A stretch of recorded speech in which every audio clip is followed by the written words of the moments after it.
Gates of Imagination presents Crime and Punishment by Fyodor Dostoevsky, read by Arthur Lane. Part 1. Chapter 1.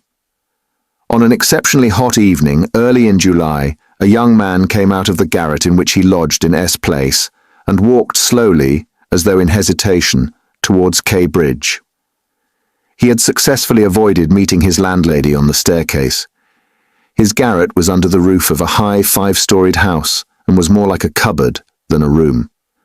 The landlady who provided him with garret, dinners and attendance lived on the floor below, and every time he went out he was obliged to pass her kitchen, the door of which invariably stood open. And each time he passed, the young man had a sick, frightened feeling, which made him scowl and feel ashamed. He was hopelessly in debt to his landlady, and was afraid of meeting her. This was not because he was cowardly and abject, quite the contrary. But for some time past he had been in an overstrained, irritable condition, verging on hypochondria. He had become so completely absorbed in himself and isolated from his fellows that he dreaded meeting, not only his landlady, but anyone at all. He was crushed by poverty, but the anxieties of his position had of late ceased to weigh upon him. He had given up attending to matters of practical importance. He had lost all desire to do so. Nothing that any landlady could do had a real terror for him.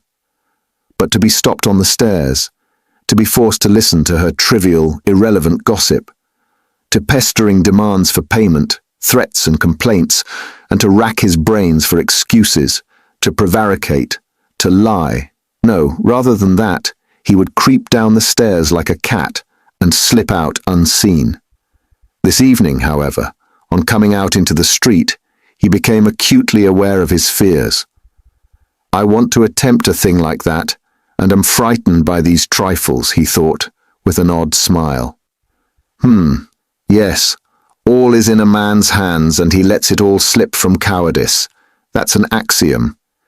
It would be interesting to know what it is men are most afraid of. Taking a new step, uttering a new word is what they fear most. But I'm talking too much. It's because I chatter that I do nothing. Or perhaps it is that I chatter because I do nothing. I've learned to chatter this last month, lying for days together in my den, thinking of Jack the Giant Killer. Why am I going there now? Am I capable of that? Is that serious? It is not serious at all.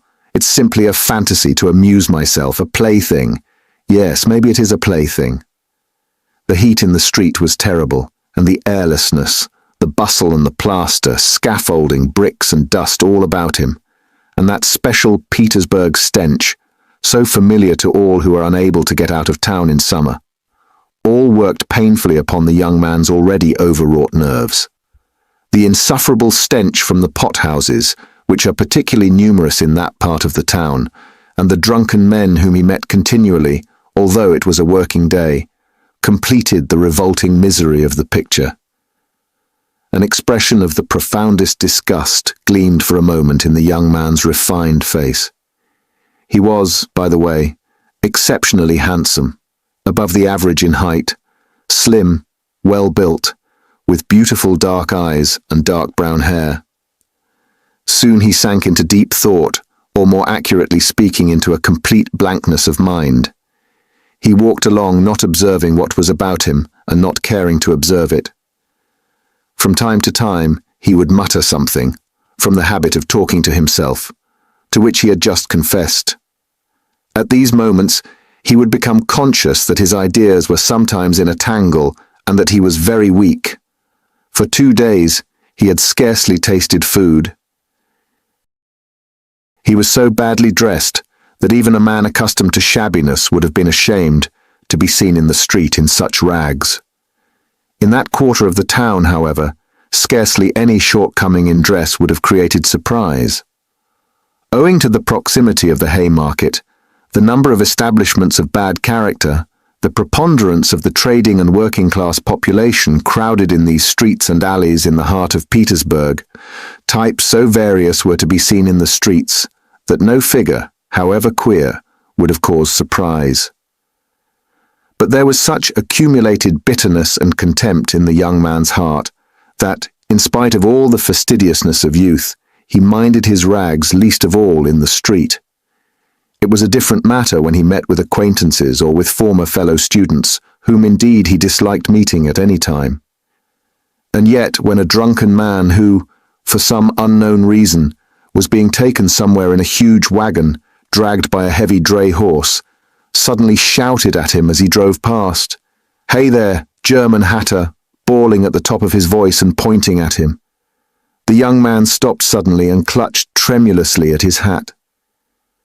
It was a tall round hat from Zimmermann's, but completely worn out, rusty with age, all torn and bespattered, brimless and bent on one side in a most unseemly fashion. Not shame, however, but quite another feeling akin to terror had overtaken him. "I knew it," he muttered in confusion. "I thought so. That's the worst of all. Why, a stupid thing like this, the most trivial detail might spoil the whole plan. Yes, my hat is too noticeable. It looks absurd, and that makes it noticeable. With my rags I ought to wear a cap, any sort of old pancake, but not this grotesque thing. Nobody wears such a hat. It would be noticed a mile off. It would be remembered. What matters is that people would remember it, and that would give them a clue. For this business, one should be as little conspicuous as possible. Trifles are what matter. Why, it's just such trifles that always ruin everything." He had not far to go. He knew indeed how many steps it was from the gate of his lodging house, exactly 730. He had counted them once when he had been lost in dreams. At the time he had put no faith in those dreams, and was only tantalizing himself by their hideous but daring recklessness. Now, a month later, he had begun to look upon them differently, and in spite of the monologues in which he jeered at his own impotence and indecision, he had involuntarily come to regard this hideous dream as an exploit to be attempted, although he still did not realize this himself. He was positively going now for a rehearsal of his project, and at every step his excitement grew more and more violent. With a sinking heart and a nervous tremor, he went up to a huge house which on one side looked onto the canal, and on the other into the street. This house was let out in tiny tenements and was inhabited by working people of all kinds: tailors, locksmiths, cooks, Germans of sorts, girls picking up a living as best they could, petty clerks, and so on. There was a continual coming and going through the two gates and in the two courtyards of the house. 3 or 4 doorkeepers were employed on the building. The young man was very glad to meet none of them, and at once slipped unnoticed through the door on the right and up the staircase. It was a back staircase, dark and narrow, but he was familiar with it already, and knew his way, and he liked all these surroundings. In such darkness even the most inquisitive eyes were not to be dreaded. If I am so scared now, what would it be if it somehow came to pass that I were really going to do it? He could not help asking himself, as he reached the 4th story. There his progress was barred by some porters who were engaged in moving furniture out of a flat. He knew that the flat had been occupied by a German clerk in the civil service and his family. This German was moving out then, and so the 4th floor on this staircase would be untenanted, except by the old woman. That's a good thing anyway, he thought to himself, as he rang the bell of the old woman's flat. The bell gave a faint tinkle as though it were made of tin and not of copper. The little flats in such houses always have bells that ring like that. He had forgotten the note of that bell, and now its peculiar tinkle seemed to remind him of something, and to bring it clearly before him. He started. His nerves were terribly overstrained by now. In a little while, the door was opened a tiny crack. The old woman eyed her visitor with evident distrust through the crack, and nothing could be seen but her little eyes, glittering in the darkness. But seeing a number of people on the landing, she grew bolder and opened the door wide. The young man stepped into the dark entry, which was partitioned off from the tiny kitchen. The old woman stood facing him in silence and looking inquiringly at him. She was a diminutive, withered-up old woman of 60, with sharp, malignant eyes and a sharp little nose. Her colourless, somewhat grizzled hair was thickly smeared with oil, and she wore no kerchief over it. Round her thin, long neck, which looked like a hen's leg, was knotted some sort of flannel rag, and, in spite of the heat, there hung flapping on her shoulders a mangy fur cape, yellow with age. The old woman coughed and groaned at every instant. The young man must have looked at her with a rather peculiar expression, for a gleam of mistrust came into her eyes again. "Raskolnikov, a student. I came here a month ago," the young man made haste to mutter with a half-bow, remembering that he ought to be more polite. "I remember, my good sir. I remember quite well your coming here," the old woman said distinctly, still keeping her inquiring eyes on his face. "And here, I am again on the same errand," Raskolnikov continued, a little disconcerted and surprised at the old woman's mistrust. "Perhaps she is always like that, though, only I did not notice it the other time," he thought with an uneasy feeling. The old woman paused as though hesitating, then stepped on one side, and pointing to the door of the room, she said, letting her visitor pass in front of her, "Step in, my good sir." The little room into which the young man walked, with yellow paper on the walls, geraniums and muslin curtains in the windows, was brightly lighted up at that moment by the setting sun. "So the sun will shine like this then too," flashed as it were by chance through Raskolnikov's mind, and with a rapid glance he scanned everything in the room, trying as far as possible to notice and remember its arrangement. But there was nothing special in the room. The furniture, all very old and of yellow wood, consisted of a sofa with a huge bent wooden back, an oval table in front of the sofa, a dressing table with a looking-glass fixed on it between the windows, chairs along the walls, and 2 or 3 halfpenny prints in yellow frames, representing German damsels with birds in their hands. That was all. In the corner, a light was burning before a small icon. Everything was very clean. The floor and the furniture were brightly polished. Everything shone. Lizaveta's work, thought the young man. There was not a speck of dust to be seen in the whole flat. "It's in the houses of spiteful old widows that one finds such cleanliness," Raskolnikov thought again, and he stole a curious glance at the cotton curtain over the door leading into another tiny room, in which stood the old woman's bed and chest of drawers, and into which he had never looked before. These 2 rooms made up the whole flat. "What do you want?" the old woman said severely, coming into the room and, as before, standing in front of him so as to look him straight in the face. "I've brought something to pawn here," and he drew out of his pocket an old-fashioned flat silver watch, on the back of which was engraved a globe. The chain was of steel. "But the time is up for your last pledge. The month was up the day before yesterday. I will bring you the interest for another month. Wait a little. But that's for me to do as I please, my good sir, to wait or to sell your pledge at once. How much will you give me for the watch, Alyona Ivanovna?" "You come with such trifles, my good sir, it's scarcely worth anything.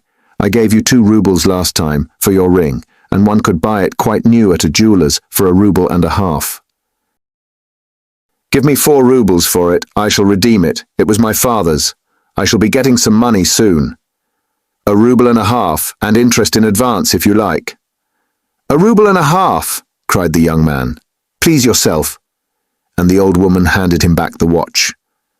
The young man took it, and was so angry that he was on the point of going away, but checked himself at once, remembering that there was nowhere else he could go, and that he had had another object also in coming. "Hand it over," he said roughly. The old woman fumbled in her pocket for her keys and disappeared behind the curtain into the other room. The young man, left standing alone in the middle of the room, listened inquisitively, thinking. He could hear her unlocking the chest of drawers. It must be the top drawer, he reflected. So she carries the keys in a pocket on the right, all in one bunch on a steel ring, and there's one key there, 3 times as big as all the others, with deep notches. That can't be the key of the chest of drawers. Then there must be some other chest or strongbox. That's worth knowing. Strong boxes always have keys like that. But how degrading it all is. The old woman came back. Here, sir. As we say 10 kopecks the ruble a month, so I must take 15 kopecks from a ruble and a half for the month in advance. But for the 2 rubles I lent you before, you owe me now 20 kopecks on the same reckoning in advance. That makes 35 kopecks altogether. So I must give you a ruble and 15 kopecks for the watch. Here it is. What? Only a ruble and 15 kopecks now? Just so. The young man did not dispute it and took the money. He looked at the old woman and was in no hurry to get away, as though there was still something he wanted to say or to do, but he did not himself quite know what. I may be bringing you something else in a day or two, Alyona Ivanovna. A valuable thing. Silver. A cigarette box, as soon as I get it back from a friend. He broke off in confusion. Well, we will talk about it then, sir. Goodbye. Are you always at home alone? Your sister is not here with you? He asked her as casually as possible as he went out into the passage. What business is she of yours, my good sir? Oh, nothing particular, I simply asked. You are too quick. Good day, Alyona Ivanovna. Raskolnikov went out in complete confusion. This confusion became more and more intense. As he went down the stairs, he even stopped short 2 or 3 times, as though suddenly struck by some thought. When he was in the street, he cried out, "Oh God, how loathsome it all is, and can I possibly— No, it's nonsense, it's rubbish," he added resolutely. "And how could such an atrocious thing come into my head? What filthy things my heart is capable of. Yes, filthy above all, disgusting, loathsome, and for a whole month I've been—" But no words, no exclamations could express his agitation. The feeling of intense repulsion, which had begun to oppress and torture his heart while he was on his way to the old woman, had by now reached such a pitch and had taken such a definite form that he did not know what to do with himself to escape from his wretchedness. He walked along the pavement like a drunken man, regardless of the passers-by, and jostling against them, and only came to his senses when he was in the next street. Looking round, he noticed that he was standing close to a tavern, which was entered by steps leading from the pavement to the basement. At that instant, 2 drunken men came out at the door, and abusing and supporting one another, they mounted the steps. Without stopping to think, Raskolnikov went down the steps at once. Till that moment, he had never been into a tavern, but now he felt giddy and was tormented by a burning thirst. He longed for a drink of cold beer, and attributed his sudden weakness to the want of food. He sat down at a sticky little table in a dark and dirty corner, ordered some beer, and eagerly drank off the first glassful. At once he felt easier, and his thoughts became clear. "All that's nonsense," he said hopefully, "and there is nothing in it all to worry about. It's simply physical derangement, just a glass of beer, a piece of dry bread, and in one moment the brain is stronger, the mind is clearer, and the will is firm. Phew, how utterly petty it all is." But in spite of this scornful reflection, he was by now looking cheerful, as though he were suddenly set free from a terrible burden, and he gazed round in a friendly way at the people in the room. But even at that moment, he had a dim foreboding that this happier frame of mind was also not normal. There were few people at the time in the tavern. Besides the 2 drunken men he had met on the steps, a group consisting of about 5 men and a girl with a concertina had gone out at the same time. Their departure left the room quiet and rather empty. The persons still in the tavern were a man who appeared to be an artisan, drunk, but not extremely so, sitting before a pot of beer, and his companion, a huge, stout man with a grey beard, in a short, full-skirted coat. He was very drunk and had dropped asleep on the bench. Every now and then he began as though in his sleep, cracking his fingers, with his arms wide apart and the upper part of his body bounding about on the bench, while he hummed some meaningless refrain, trying to recall some such lines as these. His wife a year he fondly loved, his wife a year he fondly loved. Or suddenly waking up again. Walking along the crowded row, he met the one he used to know. But no one shared his enjoyment. His silent companion looked with positive hostility and mistrust at all these manifestations. There was another man in the room who looked somewhat like a retired government clerk. He was sitting apart, now and then sipping from his pot and looking round at the company. He too appeared to be in some agitation. Chapter 2. Raskolnikov was not used to crowds, and as we said before, he avoided society of every sort, more especially of late. But now, all at once, he felt a desire to be with other people. Something new seemed to be taking place within him, and with it, he felt a sort of thirst for company. He was so weary after a whole month of concentrated wretchedness and gloomy excitement that he longed to rest, if only for a moment, in some other world, whatever it might be. And, in spite of the filthiness of the surroundings, he was glad now to stay in the tavern. The master of the establishment was in another room, but he frequently came down some steps into the main room, his jaunty, tarred boots with red turnover tops coming into view each time before the rest of his person. He wore a full coat and a horribly greasy black satin waistcoat, with no cravat, and his whole face seemed smeared with oil, like an iron lock. At the counter stood a boy of about 14, and there was another boy somewhat younger who handed whatever was wanted. On the counter lay some sliced cucumber, some pieces of dried black bread, and some fish, chopped up small, all smelling very bad. It was insufferably close, and so heavy with the fumes of spirits that 5 minutes in such an atmosphere might well make a man drunk. There are chance meetings with strangers that interest us from the first moment, before a word is spoken. Such was the impression made on Raskolnikov by the person sitting a little distance from him, who looked like a retired clerk. The young man often recalled this impression afterwards, and even ascribed it to presentiment. He looked repeatedly at the clerk, partly no doubt because the latter was staring persistently at him, obviously anxious to enter into conversation. At the other persons in the room, including the tavern keeper, the clerk looked as though he were used to their company, and weary of it, showing a shade of condescending contempt for them as persons of station and culture inferior to his own, with whom it would be useless for him to converse. He was a man over 50, bald and grizzled, of medium height and stoutly built. His face, bloated from continual drinking, was of a yellow, even greenish tinge, with swollen eyelids out of which keen, reddish eyes gleamed like little chinks. But there was something very strange in him. There was a light in his eyes, as though of intense feeling. Perhaps there were even thought and intelligence, but at the same time there was a gleam of something like madness. He was wearing an old and hopelessly ragged black dress coat, with all its buttons missing except one, and that one he had buttoned, evidently clinging to this last trace of respectability. A crumpled shirt front, covered with spots and stains, protruded from his canvas waistcoat. Like a clerk, he wore no beard nor moustache, but had been so long unshaven that his chin looked like a stiff greyish brush, and there was something respectable and like an official about his manner too. But he was restless. He ruffled up his hair, and from time to time let his head drop into his hands, dejectedly resting his ragged elbows on the stained and sticky table.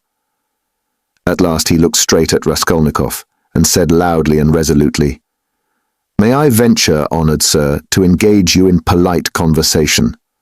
Forasmuch as, though your exterior would not command respect, my experience admonishes me that you are a man of education and not accustomed to drinking.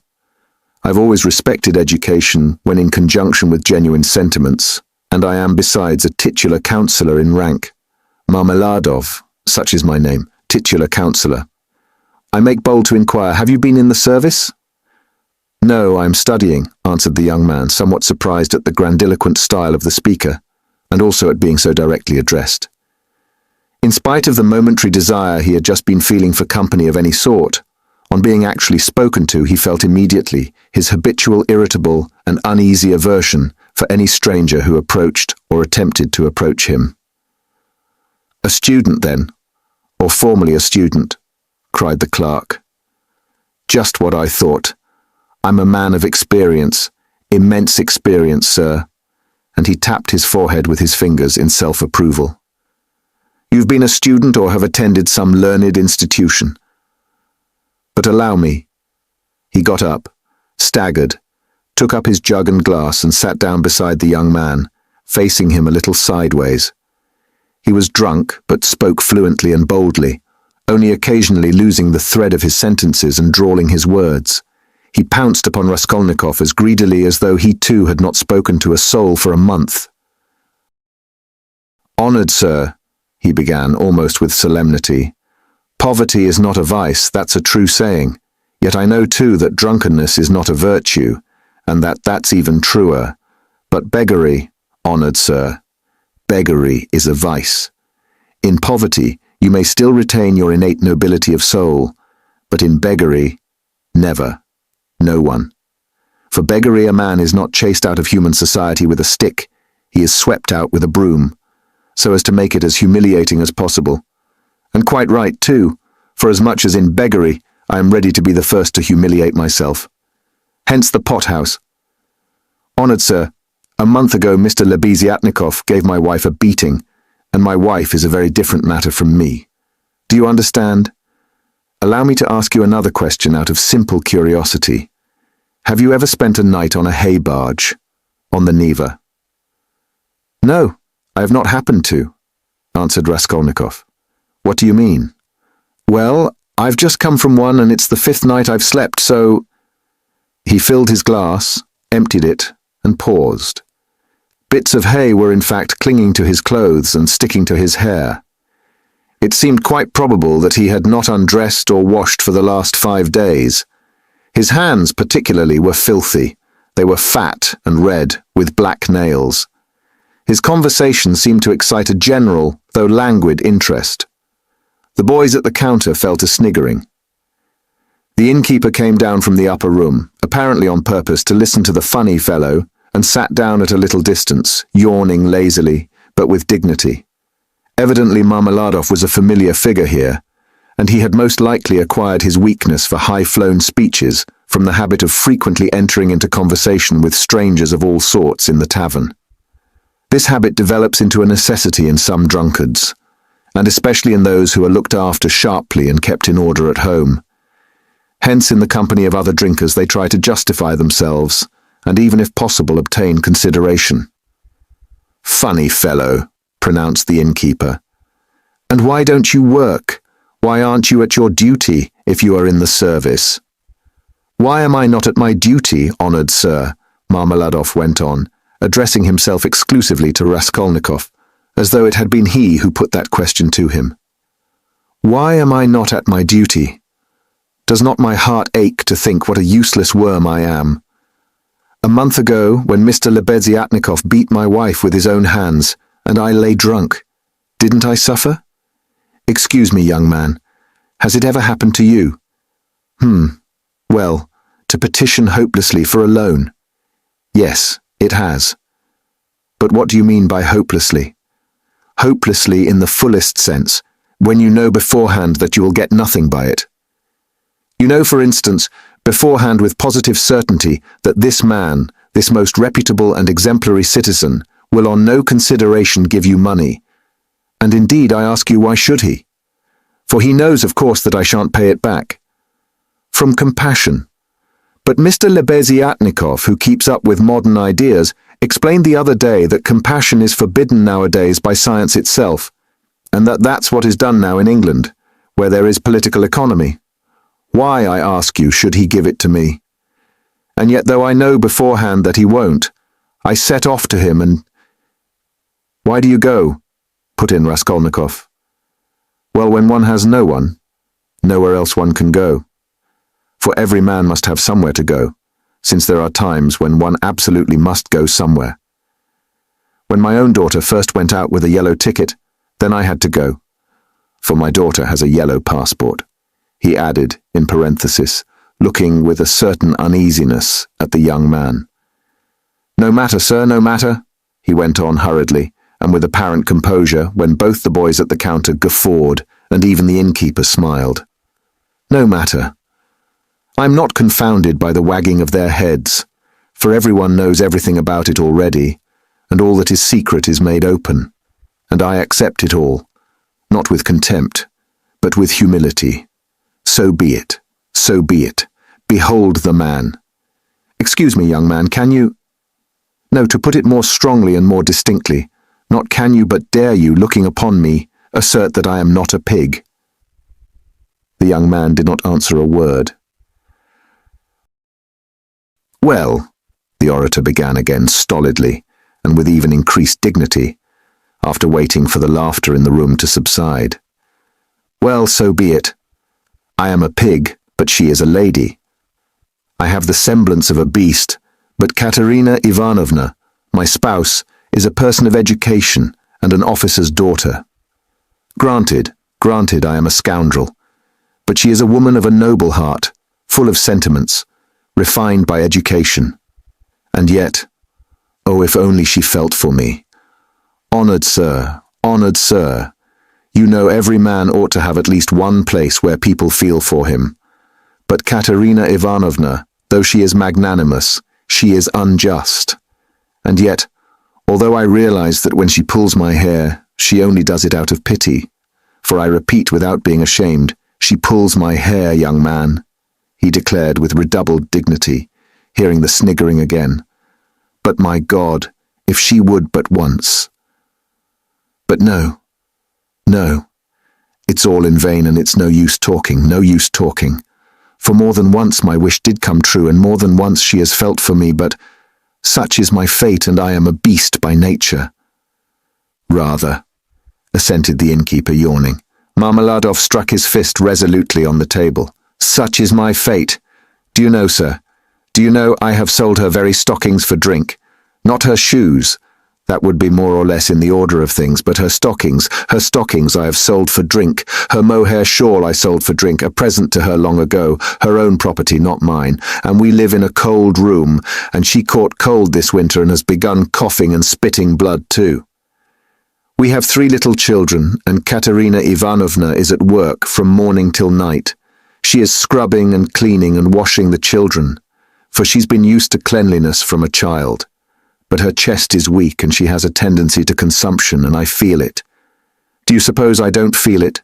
And the more I drink, the more I feel it. That's why I drink too.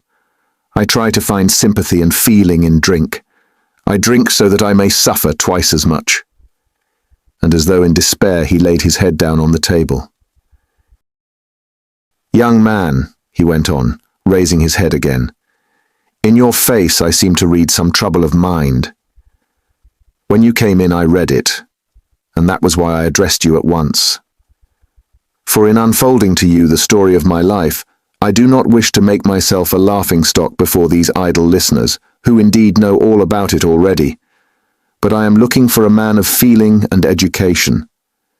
Know then that my wife was educated in a high-class school for the daughters of noblemen, and on leaving she danced the shawl dance before the governor and other personages, for which she was presented with a gold medal and a certificate of merit. The medal? Well, the medal of course was sold, long ago, but the certificate of merit is in her trunk still, and not long ago she showed it to our landlady. And although she is most continually on bad terms with the landlady, yet she wanted to tell someone or other of her past honours, and of the happy days that are gone. I don't condemn her for it, I don't blame her, for the one thing left her is recollection of the past, and all the rest is dust and ashes. Yes, she is a lady of spirit, proud and determined. She scrubs the floors herself and has nothing but black bread to eat, but won't allow herself to be treated with disrespect. That's why she would not overlook Mr. Lebeziatnikov's rudeness to her, and so when he gave her a beating for it, she took to her bed more from the hurt to her feelings than from the blows. She was a widow when I married her, with 3 children, one smaller than the other.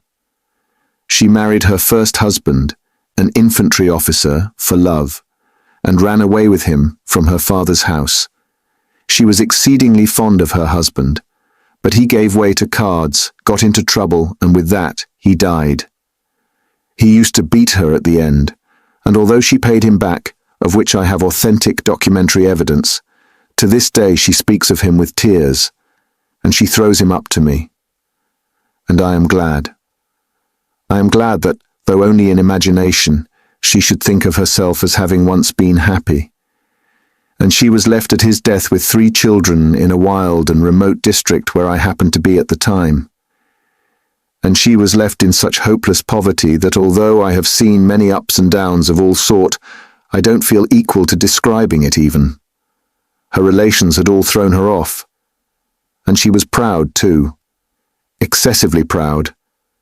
And then, honoured sir, and then I, being at the time a widower, with a daughter of 14 left me by my first wife, offered her my hand, for I could not bear the sight of such suffering. You can judge the extremity of her calamities that she, a woman of education and culture and distinguished family, should have consented to be my wife. But she did. Weeping and sobbing and wringing her hands, she married me, for she had nowhere to turn. Do you understand, sir? Do you understand what it means when you have absolutely nowhere to turn? No, that you don't understand yet. And for a whole year, I performed my duties conscientiously and faithfully, and did not touch this. He tapped the jug with his finger. For I have feelings. But even so, I could not please her. And then I lost my place too, and that through no fault of mine, but through changes in the office.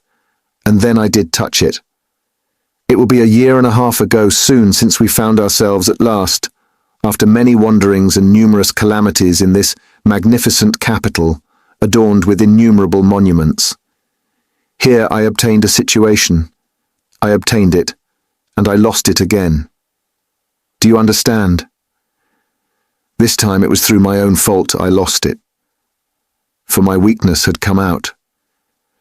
We have now part of a room at Amalia Fyodorovna Lipovetshel's, and what we live upon and what we pay our rent with, I could not say.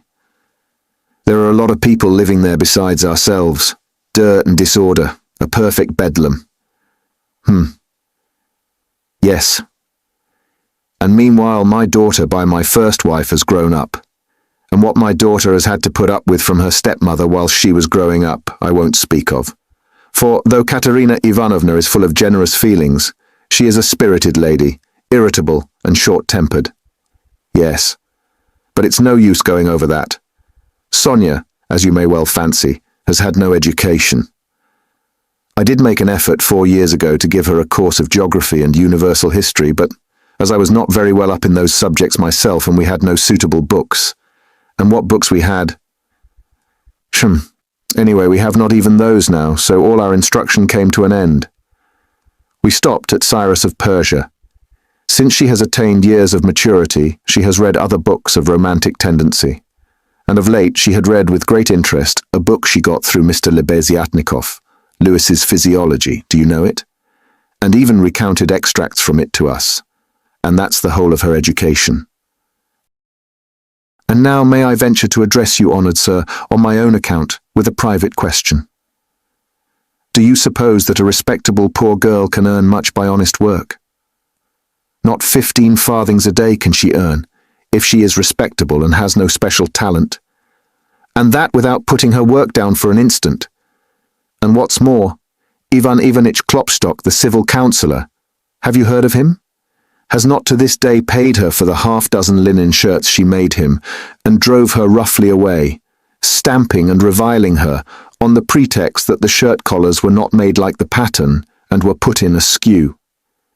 And there are the little ones hungry. And Katerina Ivanovna walking up and down and wringing her hands, her cheeks flushed red, as they always are in that disease. Here you live with us, says she. You eat and drink, and are kept warm, and you do nothing to help. And much she gets to eat and drink when there is not a crust for the little ones for 3 days. I was lying at the time. Well, what of it? I was lying drunk, and I heard my Sonia speaking. She is a gentle creature with a soft little voice, fair hair and such a pale, thin little face. She said, "Katerina Ivanovna, am I really to do a thing like that?" And Daria Frantsovna, a woman of evil character and very well known to the police, had 2 or 3 times tried to get at her through the landlady. "And why not?" said Katerina Ivanovna with a jeer. "You are something mighty precious to be so careful of." But don't blame her. Don't blame her, honoured sir. Don't blame her. She was not herself when she spoke, but driven to distraction by her illness and the crying of the hungry children, and it was said more to wound her than anything else. For that's Katerina Ivanovna's character, and when children cry, even from hunger, she falls to beating them at once. At 6 o'clock I saw Sonia get up, put on her kerchief and her cape, and go out of the room, and about 9 o'clock she came back. She walked straight up to Katerina Ivanovna, and she laid 30 rubles on the table before her in silence. She did not utter a word, she did not even look at her. She simply picked up our big green drap-de-dam shawl. We have a shawl made of drap-de-dam. Put it over her head and face and lay down on the bed with her face to the wall. Only her little shoulders and her body kept shuddering. And I went on lying there, just as before. And then I saw, young man, I saw Katerina Ivanovna in the same silence go up to Sonia's little bed. She was on her knees all the evening, kissing Sonia's feet and would not get up, and then they both fell asleep in each other's arms, together, yes, and I lay drunk. Marmeladov stopped short, as though his voice had failed him. Then he hurriedly filled his glass, drank and cleared his throat. "Since then, sir," he went on after a brief pause, "since then, owing to an unfortunate occurrence and through information given by evil-intentioned persons, in all which Daria Frantsovna took a leading part on the pretext that she had been treated with want of respect, since then, my daughter Sofya Semyonovna has been forced to take a yellow ticket, and owing to that she is unable to go on living with us. For our landlady, Amalia Fyodorovna, would not hear of it, though she had backed up Daria Frantsovna before, and Mr. Lebeziatnikov too. All the trouble between him and Katerina Ivanovna was on Sonia's account. At first he was for making up to Sonia himself, and then all of a sudden, he stood on his dignity. "How," said he, "can a highly educated man like me live in the same rooms with a girl like that?" And Katerina Ivanovna would not let it pass. She stood up for her. And so that's how it happened. And Sonia comes to us now, mostly after dark. She comforts Katerina Ivanovna and gives her all she can. She has a room at the Kapanaumovs, the tailors. She lodges with them.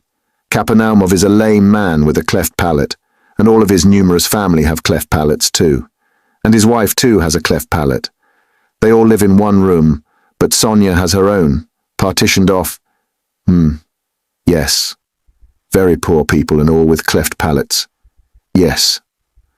Then I got up in the morning and put on my rags, lifted up my hands to heaven, and set off to His Excellency Ivan Afanasievich.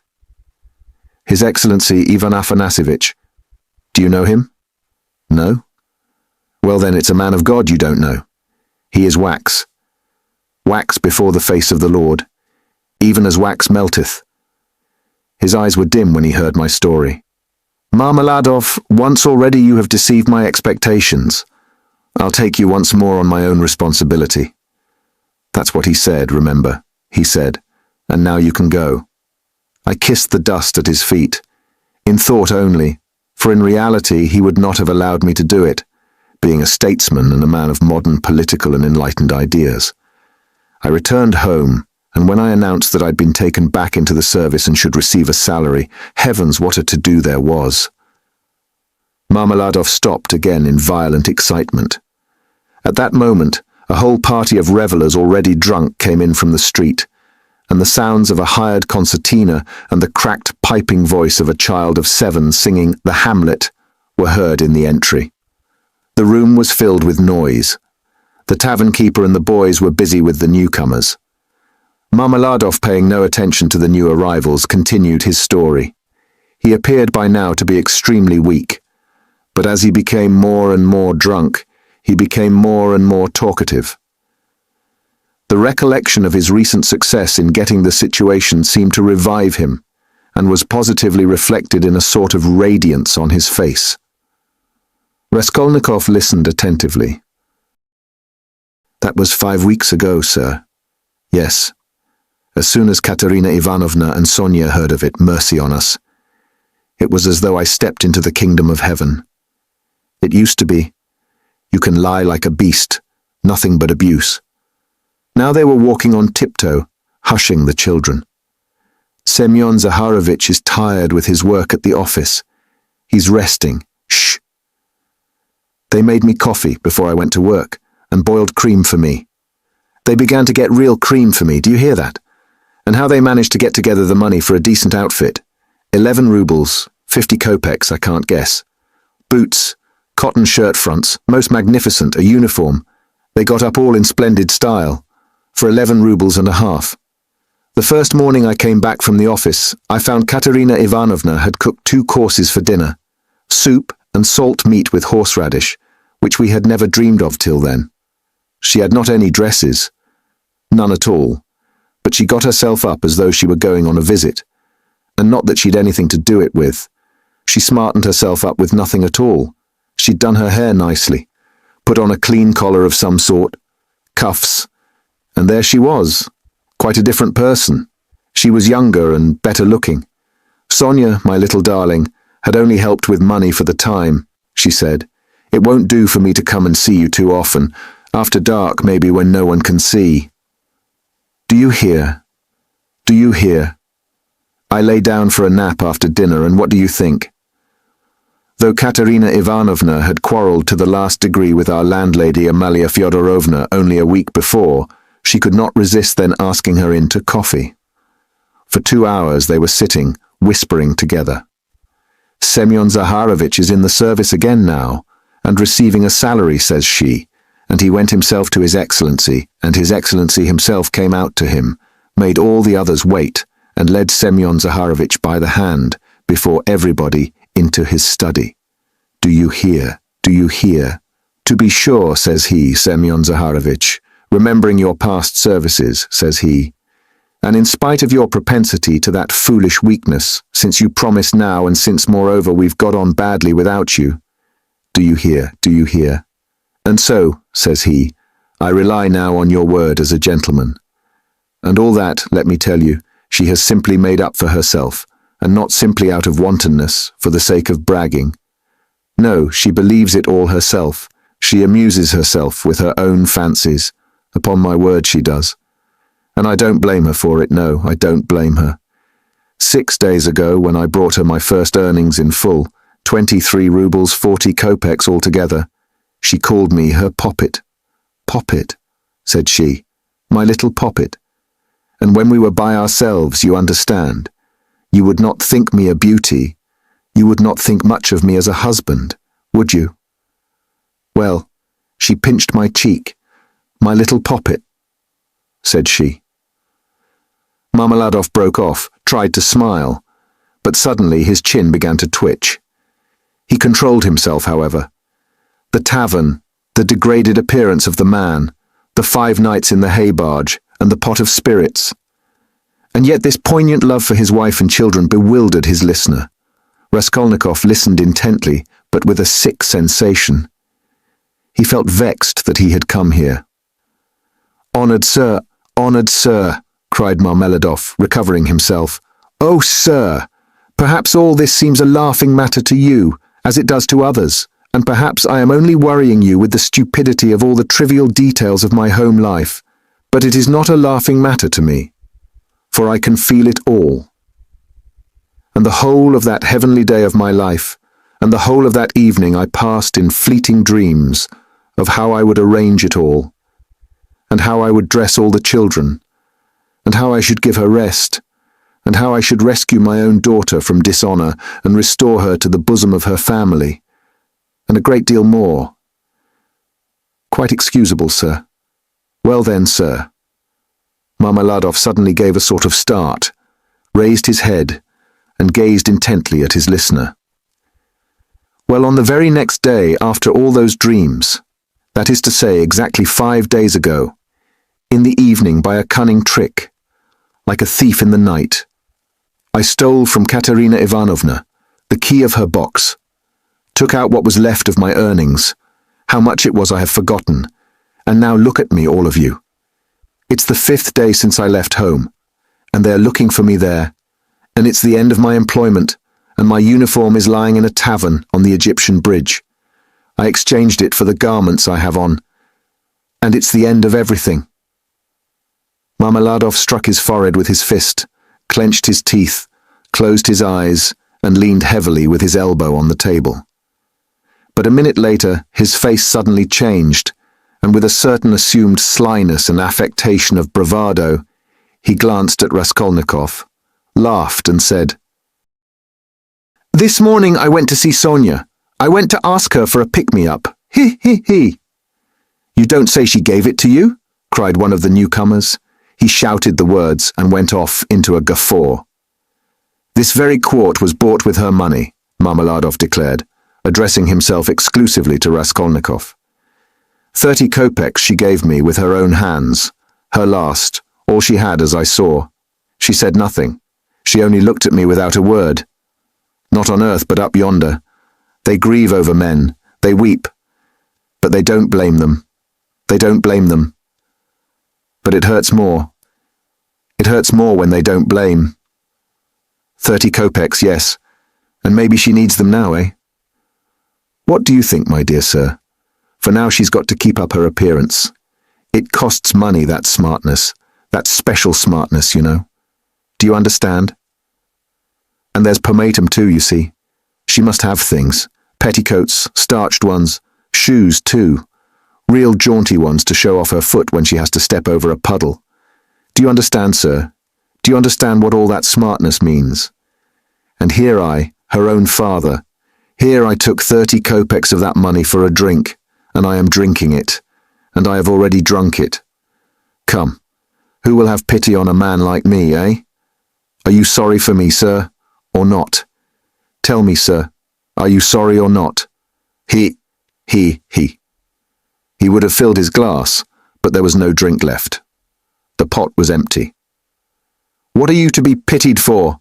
shouted the tavern keeper, who was again near them. Shouts of laughter, and even oaths followed. The laughter and the oaths came from those who were listening, and also from those who had heard nothing but were simply looking at the figure of the discharged government clerk.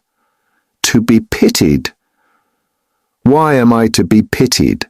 Marmeladov suddenly declaimed, standing up with his arm outstretched, as though he had been only waiting for that question. Why am I to be pitied, you say? Yes, there's nothing to pity me for. I ought to be crucified on a cross, not pitied. Crucify me, O judge, crucify me, but pity me, and then I will go of myself to be crucified, for it's not merrymaking I seek, but tears and tribulation.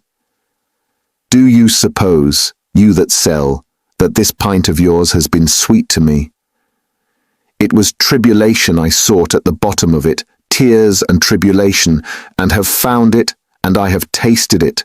But he will pity us, who has had pity on all men, who has understood all men and all things. He is the one. He too is the judge. He will come in that day, and he will ask, where is the daughter who gave herself for her cross, consumptive stepmother, and for the little children of another? Where is the daughter who had pity upon the filthy drunkard, her earthly father, undismayed by his beastliness? And he will say, come to me, I have already forgiven thee once. I have forgiven thee once. Thy sins which are many are forgiven thee, for thou hast loved much. And he will forgive my Sonia. He will forgive, I know it. I felt it in my heart when I was with her just now. And he will judge and will forgive all, the good and the evil, the wise and the meek. And when he has done with all of them, then he will summon us. You too come forth, he will say. Come forth, ye drunkards. Come forth, ye weak ones. Come forth, ye children of shame. And we shall all come forth, without shame, and shall stand before him. And he will say unto us, Ye are swine, made in the image of the beast, and with his mark. But come ye also. And the wise ones and those of understanding will say, O Lord, why dost thou receive these men? And he will say, This is why I receive them, O ye wise, this is why I receive them, O ye of understanding, that not one of them believed himself to be worthy of this. And he will hold out his hands to us, and we shall fall down before him, and we shall weep, and we shall understand all things. Then we shall understand all, and all will understand, Katerina Ivanovna even. She will understand. Lord, thy kingdom come.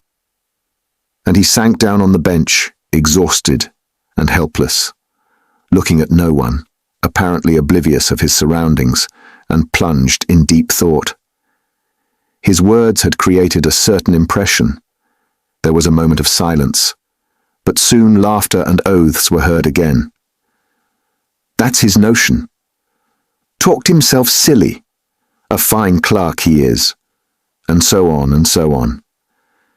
Let us go, sir, said Marmeladov all at once, raising his head and addressing Raskolnikov. Come along with me. Kozel's house, looking into the yard. I'm going to Katerina Ivanovna. Time I did. Raskolnikov had for some time been wanting to go, and he had meant to help him. Marmeladov was much unsteadier on his legs than in his speech, and leaned heavily on the young man. They had 200 or 300 paces to go. The drunken man was more and more overcome by dismay and confusion as they drew nearer the house. It's not Katerina Ivanovna I'm afraid of now, he muttered in agitation, and that she will begin pulling my hair. What does my hair matter? Bother my hair, that's what I say. Indeed, it will be better if she does begin pulling it. That's not what I'm afraid of. It's her eyes I'm afraid of. Yes, her eyes. The red on her cheeks, too, frightens me. And her breathing, too. Have you noticed how people in that disease breathe? When they're excited? I'm frightened of the children's crying, too. For if Sonia has not taken them food, I don't know what's happened. I don't know. But blows I'm not afraid of. No, sir, that such blows are not a pain to me, but even an enjoyment. In fact, I can't get on without it. It's better so. Let her strike me. It relieves her heart. It's better so. There is the house of Kozel, the cabinet maker. A German, well-to-do. Lead the way. They went in from the yard and up to the 4th story. The staircase got darker and darker as they went up. It was nearly 11 o'clock, and although in summer in Petersburg there is no real night, yet it was quite dark at the top of the stairs. A grimy little door at the very top of the stairs stood ajar.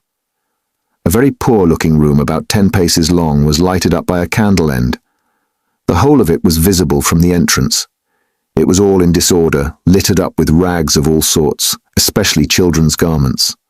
Across the furthest corner was stretched a ragged sheet. Behind it probably was the bed. There was nothing in the room except 2 chairs and a sofa covered with American leather, full of holes, before which stood an old deal kitchen table, unpainted and uncovered. At the edge of the table stood a smouldering tallow candle in an iron candlestick.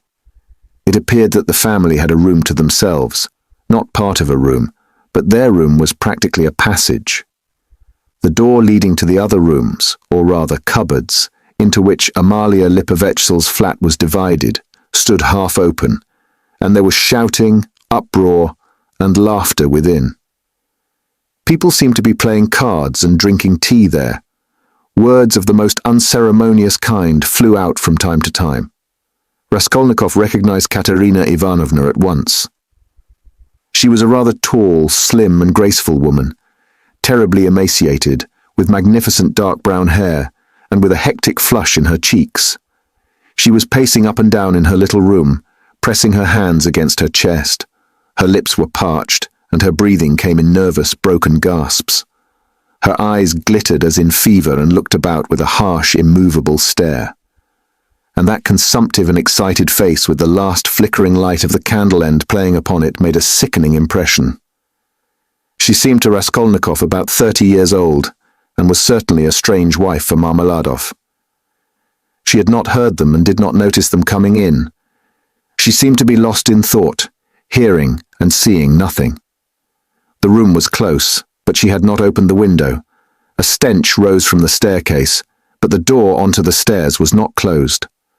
From the inner rooms, clouds of tobacco smoke floated in.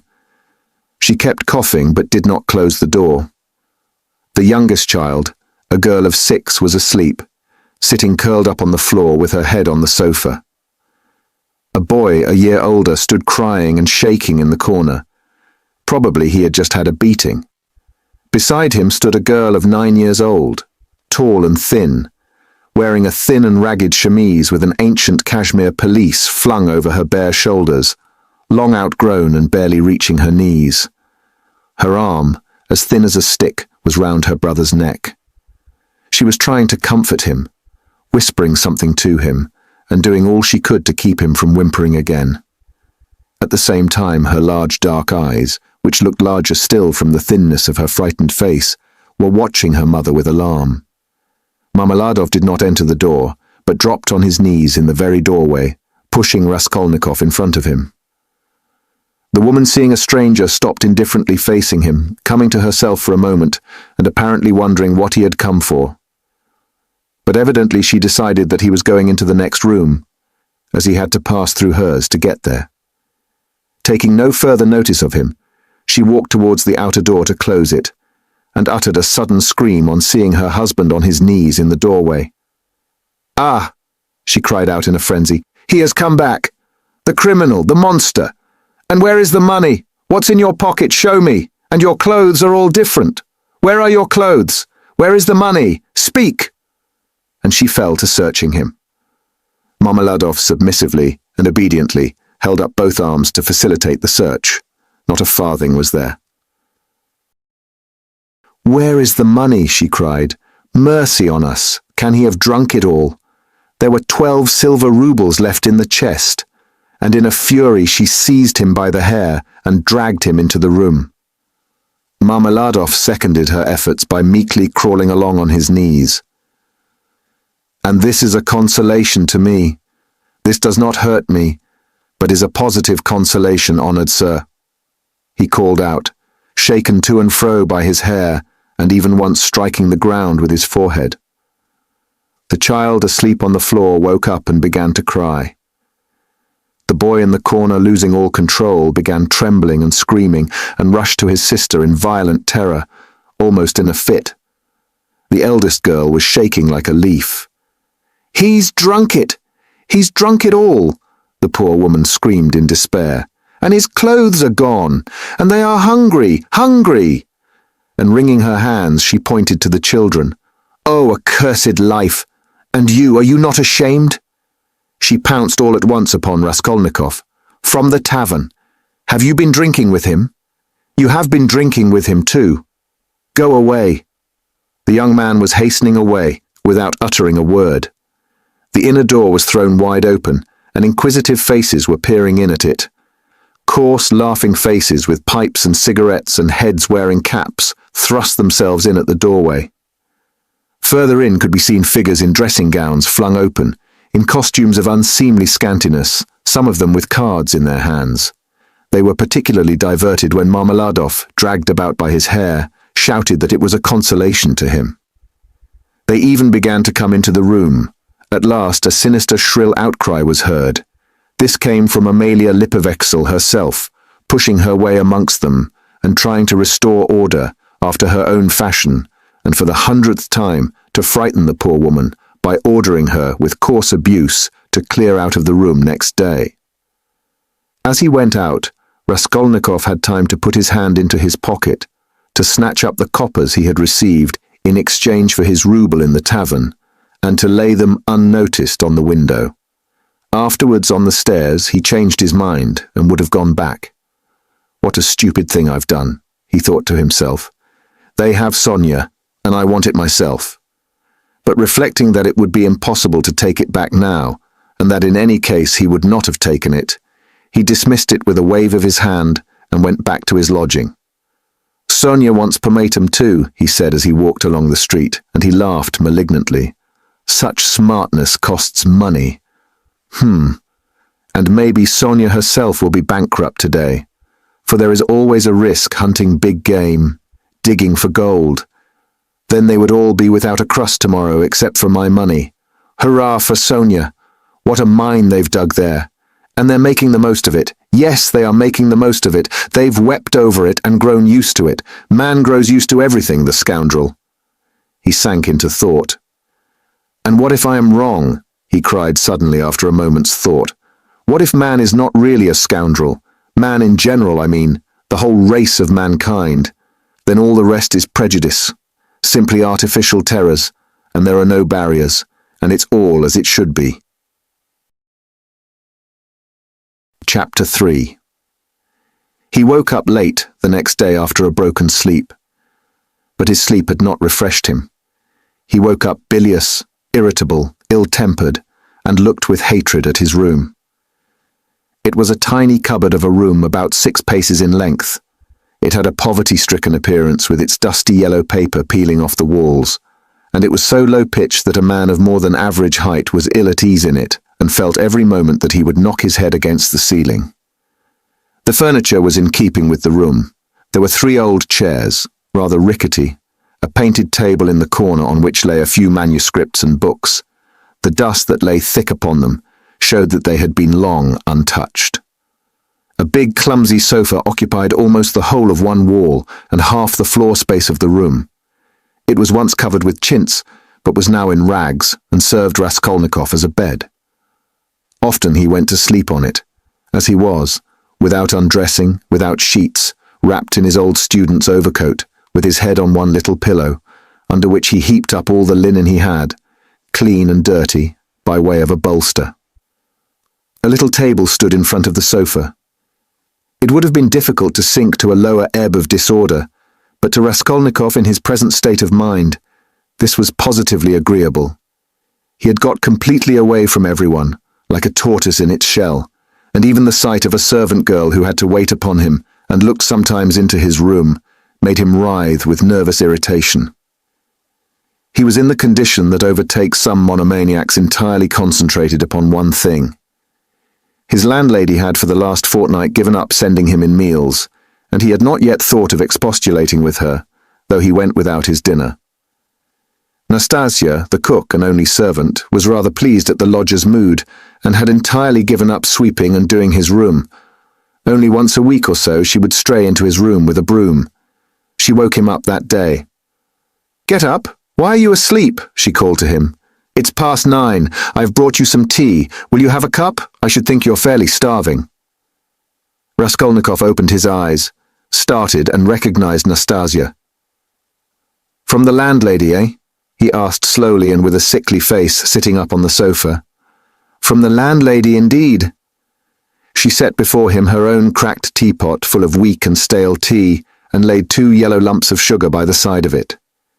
"Here, Nastasia, take it, please," he said, fumbling in his pocket, for he had slept in his clothes, and taking out a handful of coppers. "Run and buy me a loaf, and get me a little sausage, the cheapest, at the pork butcher's. The loaf, I'll fetch you this very minute, but wouldn't you rather have some cabbage soup instead of sausage? It's capital soup, yesterday's. I saved it for you yesterday, but you came in late. It's fine soup." When the soup had been brought, and he had begun upon it, Nastasia sat down beside him on the sofa and began chatting. She was a country peasant woman, and a very talkative one. "Praskovya Pavlovna means to complain to the police about you," she said. He scowled. "To the police? What does she want?" "You don't pay her money, and you won't turn out of the room. That's what she wants, to be sure." "The devil, that's the last straw," he muttered, grinding his teeth. "No, that would not suit me. Just now. She is a fool," he added aloud. "I'll go and talk to her today. Fool she is, and no mistake, just as I am. But why, if you are so clever, do you lie here like a sack and have nothing to show for it? One time you used to go out, you say, to teach children. But why is it you do nothing now?" "I am doing—" Raskolnikov began sullenly and reluctantly. "What are you doing?" "Work." "What sort of work?" "I am thinking," he answered seriously after a pause. Nastasia was overcome with a fit of laughter. She was given to laughter, and when anything amused her, she laughed inaudibly, quivering and shaking all over till she felt ill. "And have you made much money by your thinking?" she managed to articulate at last. "One can't go out to give lessons without boots, and I'm sick of it. Don't quarrel with your bread and butter. They pay so little for lessons. What's the use of a few coppers?" he answered reluctantly, as though replying to his own thought. "And you want to get a fortune all at once?" He looked at her strangely. "Yes, I want a fortune," he answered firmly, after a brief pause. "Don't be in such a hurry. You quite frighten me. Shall I get you the loaf or not?" "As you please." "Ah, I forgot. A letter came for you yesterday when you were out." "A letter? For me? From whom?" "I can't say. I gave 3 kopecks of my own to the postman for it. Will you pay me back?" "Then bring it to me, for God's sake, bring it!"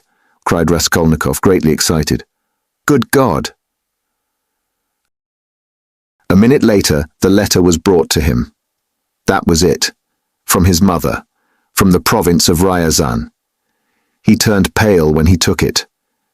It was a long while since he had received a letter, but another feeling also suddenly stabbed his heart.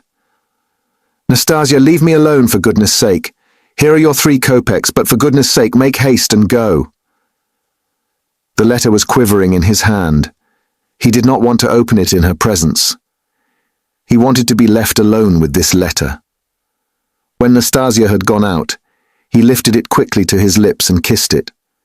Then he gazed intently at the address.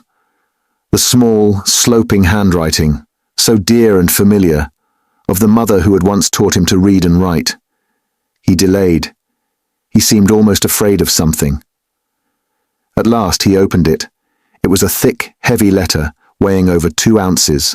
2 large sheets of notepaper were covered with very small handwriting. "My dear Rodya," wrote his mother, "it's 2 months since I last had a talk with you by letter which has distressed me, and even kept me awake at night thinking. But I'm sure you will not blame me for my inevitable silence. You know how I love you. You are all we have to look to, Dunya and I. You are our all, our one hope, our one stay. What a grief it was to me when I heard that you had given up the university some months ago for want of means to keep yourself, and that you had lost your lessons and your other work. How could I help you out of my 120 rubles a year pension? The 15 rubles I sent you 4 months ago, I borrowed, as you know, on security of my pension, from Vasily Ivanovich Voroshin, a merchant of this town. He is a kind-hearted man, and was a friend of your father's too. But having given him the right to receive the pension, I had to wait till the debt was paid off, and that is only just done, so that I've been unable to send you anything all this time. But now, thank God, I believe I shall be able to send you something more, and in fact we may congratulate ourselves on our good fortune now, of which I hasten to inform you.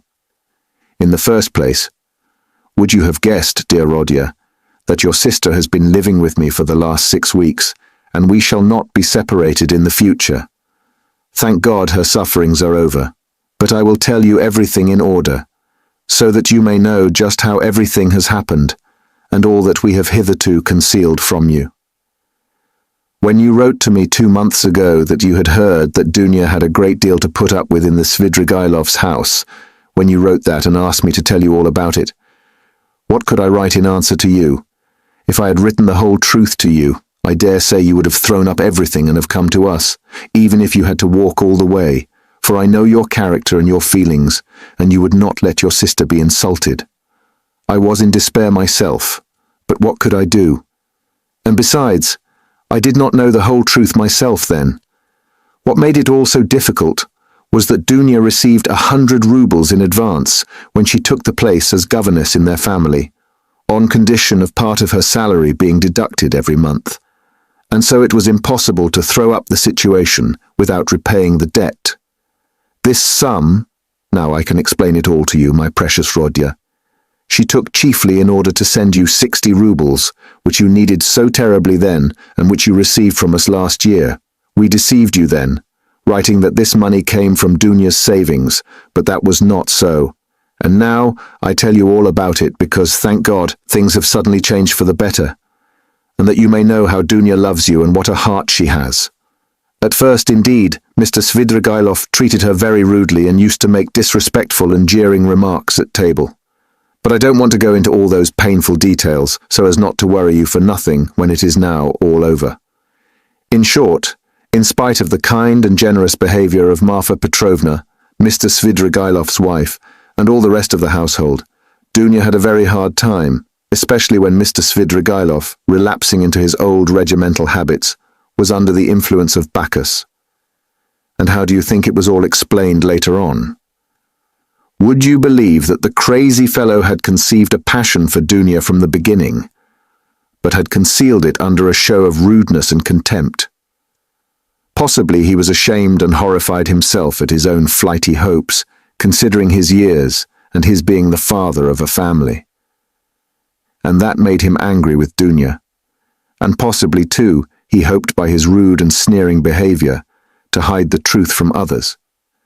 But at last he lost all control and had the face to make Dunya an open and shameful proposal, promising her all sorts of inducements and offering, besides, to throw up everything and take her to another estate of his, or even abroad. You can imagine all she went through. To leave her situation at once was impossible, not only on account of the money debt, but also to spare the feelings of Marfa Petrovna, whose suspicions would have been aroused, and then Dunya would have been the cause of a rupture in the family. And it would have meant a terrible scandal for Dunya too. That would have been inevitable. There were various other reasons owing to which Dunya could not hope to escape from that awful house for another 6 weeks. You know Dunya, of course. You know how clever she is and what a strong will she has. Dunya can endure a great deal, and even in the most difficult cases she has the fortitude to maintain her firmness. She did not even write to me about everything for fear of upsetting me, although we were constantly in communication. It all ended very unexpectedly. Marfa Petrovna accidentally overheard her husband imploring Dunya in the garden, and putting quite a wrong interpretation on the position, threw the blame upon her, believing her to be the cause of it all. An awful scene took place between them on the spot in the garden. Marfa Petrovna went so far as to strike Dunya, refused to hear anything, and was shouting at her for a whole hour, and then gave orders that Dunya should be packed off at once to me in a plain peasant's cart, into which they flung all her things, her linen and her clothes, all pell-mell, without folding it up and packing it. And a heavy shower of rain came on too, and Dunya, insulted and put to shame, had to drive with a peasant in an open cart all the 17 versts into town. Only think now what answer could I have sent to the letter I received from you 2 months ago? And what could I have written? I was in despair. I dared not write to you the truth because you would have been very unhappy, mortified and indignant, and yet what could you do? You could only perhaps ruin yourself, and besides, Dunya would not allow it, and fill up my letter with trifles when my heart was so full of sorrow I could not. For a whole month the town was full of gossip about this scandal, and it came to such a pass that Dunya and I dared not even go to church on account of the contemptuous looks, whispers, and even remarks made aloud about us. All our acquaintances avoided us, nobody even bowed to us in the street, and I learnt that some shopmen and clerks were intending to insult us in a shameful way, smearing the gates of our house with pitch, so that the landlord began to tell us we must leave. All this was set going by Marfa Petrovna, who managed to slander Dunya and throw dirt at her in every family. She knows everyone in the neighborhood, and that month she was continually coming into the town. And as she is rather talkative and fond of gossiping about her family affairs, and particularly of complaining to all and each of her husband, which is not at all right. So in a short time she had spread her story, not only in the town, but over the whole surrounding district. It made me ill, but Dunya bore it better than I did, and if only you could have seen how she endured it all and tried to comfort me and cheer me up. She is an angel, but by God's mercy our sufferings were cut short. Mr. Svidrigailov returned to his senses and repented, and probably feeling sorry for Dunya, he laid before Marfa Petrovna a complete and unmistakable proof of Dunya's innocence, in the form of a letter Dunya had been forced to write and give to him, before Marfa Petrovna came upon them in the garden. This letter, which remained in Mr. Svidrigailov's hands after her departure, she had written to refuse personal explanations and secret interviews, for which he was entreating her. In that letter she reproached him with great heat and indignation for the baseness of his behavior in regard to Marfa Petrovna, reminding him that he was the father and head of a family and telling him how infamous it was of him to torment and make unhappy a defenseless girl, unhappy enough already. Indeed, dear Rodya, the letter was so nobly and touchingly written that I sobbed when I read it, and to this day I cannot read it without tears. Moreover, the evidence of the servants too cleared Dunya's reputation. They had seen and known a great deal more than Mr. Svidrigailov had himself supposed, as indeed is always the case with servants. Marfa Petrovna was completely taken aback, and again crushed, as she said herself to us, but she was completely convinced of Dunya's innocence. The very next day, being Sunday, she went straight to the cathedral, knelt down and prayed with tears to Our Lady to give her strength to bear this new trial and to do her duty. Then she came straight from the cathedral to us, told us the whole story, wept bitterly, and fully penitent, she embraced Dunya and besought her to forgive her. The same morning, without any delay, she went round to all the houses in the town and everywhere, shedding tears. She asserted in the most flattering terms Dunya's innocence and the nobility of her feelings and her behavior. What was more, she showed and read to everyone the letter in Dunya's own handwriting to Mr. Svidrigailov, and even allowed them to take copies of it, which I must say I think was superfluous. In this way she was busy for several days in driving about the whole town, because some people had taken offence through precedence having been given to others, and therefore they had to take turns, so that in every house she was expected before she arrived, and everyone knew that on such and such a day Marfa Petrovna would be reading the letter in such and such a place, and people assembled for every reading of it, even many who had heard it several times already, both in their own houses and in other people's. In my opinion, a very great deal of all this was unnecessary. But that's Marfa Petrovna's character. Anyway, she succeeded in completely re-establishing Dunya's reputation, and the whole ignominy of this affair rested as an indelible disgrace upon her husband as the only person to blame, so that I really began to feel sorry for him. It was really treating the crazy fellow too harshly. Dunya was at once asked to give lessons in several families, but she refused. All of a sudden everyone began to treat her with marked respect, and all this did much to bring about the event by which, one may say, our whole fortunes are now transformed. You must know, dear Rodya, that Dunya has a suitor, and that she has already consented to marry him. I hasten to tell you all about the matter, and though it has been arranged without asking your consent, I think you will not be aggrieved with me or with your sister on that account, for you will see that we could not wait and put off our decision till we heard from you, and you could not have judged all the facts without being on the spot. This was how it happened.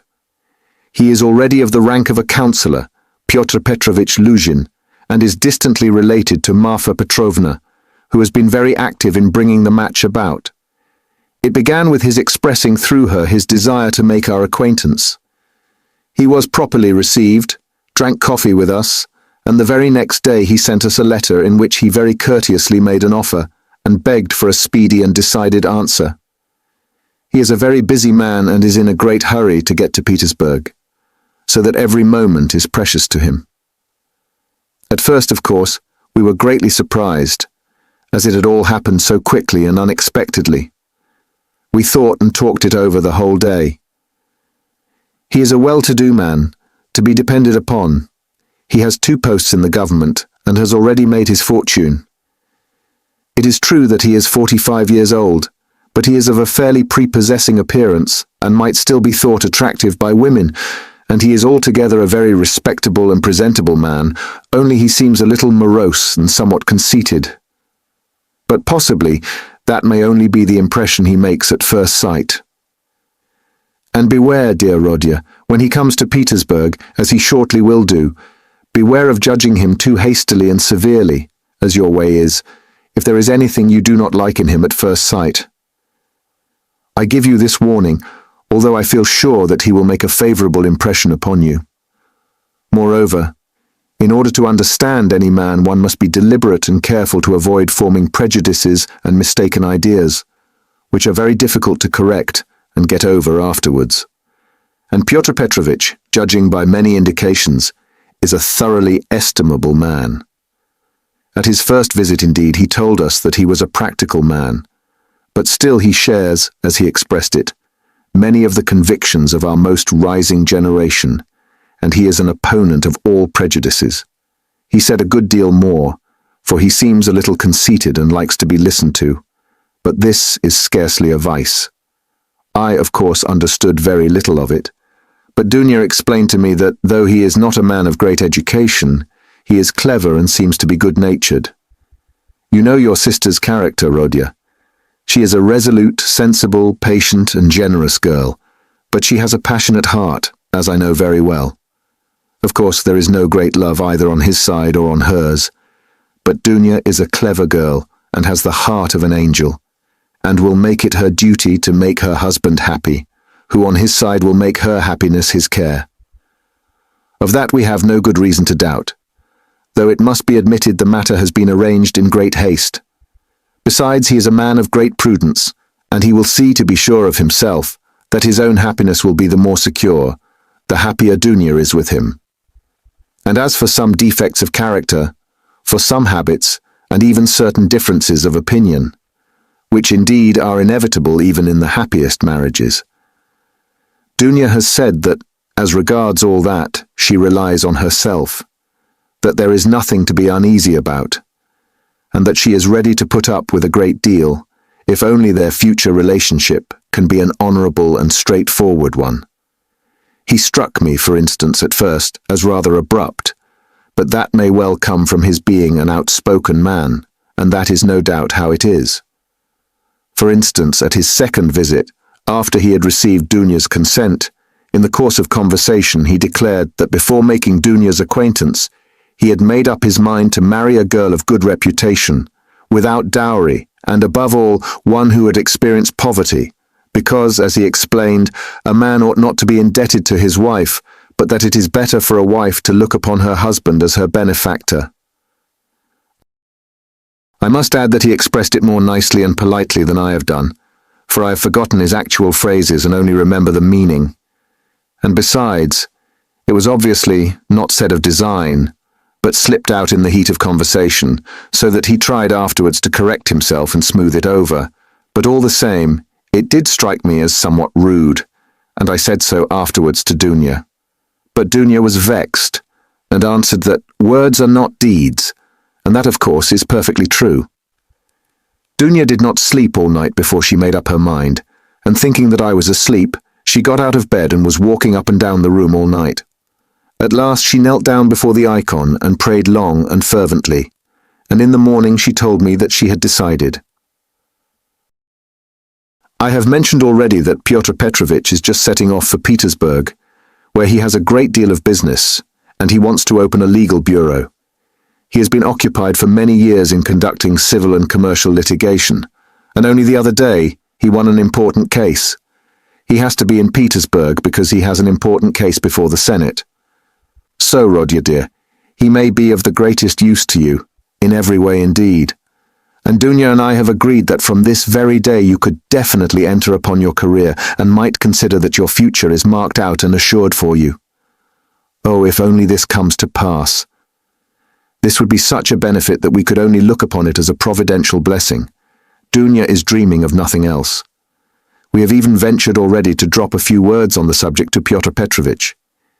He was cautious in his answer, and said that of course as he could not get on without a secretary, it would be better to be paying a salary to a relation than to a stranger, if only the former were fitted for the duties, as though there could be doubt of your being fitted. But then he expressed doubts whether your studies at the university would leave you time for work at his office. The matter dropped for the time, but Dunya is thinking of nothing else now. She has been in a sort of fever for the last few days, and has already made a regular plan for your becoming in the end an associate, and even a partner in Pyotr Petrovitch's business, which might well be, seeing that you are a student of law. I am in complete agreement with her, Rodya, and share all her plans and hopes, and think there is every probability of realizing them. And in spite of Pyotr Petrovitch's evasiveness, very natural at present, since he does not know you, Dunya is firmly persuaded that she will gain everything by her good influence over her future husband. This she is reckoning upon. Of course, we are careful not to talk of any of these more remote plans to Pyotr Petrovitch, especially of your becoming his partner. He is a practical man and might take this very coldly. It might all seem to him simply a daydream. Nor has either Dunya or I breathed a word to him of the great hopes we have of his helping us to pay for your university studies.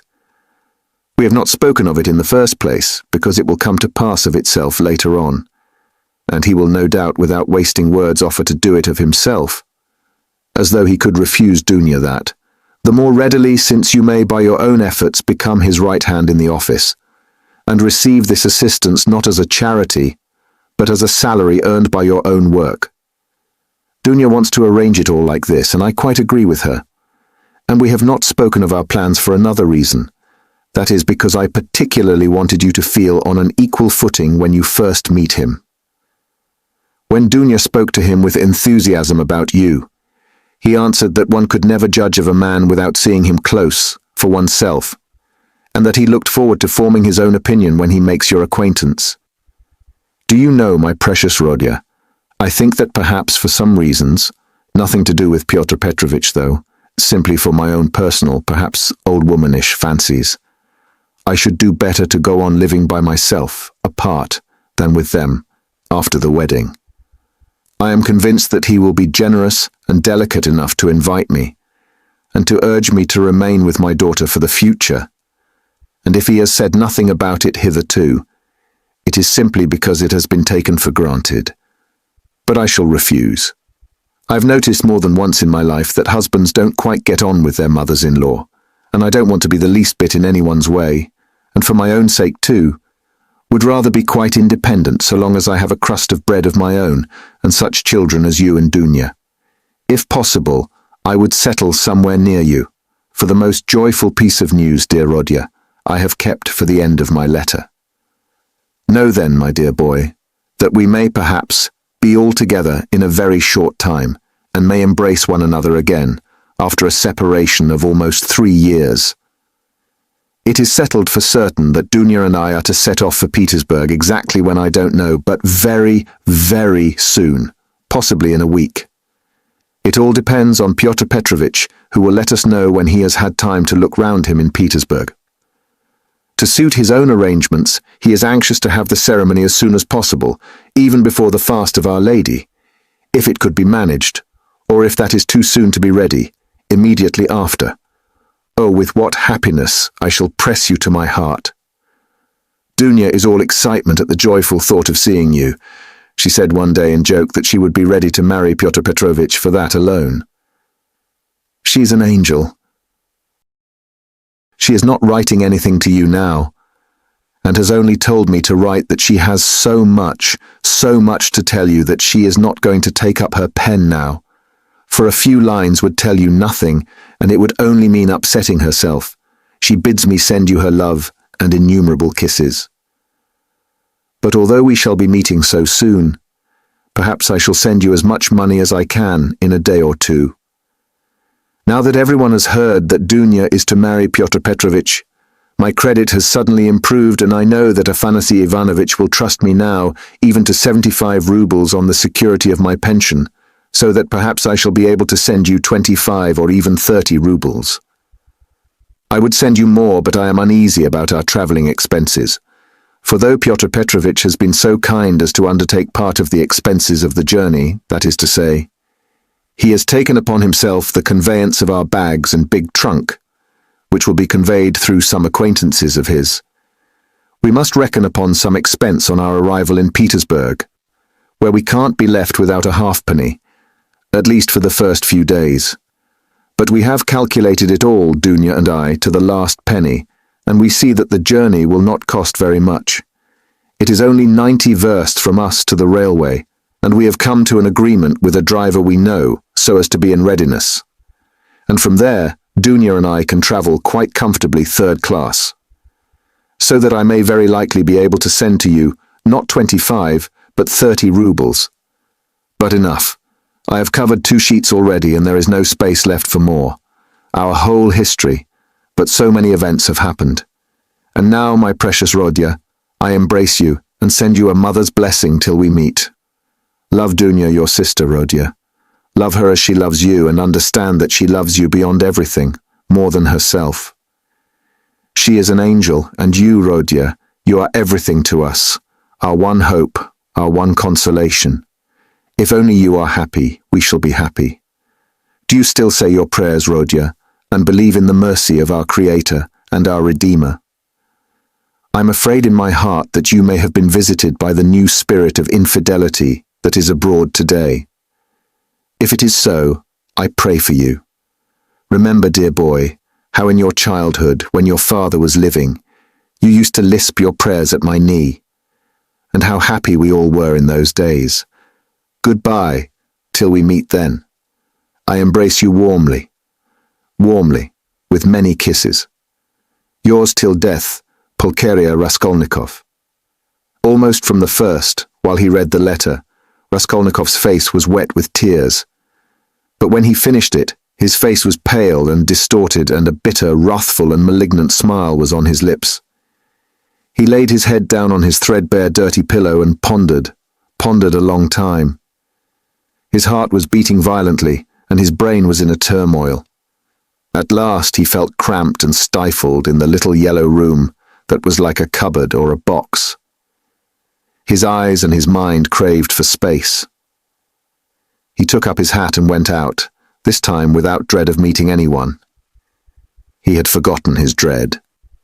He turned in the direction of the Vasilyevsky Ostrov, walking along Vasilyevsky Prospect, as though hastening on some business. But he walked, as his habit was, without noticing his way, muttering and even speaking aloud to himself, to the astonishment of the passers-by. Many of them took him to be drunk. Chapter 4. His mother's letter had been a torture to him, but as regards the chief fact in it, he had felt not one moment's hesitation, even whilst he was reading the letter. The essential question was settled, and irrevocably settled in his mind. Never such a marriage while I am alive, and Mr. Luzhin be damned. The thing is perfectly clear, he muttered to himself, with a malignant smile, anticipating the triumph of his decision. No, mother, no, Dunya, you won't deceive me. And then they apologize for not asking my advice and for taking the decision without me. I dare say. They imagine it is arranged now and can't be broken off. But we will see whether it can or not. A magnificent excuse. Pyotr Petrovitch is such a busy man that even his wedding has to be in post-haste, almost by express. No, Dunya, I see it all, and I know what you want to say to me. And I know too what you were thinking about when you walked up and down all night, and what your prayers were like before the Holy Mother of Kazan who stands in Mother's bedroom. Bitter is the ascent to Golgotha. So it is finally settled. You have determined to marry a sensible businessman, Avdotia Romanovna, one who has a fortune, has already made his fortune, that is so much more solid and impressive. A man who holds 2 government posts, and who shares the ideas of our most rising generation, as Mother writes, and who seems to be kind, as Dunya herself observes. That seems beats everything. And that very Dunya, for that very seems, is marrying him. Splendid, splendid. But I should like to know why Mother has written to me about our most rising generation. Simply as a descriptive touch, or with the idea of prepossessing me in favor of Mr. Luzhin? Oh, the cunning of them. I should like to know one thing more, how far they were open with one another that day and night and all this time since. Was it all put into words, or did both understand that they had the same thing at heart and in their minds, so that there was no need to speak of it aloud, and better not to speak of it? Most likely it was partly like that. From Mother's letter it is evident. He struck her as rude a little, and Mother in her simplicity took her observations to Dunya, and she was sure to be vexed and answered her angrily. I should think so. Who would not be angered when it was quite clear without any naive questions, and when it was understood that it was useless to discuss it? And why does she write to me? Love Dunya, Rodya, and she loves you more than herself. Has she a secret conscience prick at sacrificing her daughter to her son? You are our one comfort. You are everything to us. Oh, Mother. His bitterness grew more and more intense, and if he had happened to meet Mr. Lucian at the moment, he might have murdered him. Yes, that's true, he continued, pursuing the whirling ideas that chased each other in his brain. It is true that it needs time and care to get to know a man, but there is no mistake about Mr. Lucian. The chief thing is he is a man of business and seems kind. That was something, wasn't it, to send the bags and big box for them? A kind man, no doubt, after that. But his bride and her mother are to drive in a peasant's cart covered with sacking. I know, I have been driven in it. No matter. It is only 90 versts, and then they can't travel very comfortably, third class. For 1,000 versts. Quite right, too. One must cut one's coat according to one's cloth. But what about you, Mr. Lucian? She is your bride, and you must be aware that her mother has to raise money on her pension for the journey. To be sure, it's a matter of business, a partnership for mutual benefit, with equal shares and expenses. Food and drink provided, but pay for your tobacco. The businessman has got the better of them too. The luggage will cost less than their fares and very likely go for nothing. How is it that they don't both see all that? Or is it that they don't want to see? And they are pleased. And to think that this is only the first blossoming, and that the real fruits are to come. But what really matters is not the stinginess, is not the meanness, but the tone of the whole thing.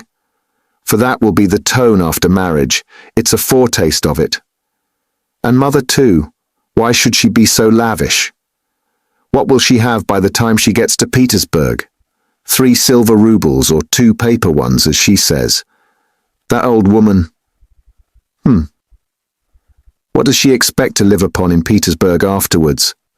She has her reasons already for guessing that she could not live with Dunya after the marriage, even for the first few months. The good man has no doubt let slip something on that subject also, though Mother would deny it. I shall refuse, says she. On whom is she reckoning then? Is she counting on what is left of her 120 rubles of pension when Afanasy Ivanovitch's debt is paid?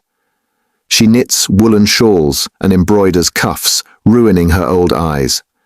And all her shawls don't add more than 20 rubles a year to her 120, I know that. So she is building all her hopes all the time on Mr. Lucian's generosity. He will offer it of himself, he will press it on me. You may wait a long time for that. That's how it always is with these Schilleresque noble hearts. Till the last moment every goose is a swan with them. Till the last moment they hope for the best and will see nothing wrong. And although they have an inkling of the other side of the picture, yet they won't face the truth till they are forced to. The very thought of it makes them shiver. They thrust the truth away with both hands, until the man they deck out in false colours puts a fool's cap on them with his own hands.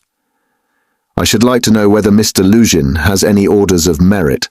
I bet he has the Anna in his buttonhole, and that he puts it on when he goes to dine with contractors or merchants.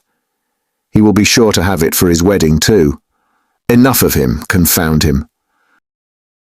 Well, Mother, I don't wonder at. It's like her, God bless her, but how could Dunya? Dunya, darling, as though I did not know you. You were nearly 20 when I saw you last. I understood you then. Mother writes that Dunya can put up with a great deal. I know that very well. I knew that 2 years and a half ago, and for the last 2.5 years I have been thinking about it.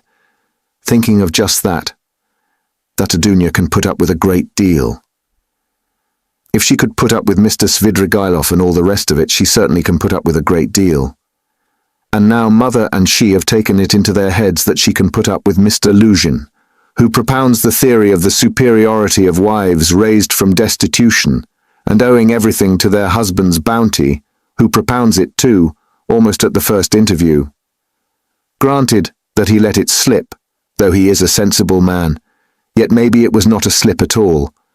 But he meant to make himself clear as soon as possible. But Dunya, she understands the man, of course, but she will have to live with the man. Why? She'd live on black bread and water. She would not sell her soul. She would not barter her moral freedom for comfort. She would not barter it for all Schleswig-Holstein, much less Mr. Luzhin's money. No, Dunya was not that sort when I knew her, and she is still the same, of course. Yes, there's no denying, the Svidrigailovs are a bitter pill. It's a bitter thing to spend one's life a governess in the provinces for 200 rubles, but I know she would rather be a black person on a plantation or a let with a German master than degrade her soul and her moral dignity by binding herself forever to a man whom she does not respect and with whom she has nothing in common, for her own advantage. And if Mr. Luzhin had been of unalloyed gold, or one huge diamond, she would never have consented to become his legal concubine. Why is she consenting then? What's the point of it? What's the answer? It's clear enough. For herself, for her comfort. To save her life she would not sell herself. But for someone else she is doing it. For one she loves, for one she adores, she will sell herself. That's what it all amounts to. For her brother, for her mother, she will sell herself. She will sell everything. In such cases, we overcome our moral feeling if necessary. Freedom, peace, conscience even, all are brought into the market. Let my life go, if only my dear ones may be happy. More than that, we become casuists. We learn to be Jesuitical, and for a time, maybe we can soothe ourselves. We can persuade ourselves that it is one's duty for a good object. That's just like us. It's as clear as daylight. It's clear that Rodion Romanovich Raskolnikov is the central figure in the business, and no one else. Oh yes, she can ensure his happiness, keep him in the university, make him a partner in the office, make his whole future secure. Perhaps he may even be a rich man later on, prosperous, respected, and may even end his life a famous man. But my mother? It's all Rodya, precious Rodya, her firstborn. For such a son who would not sacrifice such a daughter. O loving over-partial hearts, why for his sake we would not shrink even from Sonia's fate. Sonia Marmeladov, the eternal victim so long as the world lasts. Have you taken the measure of your sacrifice, both of you? Is it right? Can you bear it? Is it any use? Is there sense in it? And let me tell you, Dunya, Sonia's life is no worse than life with Mr. Luzhin. There can be no question of love, Mother writes. And what if there can be no respect either, if on the contrary there is aversion, contempt, repulsion? What then? So you will have to keep up your appearance, too. Is not that so? Do you understand what that smartness means? Do you understand that the Luzhin smartness is just the same thing as Sonia's, and maybe worse, viler, baser, because in your case, Dunya, it's a bargain for luxuries after all, but with Sonia it's simply a question of starvation. It has to be paid for, it has to be paid for. Dunya, this smartness. And what if it's more than you can bear afterwards? If you regret it? The bitterness, the misery, the curses, the tears hidden from all the world. For you are not a Marfa Petrovna. And how will your mother feel then? Even now she is uneasy, she is worried. But then when she sees it all clearly, and I?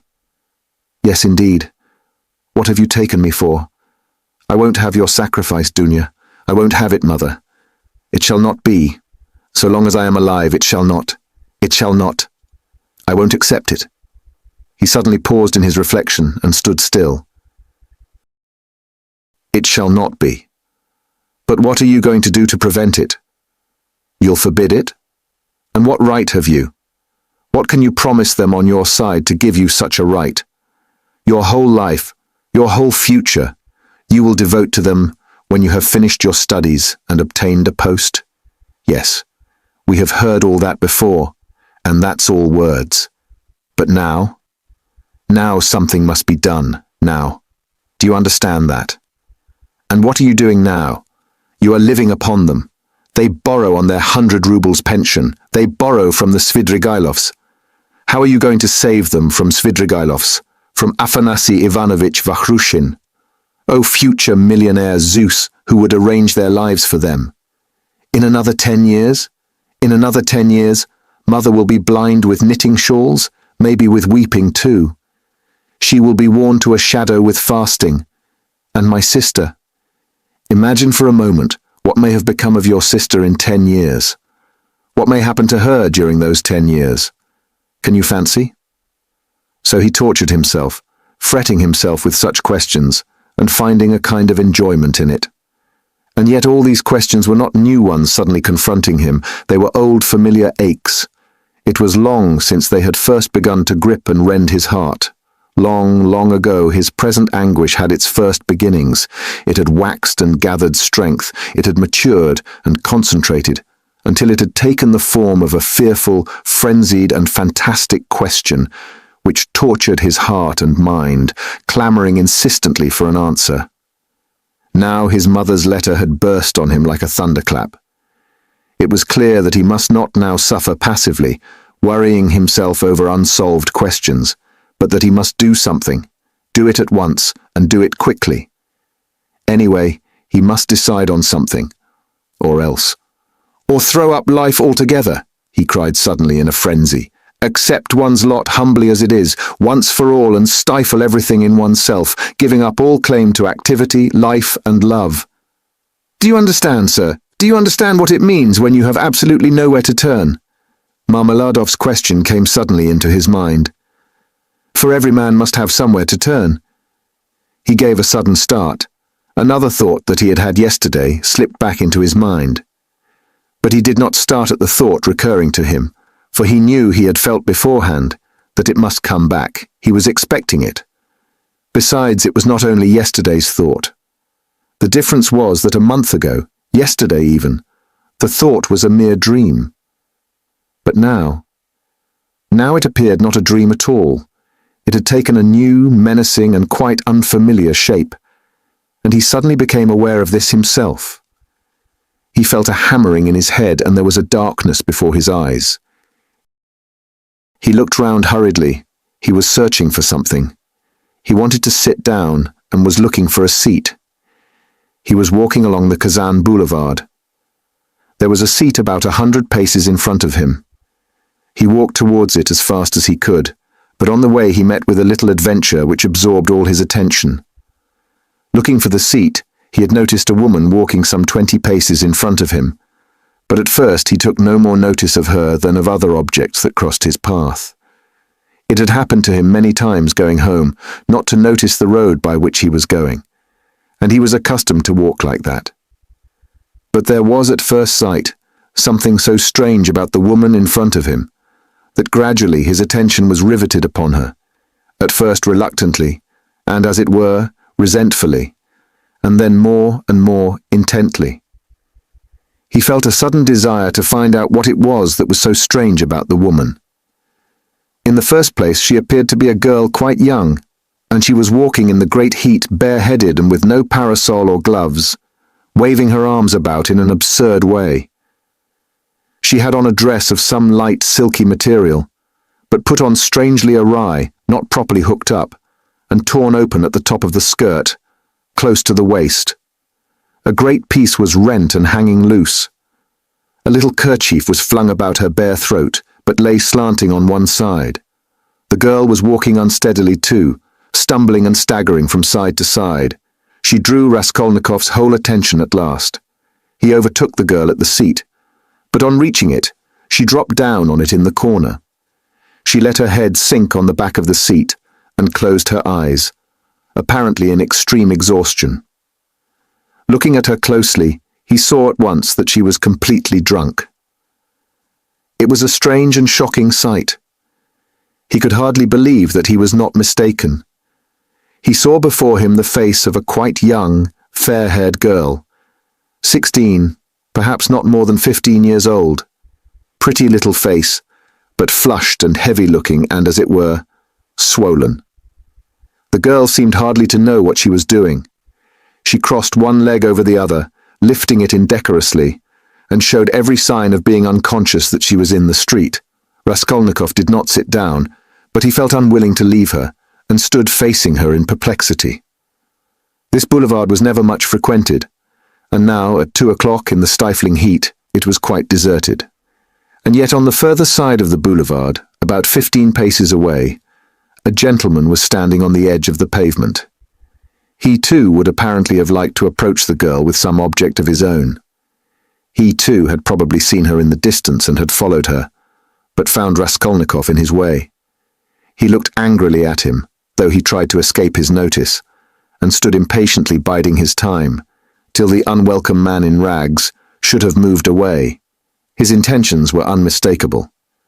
The gentleman was a plump, thickly set man, about 30, fashionably dressed, with a high colour, red lips, and moustaches. Raskolnikov felt furious. He had a sudden longing to insult this fat dandy in some way. He left the girl for a moment and walked towards the gentleman. "Hey, you Svidrigailov, what do you want here?" he shouted, clenching his fists and laughing, spluttering with rage. "What do you mean?"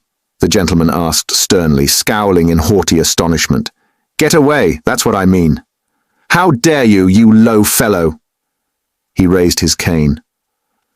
Raskolnikov rushed at him with his fists, without reflecting that the stout gentleman was a match for two men like himself. But at that instant, someone seized him from behind, and a police constable stood between them. "That's enough, gentlemen. No fighting, please, in a public place. What do you want? Who are you?" he asked Raskolnikov sternly, noticing his rags. Raskolnikov looked at him intently. He had a straightforward, sensible, soldierly face, with grey moustaches and whiskers. "You are just the man I want," Raskolnikov cried, catching at his arm. "I am a student, Raskolnikov. You may as well know that too," he added, addressing the gentleman. "Come along, I have something to show you." And taking the policeman by the hand, he drew him towards the seat. "Look here, hopelessly drunk, and she has just come down the boulevard. There is no telling who and what she is. She does not look like a professional. It's more likely she has been given drink and deceived somewhere. For the first time. You understand? And they've put her out into the street like that. Look at the way her dress is torn, and the way it has been put on. She has been dressed by somebody. She has not dressed herself, and dressed by unpracticed hands, by a man's hands. That's evident. And now look there. I don't know that dandy with whom I was going to fight. I see him for the first time, but he too has seen her on the road, just now, drunk, not knowing what she is doing. And now he is very eager to get hold of her, to get her away somewhere while she is in this state.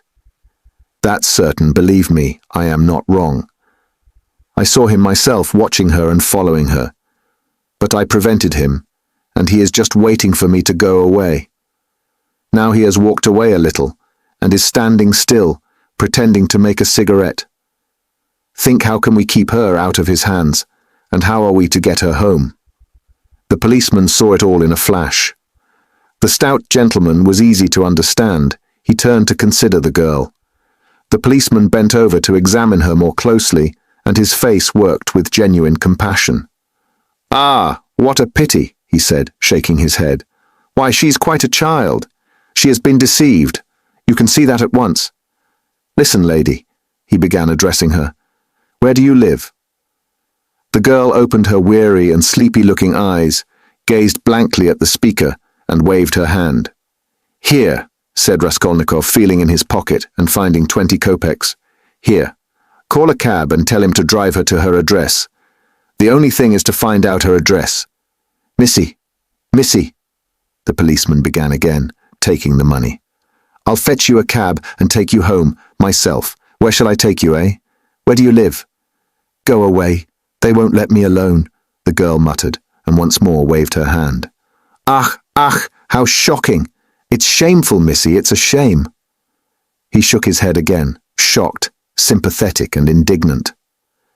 "It's a difficult job," the policeman said to Raskolnikov, and as he did so, He looked him up and down in a rapid glance.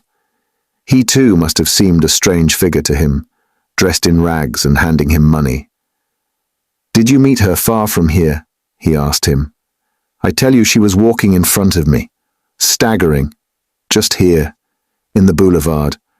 She only just reached the seat and sank down on it. Ah, the shameful things that are done in the world nowadays, God have mercy on us. An innocent creature like that, drunk already. She has been deceived, that's a sure thing. See how her dress has been torn too. Ah, the vice one sees nowadays. And as likely as not she belongs to gentlefolk too, poor ones maybe. There are many like that nowadays. She looks refined too, as though she were a lady." And he bent over her once more. Perhaps he had daughters growing up like that, looking like ladies and refined, with pretensions to gentility and smartness. "The chief thing is," Raskolnikov persisted, "to keep her out of this scoundrel's hands. Why should he outrage her? It's as clear as day what he is after. Ah, the brute, he is not moving off." Raskolnikov spoke aloud and pointed to him. The gentleman heard him and seemed about to fly into a rage again, but thought better of it and confined himself to a contemptuous look. He then walked slowly another 10 paces away and again halted. "Keep her out of his hands we can," said the constable thoughtfully, "if only she'd tell us where to take her. But as it is... Missy, hey, Missy." He bent over her once more. She opened her eyes fully all of a sudden, looked at him intently, as though realizing something, got up from the seat, and walked away in the direction from which she had come. "Oh, shameful wretches! They won't let me alone," she said, waving her hand again. She walked quickly, though staggering as before. The dandy followed her, but along another avenue, keeping his eye on her. "Don't be anxious. I won't let him have her," the policeman said resolutely, and he set off after them.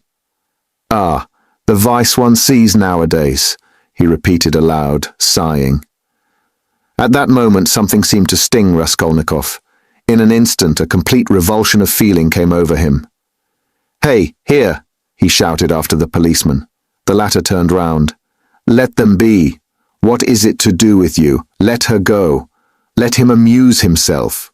He pointed at the dandy. "What is it to do with you?" The policeman was bewildered and stared at him open-eyed. Raskolnikov laughed. "Well," ejaculated the policeman, with a gesture of contempt, and he walked after the dandy and the girl, probably taking Raskolnikov for a madman or something even worse. "He has carried off my 20 kopecks," Raskolnikov murmured angrily when he was left alone. "Well, let him take as much from the other fellow to allow him to have the girl, and so let it end. And why did I want to interfere? Is it for me to help? Have I any right to help? Let them devour each other alive? What is it to me? How did I dare to give him 20 kopecks? Were they mine?" In spite of those strange words, he felt very wretched. He sat down on the deserted seat. His thoughts strayed aimlessly. He found it hard to fix his mind on anything at that moment. He longed to forget himself altogether, to forget everything, and then to wake up and begin life anew. "Poor girl," he said, looking at the empty corner where she had sat. "She will come to herself and weep, and then her mother will find out. She will give her a beating, a horrible, shameful beating, and then maybe turn her out of doors. And even if she does not, the Darya Fransovnas will get wind of it, and the girl will soon be slipping out on the sly here and there. Then there will be the hospital directly. That's always the luck of those girls with respectable mothers who go wrong on the sly. And then, again the hospital, drink, the taverns, and more hospital in 2 or 3 years, a wreck, and her life over at 18 or 19. Have I not seen cases like that? And how have they been brought to it? Why, they've all come to it like that. Ugh! But what does it matter? That's as it should be, they tell us. A certain percentage, they tell us, must every year go that way, to the devil, I suppose, so that the rest may remain chaste and not be interfered with. A percentage. What splendid words they have.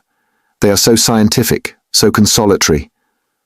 Once you've said percentage, there's nothing more to worry about. If we had any other word, maybe we might feel more uneasy. But what if Dunya were one of the percentage, of another one if not that one?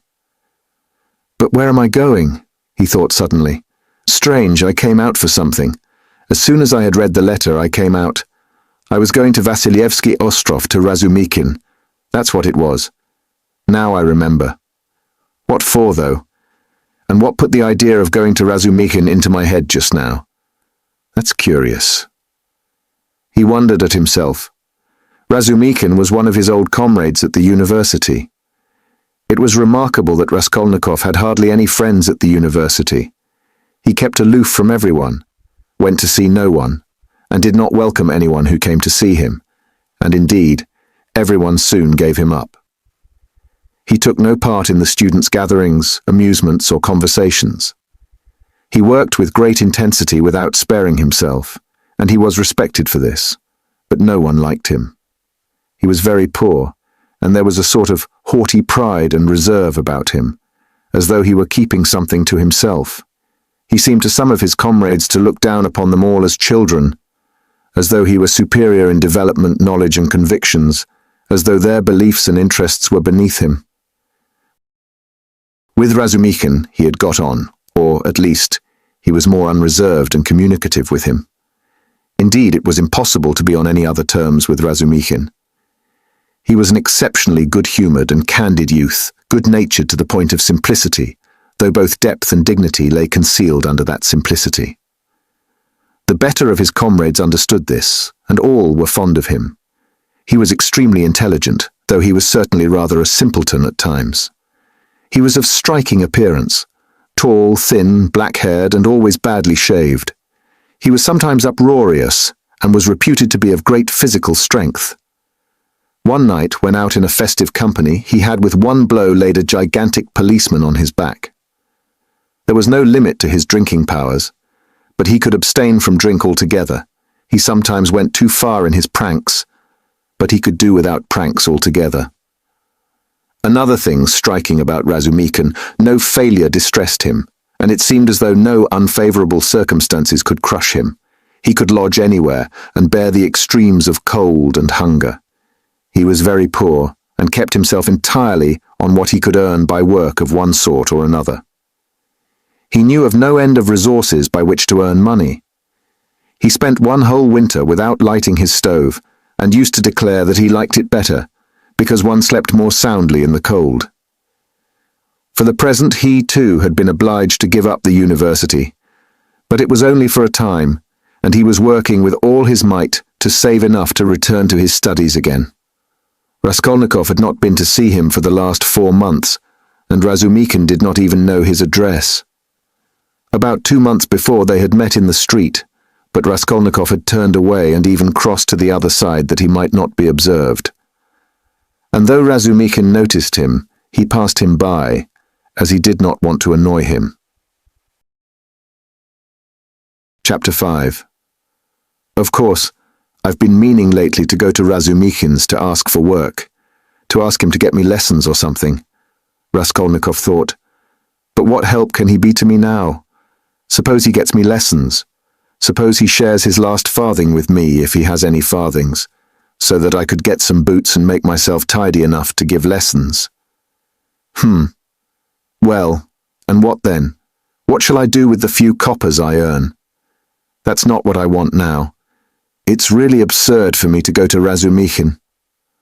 The question why he was now going to Razumikin agitated him even more than he was himself aware. He kept uneasily seeking for some sinister significance in this apparently ordinary action. Could I have expected to set it all straight and to find a way out by means of Razumikin alone? He asked himself in perplexity. He pondered and rubbed his forehead, and strange to say, after long musing, suddenly, as if it were spontaneously and by chance, a fantastic thought came into his head. To Razumikin's, he said all at once calmly, as though he had reached a final determination. I shall go to Razumikin's, of course, but not now. I shall go to him, on the next day after it, when it will be over, and everything will begin afresh. And suddenly he realized what he was thinking. After it, he shouted, jumping up from the seat, "But is it really going to happen? Is it possible it really will happen?" He left the seat and went off almost at a run. He meant to turn back homewards, but the thought of going home suddenly filled him with intense loathing. In that hole, in that awful little cupboard of his, all this had for a month past been growing up in him, and he walked on at random. His nervous shudder had passed into a fever that made him feel shivering. In spite of the heat, he felt cold. With a kind of effort, he began, almost unconsciously, from some inner craving, to stare at all the objects before him, as though looking for something to distract his attention. But he did not succeed, and kept dropping every moment into brooding.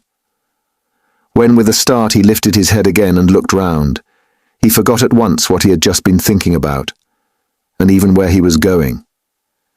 In this way he walked right across Vasilyevsky Ostrov, came out onto the Lesser Neva, crossed the bridge and turned towards the islands. The greenness and freshness were at first restful to his weary eyes after the dust of the town and the huge houses that hemmed him in and weighed upon him. Here there were no taverns, no stifling closeness, no stench. But soon these new pleasant sensations passed into morbid irritability. Sometimes he stood still before a brightly painted summer villa standing among green foliage. He gazed through the fence. He saw in the distance smartly dressed women on the verandas and balconies, and children running in the gardens. The flowers especially caught his attention. He gazed at them longer than at anything. He was met, too, by luxurious carriages and by men and women on horseback. He watched them with curious eyes and forgot about them before they had vanished from his sight. Once he stood still and counted his money. He found he had 30 kopecks. "Right, give it to her." They all clambered into Mikolka's cart, laughing and making jokes. 6 men got in, and there was still room for more. They hauled in a fat, rosy-cheeked woman. She was dressed in red cotton, in a pointed, beaded headdress and thick leather shoes. She was cracking nuts and laughing. The crowd round them was laughing too, and indeed, how could they help laughing? That wretched nag was to drag all the cartload of them at a gallop. 2 young fellows in the cart were just getting whips ready to help Mikolka. With the cry of "Now!" the mare tugged with all her might, but far from galloping could scarcely move forward. She struggled with her legs, gasping and shrinking from the blows of the 3 whips which were showered upon her like hail. The laughter in the cart and in the crowd was redoubled, but Mikolka flew into a rage and furiously thrashed the mare, as though he supposed she really could gallop. "Let me get in too, mates!" shouted a young man in the crowd, whose appetite was aroused. "Get in! All get in!" cried Mikolka. "She will draw you all! I'll beat her to death!" And he thrashed and thrashed at the mare, beside himself with fury. "Father, father!" he cried. "Father, what are they doing? Father, they are beating the poor horse." Come along, said his father. "They are drunken and foolish. They are in fun. Come away, don't look." And he tried to draw him away, but he tore himself away from his hand, and beside himself with horror ran to the horse. The poor beast was in a bad way. She was gasping, standing still, then tugging again and almost falling. "Beat her to death," cried Mikolka. "It's come to that. I'll do for her." "What are you about? Are you a Christian, you devil?" shouted an old man in the crowd. "Did anyone ever see the like? A wretched nag like that pulling such a cartload," said another. "You'll kill her," shouted the third. "Don't meddle. It's my property. I'll do what I choose. Get in. More of you. Get in. All of you. I will have her go at a gallop." All at once laughter broke into a roar and covered everything. The mare, roused by the shower of blows, began feebly kicking. Even the old man could not help smiling. To think of a wretched little beast like that trying to kick. 2 lads in the crowd snatched up whips and ran to the mare to beat her about the ribs. 1 ran each side. "Hit her in the face, in the eyes, in the eyes," cried Mikolka. "Give us a song, mates," shouted someone in the cart, and everyone in the cart joined in a riotous song. jingling a tambourine and whistling. The woman went on cracking nuts and laughing. He ran beside the mare, ran in front of her, saw her being whipped across the eyes, right in the eyes. He was crying. He felt choking. His tears were streaming. One of the men gave him a cut with the whip across the face. He did not feel it. Wringing his hands and screaming, he rushed up to the grey-headed old man with the grey beard, who was shaking his head in disapproval. One woman seized him by the hand and would have taken him away, but he tore himself from her and ran back to the mare. She was almost at the last gasp, but began kicking once more. "I'll teach you to kick," Mikolka shouted ferociously. He threw down the whip, bent forward and picked up from the bottom of the cart a long, thick shaft. He took hold of one end with both hands and with an effort brandished it over the mare. "He'll crush her," was shouted round him. "He'll kill her." "It's my property," shouted Mikolka, and brought the shaft down with a swinging blow. There was a sound of a heavy thud. "Thrash her! Thrash her!" "Why have you stopped?" shouted voices in the crowd. And Mikolka swung the shaft a second time, and it fell a second time on the spine of the luckless mare. She sank back on her haunches, but lurched forward and tugged forward with all her force, tugged first on one side and then on the other, trying to move the cart. But the 6 whips were attacking her in all directions, and the shaft was raised again and fell upon her a third time, then a fourth, with heavy measured blows. Mikolka was in a fury that he could not kill her at one blow. "She's a tough one," was shouted in the crowd. "She'll fall in a minute, mates. There will soon be an end of her," said an admiring spectator in the crowd. "Fetch an axe to her! Finish her off!" shouted a third. "I'll show you! Stand off!" Mikolka screamed frantically. He threw down the shaft, stooped down in the cart and picked up an iron crowbar. "Look out!" he shouted, and with all his might he dealt a stunning blow at the poor mare. The blow fell. The mare staggered, sank back, tried to pull, but the bar fell again with a swinging blow on her back, and she fell on the ground like a log. "Finish her off!" shouted Mikolka, and he leapt beside himself out of the cart. Several young men, also flushed with drink, seized anything they could come across, whips, sticks, poles, and ran to the dying mare. Mikolka stood on one side and began dealing random blows with the crowbar. The mare stretched out her head, drew a long breath, and died. "You butchered her!" someone shouted in the crowd. "Why wouldn't she gallop then?" "My property!" shouted Mikolka, with bloodshot eyes, brandishing the bar in his hands. He stood as though regretting that he had nothing more to beat. "No mistake about it, you are not a Christian," many voices were shouting in the crowd. But the poor boy, beside himself, made his way screaming through the crowd to the sorrel nag, put his arms round her bleeding dead head and kissed it, kissed the eyes and kissed the lips. Then he jumped up and flew in a frenzy with his little fists out at Mikolka. At that instant his father, who had been running after him, snatched him up and carried him out of the crowd. "Come along, come, let us go home," he said to him. "Father, why did they kill the poor horse?" he sobbed. But his voice broke and the words came in shrieks from his panting chest. "They are drunk. They are brutal. It's not our business," said his father. He put his arms round his father, but he felt choked. He tried to draw a breath, to cry out, and woke up. He woke up, gasping for breath, his hair soaked with perspiration, and stood up in terror.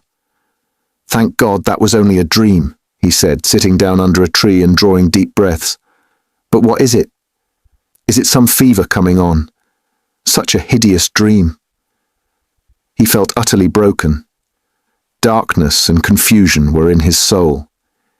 He rested his elbows on his knees and leaned his head on his hands. "Good God!" he cried. "Can it be? Can it be that I shall really take an axe? That I shall strike her on the head, split her skull open? That I shall tread in the sticky warm blood, break the lock, steel and tremble, hide all spattered in the blood, with the axe? Good God! Can it be?" He was shaking like a leaf as he said this. "But why am I going on like this?" he continued. sitting up again, as it were, in profound amazement. I knew that I could never bring myself to it. So what have I been torturing myself for till now?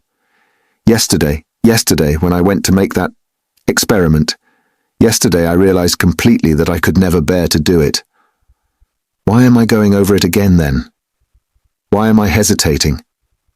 As I came down the stairs yesterday, I said to myself that it was base, loathsome, vile. The very thought of it made me feel sick and filled me with horror. No! I couldn't do it! Granted that there is no flaw in all that reasoning, that all that I have concluded this last month is clear as day, true as arithmetic. My God! Anyway, I couldn't bring myself to it. I couldn't do it. Why then am I still? He rose to his feet, looked round in wonder as though surprised at finding himself in this place, and went towards the bridge. He was pale, his eyes glowed, he was exhausted in every limb, but he seemed suddenly to breathe more easily. He felt he had cast off that fearful burden that had so long been weighing upon him, and all at once there was a sense of relief and peace in his soul. Lord, he prayed, show me my path. I renounce that accursed dream of mine. Crossing the bridge, he gazed quietly and calmly at the Neva, at the glowing red sun setting in the glowing sky. In spite of his weakness, he was not conscious of fatigue. It was as though an abscess that had been forming for a month past in his heart had suddenly broken. Freedom! He was free from that spell, that sorcery, that obsession. Later on, when he recalled that time and all that happened to him during those days, minute by minute, point by point, he was superstitiously impressed by one circumstance, which, though in itself not very exceptional, always seemed to him afterwards the predestined turning point of his fate. He could never understand and explain to himself why, when he was tired and worn out, when it would have been more convenient for him to go home by the shortest and most direct way, he had returned by the Haymarket where he had no need to go. It was obviously and quite unnecessarily out of his way, though not much so. It is true that it happened to him dozens of times to return home without noticing what streets he passed through. But why, he was always asking himself, why had such an important, such a decisive, and at the same time, such an absolutely chance meeting happened in the Haymarket, where he had moreover no reason to go? At the very hour, the very minute of his life, when he was just in the very mood and in the very circumstances in which that meeting was able to exert the gravest and most decisive influence on his whole destiny, as though it had been lying in wait for him on purpose. It was about 9 o'clock when he crossed the Haymarket. At the tables and the barrows, at the booths and the shops, all the market people were closing their establishments or clearing away and packing up their wares and, like their customers, were going home. Rag pickers and costermongers of all kinds were crowding round the taverns in the dirty and stinking courtyards of the Haymarket. Raskolnikov particularly liked this place and the neighbouring alleys when he wandered aimlessly in the streets. Here his rags did not attract contemptuous attention, and one could walk about in any attire without scandalizing people. At the corner of an alley, a huckster and his wife had 2 tables set out with tapes, thread, cotton handkerchiefs, and so on. They too had got up to go home, but were lingering in conversation with a friend who had just come up to them. This friend was Lizaveta Ivanovna, or as everyone called her, Lizaveta, the younger sister of the old pawnbroker, Alyona Ivanovna, whom Raskolnikov had visited the previous day to pawn his watch and make his experiment. He already knew all about Lizaveta, and she knew him a little too. She was a single woman of about 35, tall, clumsy, timid, submissive and almost idiotic. She was a complete slave, and went in fear and trembling of her sister, who made her work day and night, and even beat her. She was standing with a bundle before the huckster and his wife, listening earnestly and doubtfully. They were talking of something with special warmth. The moment Raskolnikov caught sight of her, he was overcome by a strange sensation, as it were, of intense astonishment. though there was nothing astonishing about this meeting. "You could make up your mind for yourself, Lizaveta Ivanovna," the huckster was saying aloud. "Come round tomorrow about 7. They will be here too." "Tomorrow?" said Lizaveta slowly and thoughtfully, as though unable to make up her mind. "Upon my word, what a fright you are in of Alyona Ivanovna," gabbled the huckster's wife, a lively little woman. "I look at you, you are like some little babe. And she is not your own sister either, nothing but a stepsister, and what a hand she keeps over you." "But this time don't say a word to Alyona Ivanovna," her husband interrupted. "That's my advice, but come round to us without asking. It will be worth your while. Later on your sister herself may have a notion. Am I to come?" "About 7 o'clock tomorrow, and they will be here. You will be able to decide for yourself." "And we'll have a cup of tea," added his wife. "All right, I'll come," said Lizaveta, still pondering, and she began slowly moving away. Raskolnikov had just passed and heard no more. He passed softly, unnoticed, trying not to miss a word. His first amazement was followed by a thrill of horror, like a shiver running down his spine. He had suddenly, quite unexpectedly learnt, that the next day at 7 o'clock, Lizaveta, the old woman's sister and only companion, would be away from home, and that therefore, at 7 o'clock precisely, the old woman would be left alone. He was only a few steps from his lodging. He went in like a man condemned to death. He thought of nothing and was incapable of thinking, but he felt suddenly in his whole being that he had no more freedom of thought, no will, and that everything was suddenly and irrevocably decided.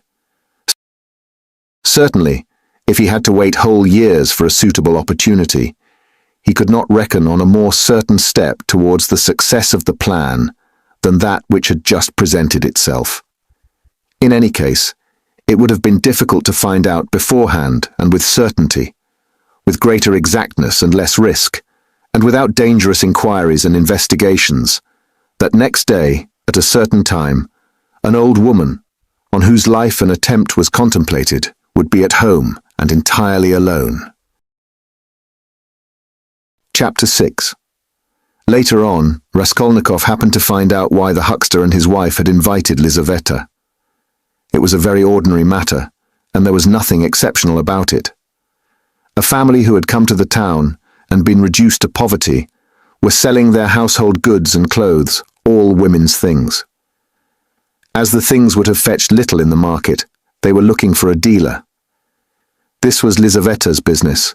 She undertook such jobs and was frequently employed, as she was very honest and always fixed a fair price and stuck to it. She spoke as a rule little, and as we have said already, she was very submissive and timid. But Raskolnikov had become superstitious of late. The traces of superstition remained in him long after and were almost ineradicable.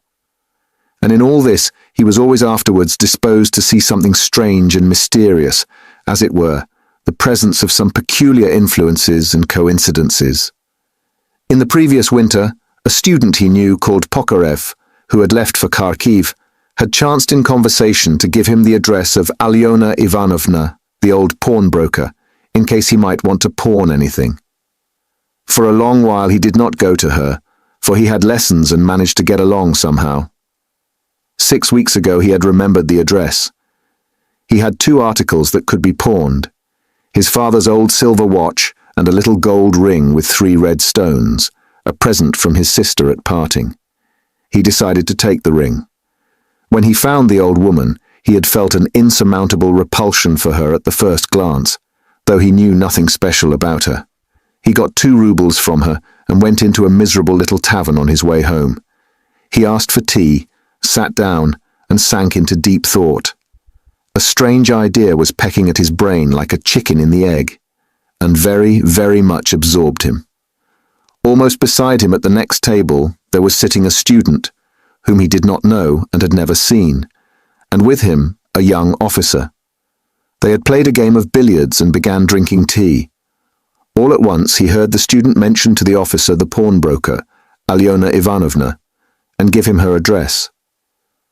This of itself seemed strange to Raskolnikov.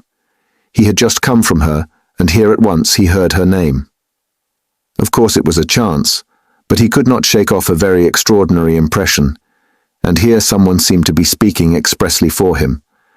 The student began telling his friend various details about Alyona Ivanovna. "She is first-rate," he said. "You can always get money from her. She is as rich as a Jew. She can give you 5,000 rubles at a time, and she is not above taking a pledge for a ruble. Lots of our fellows have had dealings with her, but she is an awful old harpy." And he began describing how spiteful and uncertain she was, how if you were only a day late with your interest the pledge was lost, how she gave a quarter of the value of an article and took 5 and even 7% a month on it, and so on. The student chattered on, saying that she had a sister, Lizaveta, whom the wretched little creature was continually beating and kept in complete bondage like a small child, though Lizaveta was at least 6 feet high. "There's a phenomenon for you," cried the student, and he laughed. They began talking about Lizaveta. The student spoke about her with a peculiar relish and was continually laughing, and the officer listened with great interest and asked him to send Lizaveta to do some mending for him. Raskolnikov did not miss a word and learned everything about her. Lizaveta was younger than the old woman and was her half-sister, being the child of a different mother. She was 35. She worked day and night for her sister, and besides doing the cooking and the washing, she did sewing and worked as a charwoman and gave her sister all she earned.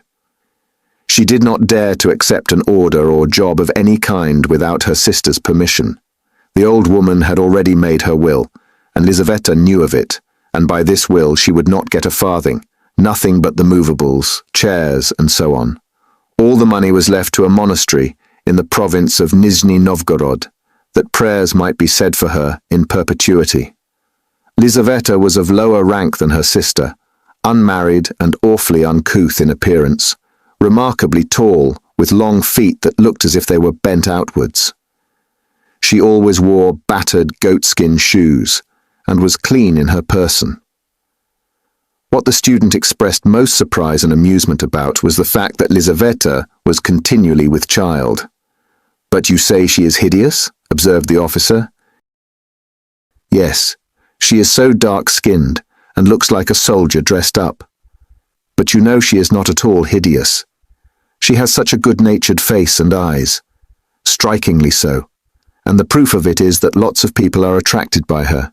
She is such a soft, gentle creature, ready to put up with anything, always willing to do anything, and her smile is really very sweet."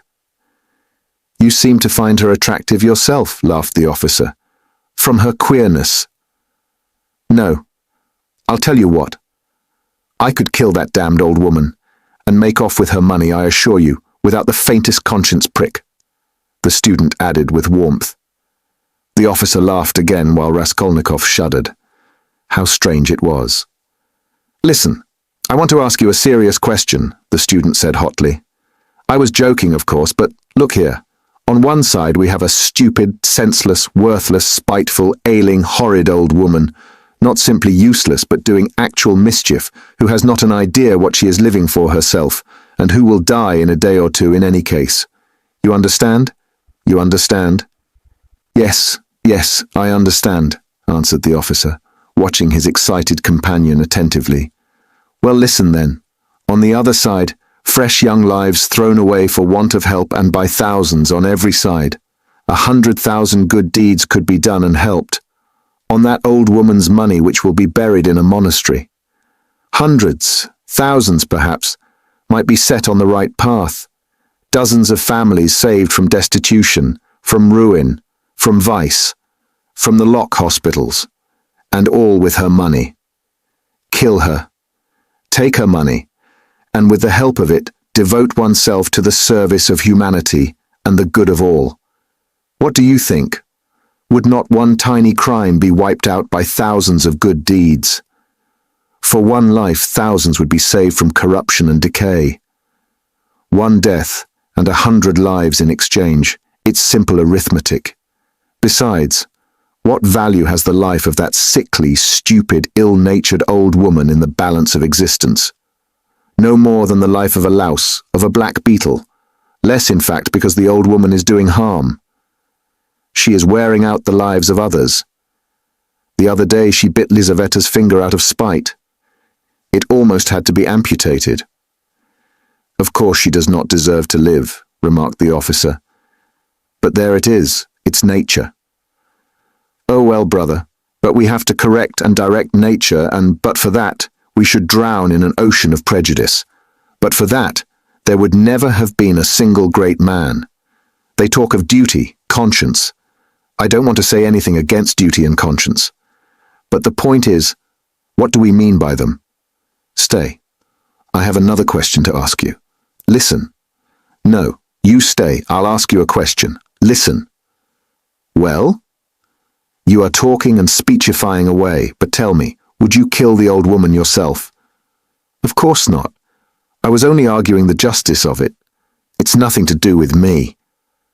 But I think if you would not do it yourself, there's no justice about it.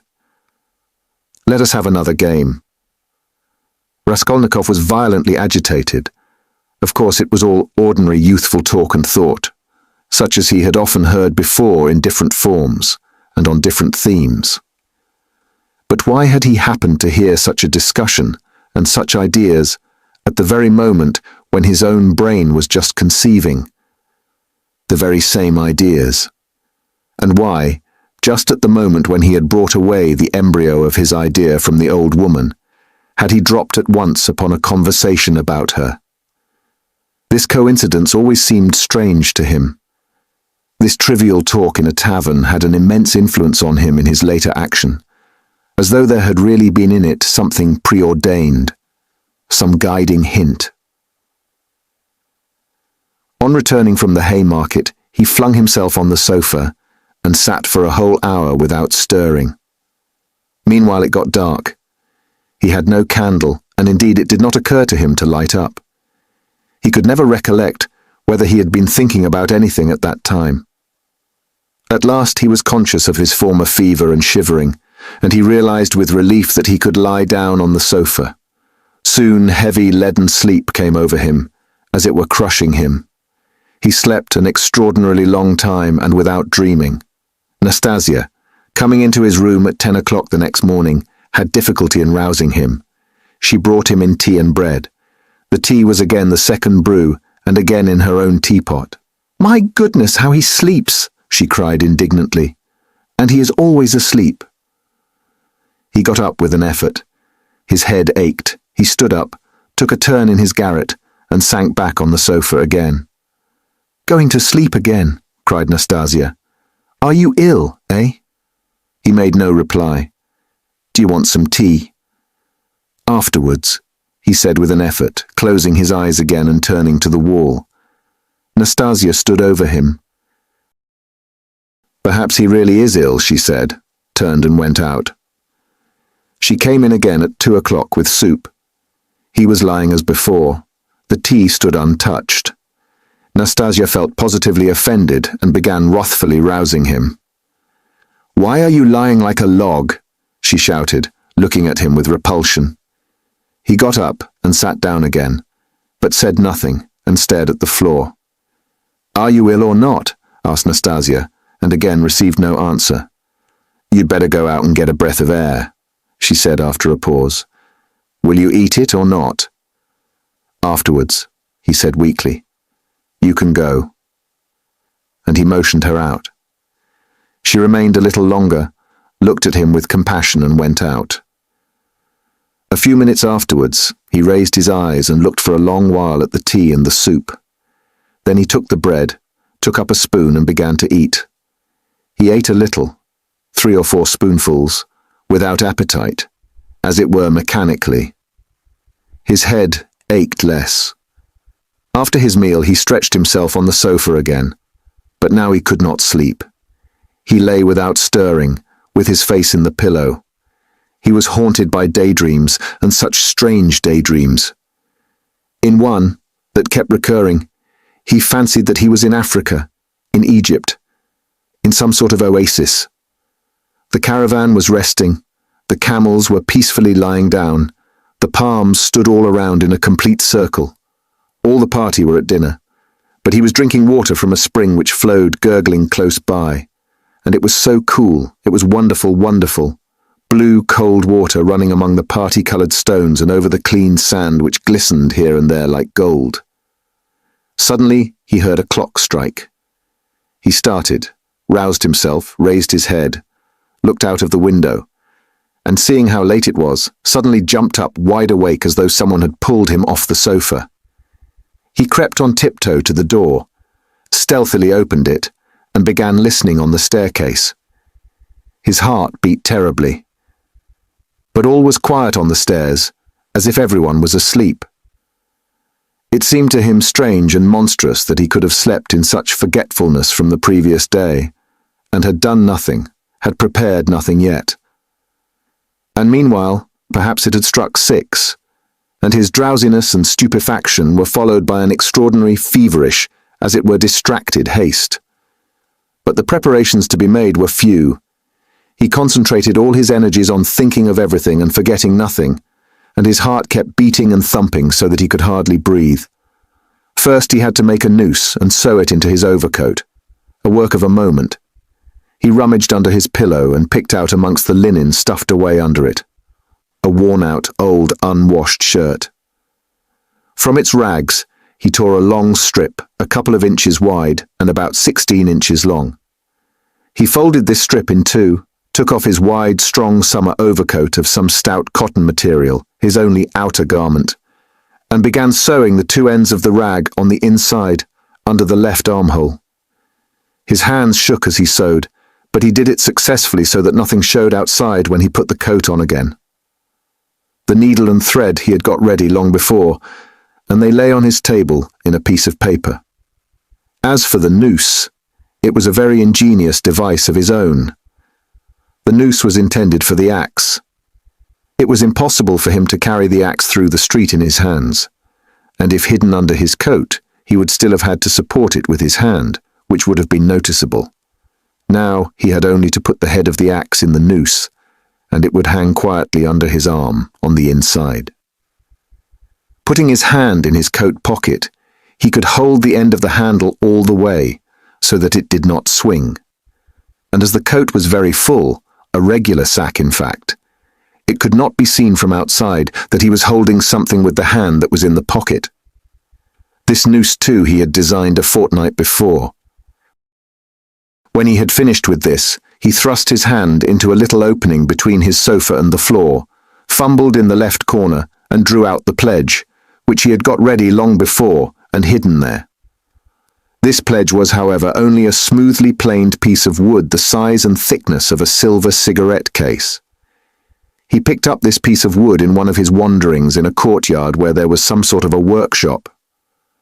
Afterwards he had added to the wood a thin, smooth piece of iron, which he had also picked up at the same time in the street. Putting the iron, which was a little the smaller, on the piece of wood, he fastened them very firmly, crossing and recrossing the thread round them, then wrapped them carefully and daintily in clean white paper, and tied up the parcel so that it would be very difficult to untie it. This was in order to divert the attention of the old woman for a time, while she was trying to undo the knot, and so to gain a moment. The iron strip was added to give weight, so that the woman might not guess the first minute that the thing was made of wood. All this had been stored by him beforehand under the sofa. He had only just got the pledge out when he heard someone suddenly about in the yard. It struck 6 long ago. Long ago. My God! He rushed to the door, listened, caught up his hat and began to descend his 13 steps, cautiously, noiselessly, like a cat. He had still the most important thing to do, to steal the axe from the kitchen. That the deed must be done with an axe, he had decided long ago. He had also a pocket pruning knife, but he could not rely on the knife, and still less on his own strength, and so resolved finally on the axe. We may note in passing one peculiarity in regard to all the final resolutions taken by him in the matter. They had one strange characteristic. The more final they were, the more hideous and the more absurd they at once became in his eyes. In spite of all his agonizing inward struggle, he never for a single instant all that time could believe in the carrying out of his plans. And indeed, if it had ever happened that everything to the least point could have been considered and finally settled, and no uncertainty of any kind had remained, he would, it seems, have renounced it all as something absurd, monstrous, and impossible. But a whole mass of unsettled points and uncertainties remained. As for getting the axe, that trifling business cost him no anxiety, for nothing could be easier. Nastasia was continually out of the house, especially in the evenings. She would run into the neighbors or to a shop, and always left the door ajar. It was the one thing the landlady was always scolding her about, and so, when the time came, he would only have to go quietly into the kitchen and to take the axe, and an hour later, when everything was over, go in and put it back again. But these were doubtful points. Supposing he returned an hour later to put it back, and Nastasia had come back and was on the spot. He would of course have to go by and wait till she went out again. But supposing she were in the meantime to miss the axe, look for it, make an outcry. That would mean suspicion, or at least grounds for suspicion. But those were all trifles which he had not even begun to consider, and indeed he had no time. He was thinking of the chief point and put off trifling details until he could believe in it all. But that seemed utterly unattainable. So it seemed to himself, at least. He could not imagine, for instance, that he would sometime leave off thinking, get up and simply go there. Even his late experiment, that is, his visit with the object of a final survey of the place, was simply an attempt at an experiment, far from being the real thing, as though one should say, come, let us go and try it, why dream about it? And at once he had broken down and had run away cursing, in a frenzy with himself. Meanwhile it would seem, as regards the moral question, that his analysis was complete. His casuistry had become keen as a razor, and he could not find rational objections in himself. But in the last resort, he simply ceased to believe in himself, and doggedly, slavishly sought arguments in all directions, fumbling for them, as though someone were forcing and drawing him to it. At first, long before indeed, he had been much occupied with one question: why almost all crimes are so badly concealed and so easily detected, and why almost all criminals leave such obvious traces. He had come gradually to many different and curious conclusions, and in his opinion the chief reason lay not so much in the material impossibility of concealing the crime, as in the criminal himself. Almost every criminal is subject to a failure of will and reasoning power by a childish and phenomenal heedlessness, at the very instant when prudence and caution are most essential. It was his conviction that this eclipse of reason and failure of willpower attacked a man like a disease, developed gradually and reached its highest point just before the perpetration of the crime, continued with equal violence at the moment of the crime, and for longer or shorter time after, according to the individual case, and then passed off like any other disease. The question whether the disease gives rise to the crime, or whether the crime from its own peculiar nature is always accompanied by something of the nature of disease, he did not yet feel able to decide. When he reached these conclusions, he decided that in his own case there could not be such a morbid reaction, that his reason and will would remain unimpaired at the time of carrying out his design, for the simple reason that his design was not a crime. We will omit all the process by means of which he arrived at this last conclusion. We have run too far ahead already. We may add only that the practical, purely material difficulties of the affair occupied a secondary position in his mind. One has but to keep all one's willpower and reason to deal with them, and they will all be overcome at the time when once one has familiarized oneself with the minutest details of the business. But this preparation had never been begun. His final decisions were what he came to trust least, and when the hour struck, it all came to pass quite differently, as it were, accidentally and unexpectedly. One trifling circumstance upset his calculations, before he had even left the staircase. When he reached the landlady's kitchen, the house, Here was the gate. Suddenly, a clock somewhere struck once. What? Can it be 7:30? Impossible. It must be fast. Luckily for him, everything went well again at the gates. At that very moment, as though expressly for his benefit, a huge wagon of hay had just driven in at the gate, completely screening him as he passed under the gateway, and the wagon had scarcely had time to drive through into the yard before he had slipped in a flash to the right. On the other side of the wagon he could hear shouting and quarrelling, but no one noticed him, and no one met him. Many windows looking into that huge quadrangular yard were open at that moment, but he did not raise his head. He had not the strength to. The staircase leading to the old woman's room was close by, just on the right of the gateway. He was already on the stairs. Drawing a breath, pressing his hand against his throbbing heart, and once more feeling for the axe and setting it straight, he began softly and cautiously ascending the stairs, listening every minute. But the stairs, too, were quite deserted. All the doors were shut. He met no one. One flat, indeed, on the first floor was wide open, and painters were at work in it, but they did not glance at him. He stood still, thought a minute, and went on. Of course, it would be better if they had not been here, but it's 2 stories above them. And there was the 4th story. Here was the door. Here was the flat opposite, the empty one. The flat underneath the old woman's was apparently empty also. The visiting card nailed on the door had been torn off. They had gone away. He was out of breath. For one instant the thought floated through his mind, shall I go back? But he made no answer, and began listening at the old woman's door, a dead silence. Then he listened again on the staircase, listened long and intently, then looked about him for the last time, pulled himself together, drew himself up, and once more tried the axe in the noose. Am I very pale? He wondered. Am I not evidently agitated? She is mistrustful. Had I better wait a little longer, till my heart leaves off thumping? But his heart did not leave off. On the contrary, as though to spite him, it throbbed more and more violently. He could stand it no longer. He slowly put out his hand to the bell and rang.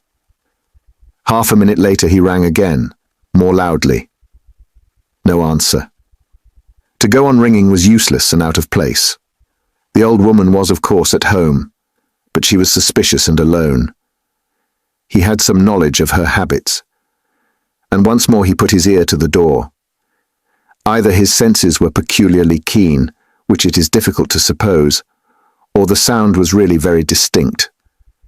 Anyway, he suddenly heard something like the cautious touch of a hand on the lock and the rustle of a skirt at the very door. Someone was standing stealthily close to the lock, and just as he was doing on the outside, was secretly listening within, and seemed to have her ear to the door. He moved a little on purpose and muttered something aloud that he might not have the appearance of hiding, then rang a 3rd time, but quietly, soberly, and without impatience, recalling it afterwards. That moment stood out in his mind, vividly, distinctly, forever. He could not make out how he had had such cunning, for his mind was as it were clouded at moments, and he was almost unconscious of his body. An instant later he heard the latch unfastened. Chapter 7. The door was as before opened a tiny crack, and again 2 sharp and suspicious eyes stared at him out of the darkness. Then Raskolnikov lost his head and nearly made a great mistake. Fearing the old woman would be frightened by their being alone, and not hoping that the sight of him would disarm her suspicions, he took hold of the door and drew it towards him to prevent the old woman from attempting to shut it again. Seeing this, she did not pull the door back, but she did not let go the handle so that he almost dragged her out with it onto the stairs. Seeing that she was standing in the doorway, not allowing him to pass, he advanced straight upon her. She stepped back in alarm, tried to say something, but seemed unable to speak and stared with open eyes at him.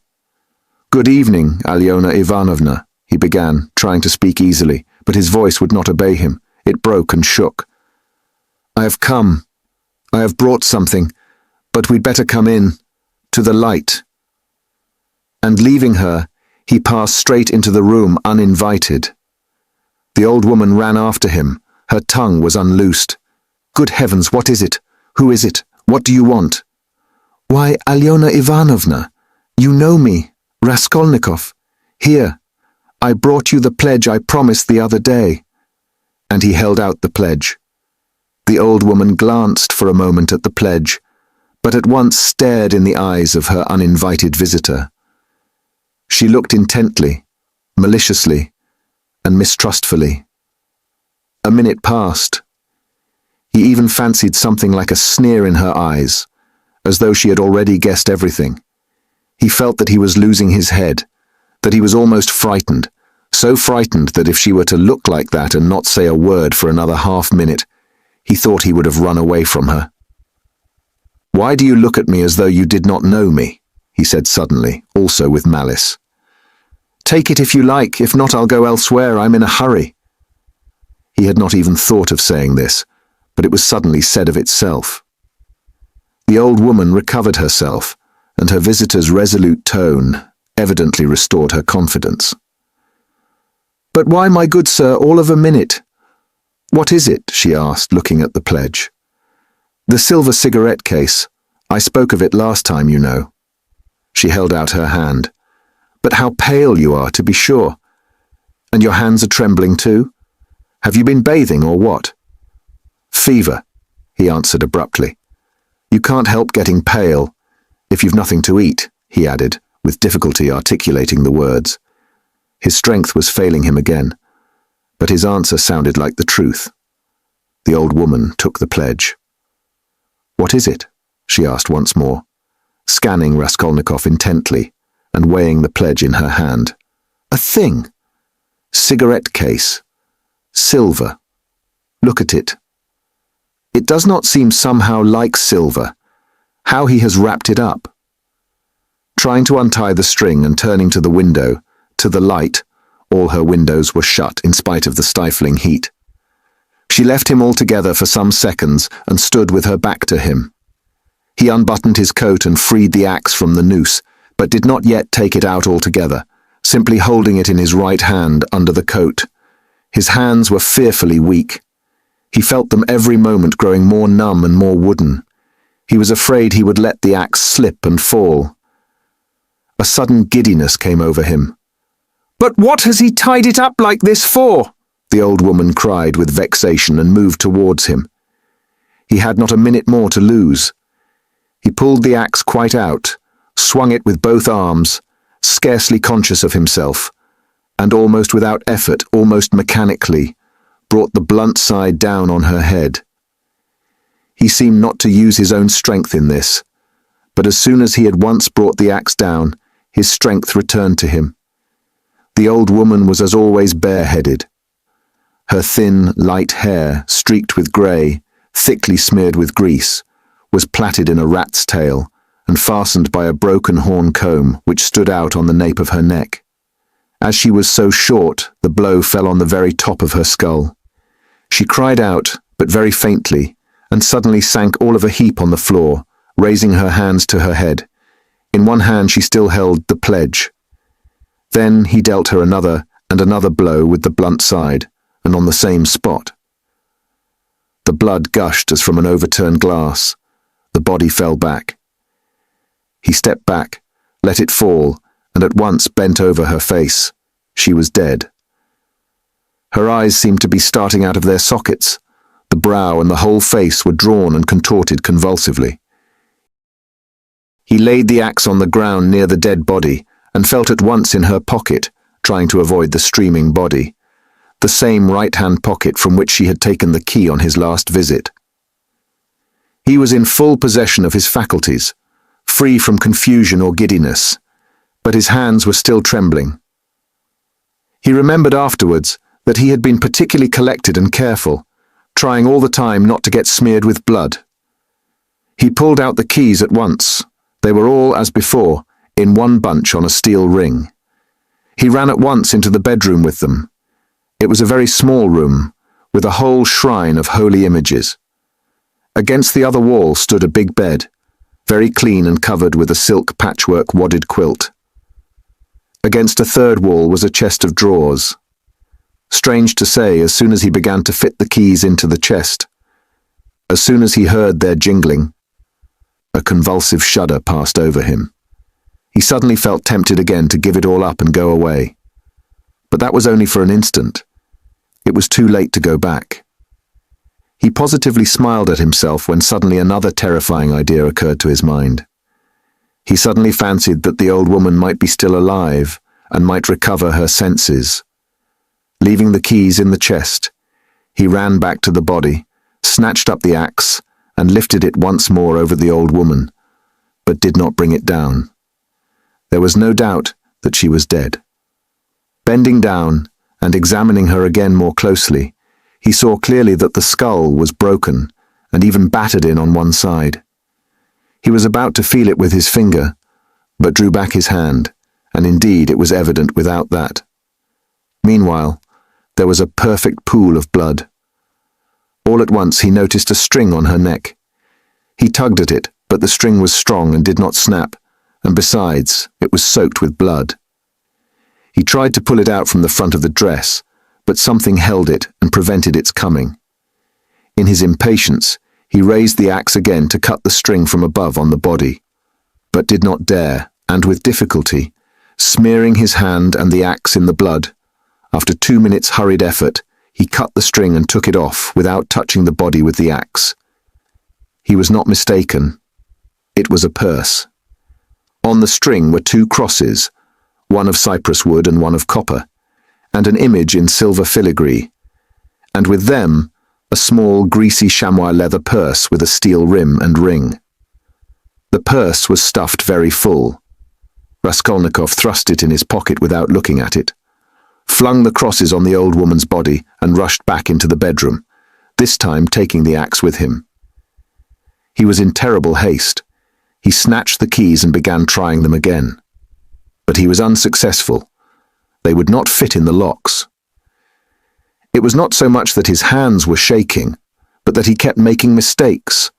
Though he saw, for instance, that a key was not the right one and would not fit, still he tried to put it in. Suddenly he remembered and realized that the big key with the deep notches, which was hanging there with the small keys, could not possibly belong to the chest of drawers. On his last visit this had struck him, but to some strong box, and that everything perhaps was hidden in that box. He left the chest of drawers and at once felt under the bedstead, knowing that old women usually keep boxes under their beds. And so it was. There was a good-sized box under the bed, at least a yard in length, with an arched lid covered with red leather and studded with steel nails. The notched key fitted at once and unlocked it. At the top, under a white sheet, was a coat of red brocade lined with hareskin. Under it was a silk dress, then a shawl, and it seemed as though there was nothing below but clothes. The first thing he did was to wipe his blood-stained hands on the red brocade. It's red, and on red blood will be less noticeable. The thought passed through his mind. Then he suddenly came to himself. Good God! Am I going out of my senses? He thought with terror. But no sooner did he touch the clothes than a gold watch slipped from under the fur coat. He made haste to turn them all over. There turned out to be various articles made of gold among the clothes, probably all pledges, unredeemed or waiting to be redeemed, bracelets, chains, earrings, pins and such things. Some were in cases, others simply wrapped in newspaper, carefully and exactly folded and tied round with tape. Without any delay, he began filling up the pockets of his trousers and overcoat, without examining or undoing the parcels and cases. But he had not time to take many. He suddenly heard steps in the room where the old woman lay. He stopped short and was still as death. But all was quiet, so it must have been his fancy. All at once he heard distinctly a faint cry, as though someone had uttered a low, broken moan. Then again, dead silence for a minute or two. He sat squatting on his heels by the box and waited, holding his breath. Suddenly he jumped up, seized the axe, and ran out of the bedroom. In the middle of the room stood Lizaveta with a big bundle in her arms. She was gazing in stupefaction at her murdered sister, white as a sheet, and seeming not to have the strength to cry out. Seeing him run out of the bedroom, she began faintly quivering all over, like a leaf. A shudder ran down her face. She lifted her hand, opened her mouth, but still did not scream. She began slowly backing away from him into the corner, staring intently, persistently at him, but still uttered no sound, as though she could not get breath to scream. He rushed at her with the axe. Her mouth twitched piteously, as one sees babies' mouths when they begin to be frightened, stare intently at what frightens them, and are on the point of screaming. And this hapless Lizaveta was so simple and had been so thoroughly crushed and scared that she did not even raise a hand to guard her face, though that was the most necessary and natural action at the moment, for the axe was raised over her face. She only put up her empty left hand, but not to her face, slowly holding it out before her as though motioning him away. The axe fell with the sharp edge just on the skull and split at one blow all the top of the head. She fell heavily at once. Raskolnikov completely lost his head. Snatching up her bundle, dropped it again and ran into the entry. Fear gained more and more mastery over him, especially after this second, quite unexpected murder.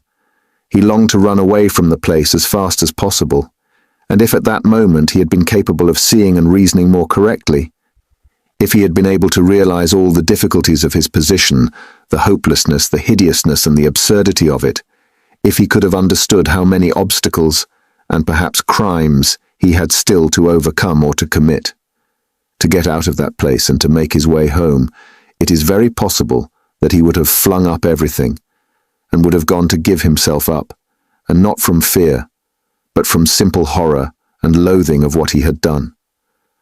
The feeling of loathing especially surged up within him and grew stronger every minute. He would not now have gone to the box, or even into the room for anything in the world. But a sort of blankness, even dreaminess, had begun by degrees to take possession of him. At moments he forgot himself, or rather forgot what was of importance, and caught at trifles. Glancing, however, into the kitchen and seeing a bucket half full of water on a bench, he bethought him of washing his hands and the axe. His hands were sticky with blood. He dropped the axe with the blade in the water, snatched a piece of soap that lay in a broken saucer on the window, and began washing his hands in the bucket. When they were clean, he took out the axe, washed the blade, and spent a long time, about 3 minutes, washing the wood where there were spots of blood, rubbing them with soap. Then he wiped it all with some linen that was hanging to dry on a line in the kitchen, and then he was a long while attentively examining the axe at the window. There was no trace left on it, only the wood was still damp. He carefully hung the axe in the noose under his coat. Then, as far as was possible, in the dim light in the kitchen, he looked over his overcoat, his trousers, and his boots. At the first glance there seemed to be nothing but stains on the boots. He wetted the rag and rubbed the boots. But he knew he was not looking thoroughly, that there might be something quite noticeable that he was overlooking. He stood in the middle of the room, lost in thought. Dark, agonizing ideas rose in his mind. The idea that he was mad, and that at that moment he was incapable of reasoning, of protecting himself. That he ought perhaps to be doing something utterly different from what he was now doing. "Good God," he muttered, "I must fly, fly," and he rushed into the entry. But here a shock of terror awaited him, such as he had never known before. He stood and gazed, and could not believe his eyes. The door, the outer door from the stairs, at which he had not long before waited and rung, was standing unfastened and at least 6 inches open. No lock, no bolt, all that time. The old woman had not shut it after him, perhaps as a precaution. But good God, why he had seen Lizaveta afterwards. And how could he have failed to reflect that she must have come in somehow? She could not have come through the wall. He dashed to the door and fastened the latch. But no, the wrong thing again. I must get away, get away. He unfastened the latch, opened the door, and began listening on the staircase. He listened a long time. Somewhere far away, it might be in the gateway, two voices were loudly and shrilly shouting, quarrelling and scolding. What are they about? He waited patiently. At last, all was still, as though suddenly cut off. They had separated. He was meaning to go out, but suddenly, on the floor below, a door was noisily opened, and someone began going downstairs humming a tune. How is it they all make such a noise? Flashed through his mind. Once more he closed the door and waited. At last all was still, not a soul stirring. He was just taking a step towards the stairs, when he heard fresh footsteps. The steps sounded very far off, at the very bottom of the stairs, but he remembered quite clearly and distinctly that from the first sound, he began for some reason to suspect that this was someone coming there, to the fourth floor, to the old woman. Why? Were the sounds somehow peculiar, significant? The steps were heavy, even and unhurried. Now he had passed the first floor. Now he was mounting higher. It was growing more and more distinct. He could hear his heavy breathing. And now the third story had been reached, coming here. And it seemed to him all at once that he was turned to stone, that it was like a dream in which one is being pursued, nearly caught and will be killed, and is rooted to the spot and cannot even move one's arms. At last, when the unknown was mounting to the fourth floor, he suddenly started, and succeeded in slipping neatly and quickly back into the flat and closing the door behind him. Then he took the hook and softly, noiselessly, fixed it in the catch. Instinct helped him. When he had done this, he crouched holding his breath by the door. The unknown visitor was by now also at the door. They were now standing opposite one another, as he had just before been standing with the old woman, when the door divided them and he was listening. The visitor panted several times. He must be a big fat man, thought Raskolnikov, squeezing the axe in his hand. It seemed like a dream indeed. The visitor took hold of the bell and rang it loudly. As soon as the tin bell tinkled, Raskolnikov seemed to be aware of something moving in the room. For some seconds he listened quite seriously. The unknown rang again, waited, and suddenly tugged violently and impatiently at the handle of the door. Raskolnikov gazed in horror at the hook shaking in its fastening, and in blank terror expected every minute that the fastening would be pulled out. It certainly did seem possible, so violently was he shaking it. He was tempted to hold the fastening, but he might be aware of it. A giddiness came over him again. "I shall fall down," flashed through his mind. But the unknown began to speak, and he recovered himself at once. "What's up? Are they asleep or murdered? Damn them!" he bawled in a thick voice. "Hey, Alyona Ivanovna, old witch! Lizaveta Ivanovna, hey, my beauty, open the door! Oh, damn them! Are they asleep or what?" And again, enraged, he tugged with all his might 12 times at the bell. He must certainly be a man of authority and an intimate acquaintance. At this moment, light, hurried steps were heard not far off, on the stairs. Someone else was approaching. Raskolnikov had not heard them at first. "You don't say there's no one at home," the newcomer cried in a cheerful, ringing voice, addressing the first visitor, who still went on pulling the bell. "Good evening, cock." From his voice he must be quite young, thought Raskolnikov. "Who the devil can tell? I've almost broken the lock," answered Koch. "But how do you come to know me?" "Why, the day before yesterday I beat you 3 times running at billiards at Gambrinus." "Oh, so they are not at home. That's queer. It's awfully stupid, though. Where could the old woman have gone? I've come on business." "Yes, and I have business with her too." "Well, what can we do? Go back, I suppose. I was hoping to get some money," cried the young man. "We must give it up, of course. But what did she fix this time for? The old witch fixed the time for me to come herself. It's out of my way, and where the devil she can have got to I can't make out. She sits here from year's end to year's end, the old hag. Her legs are bad, and yet here all of a sudden she's out for a walk." Hadn't we better ask the porter? What? Where she's gone and when she'll be back? Damn it all. We might ask. But you know she never does go anywhere. And he once more tugged at the door handle. Damn it all. There's nothing to be done. We must go. Stay, cried the young man suddenly. Do you see how the door shakes if you pull it? Well? That shows it's not locked but fastened with the hook. Do you hear how the hook clanks? Well? Why, don't you see? That proves that one of them is at home. If they were all out, they would have locked the door from the outside with the key and not with the hook from inside.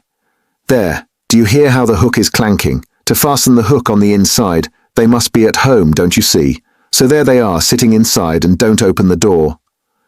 Well, and so they must be, cried Cock, astonished. What are they about in there? And he began furiously shaking the door. Stay, cried the young man again. Don't pull at it. There must be something wrong. Here, you've been ringing and pulling at the door and still they don't open. So either they've both fainted or... What? I tell you what, let's go fetch the porter. Let him wake them up. All right. Both were going down. Stay. You stop here while I run down for the porter. What for? Well, you'd better. All right. I'm studying the law, you see. It's evident there's something wrong here, the young man cried hotly, and he ran downstairs. Cock remained. Once more he softly touched the bell, which gave one tinkle, then gently, as though reflecting and looking about him, began touching the door handle, pulling it, and letting it go to make sure once more that it was only fastened by the hook. Then, puffing and panting, he bent down and began looking at the keyhole. But the key was in the lock on the inside, and so nothing could be seen. Raskolnikov stood keeping tight hold of the axe. He was in a sort of delirium. He was even making ready to fight when they should come in. While they were knocking and talking together, the idea several times occurred to him to end it all at once and shout to them through the door. Now and then he was tempted to swear at them, to jeer at them, while they could not open the door. Only make haste was the thought that flashed through his mind. But what the devil is he about? Time was passing, 1 minute and another. No one came. Cock began to be restless.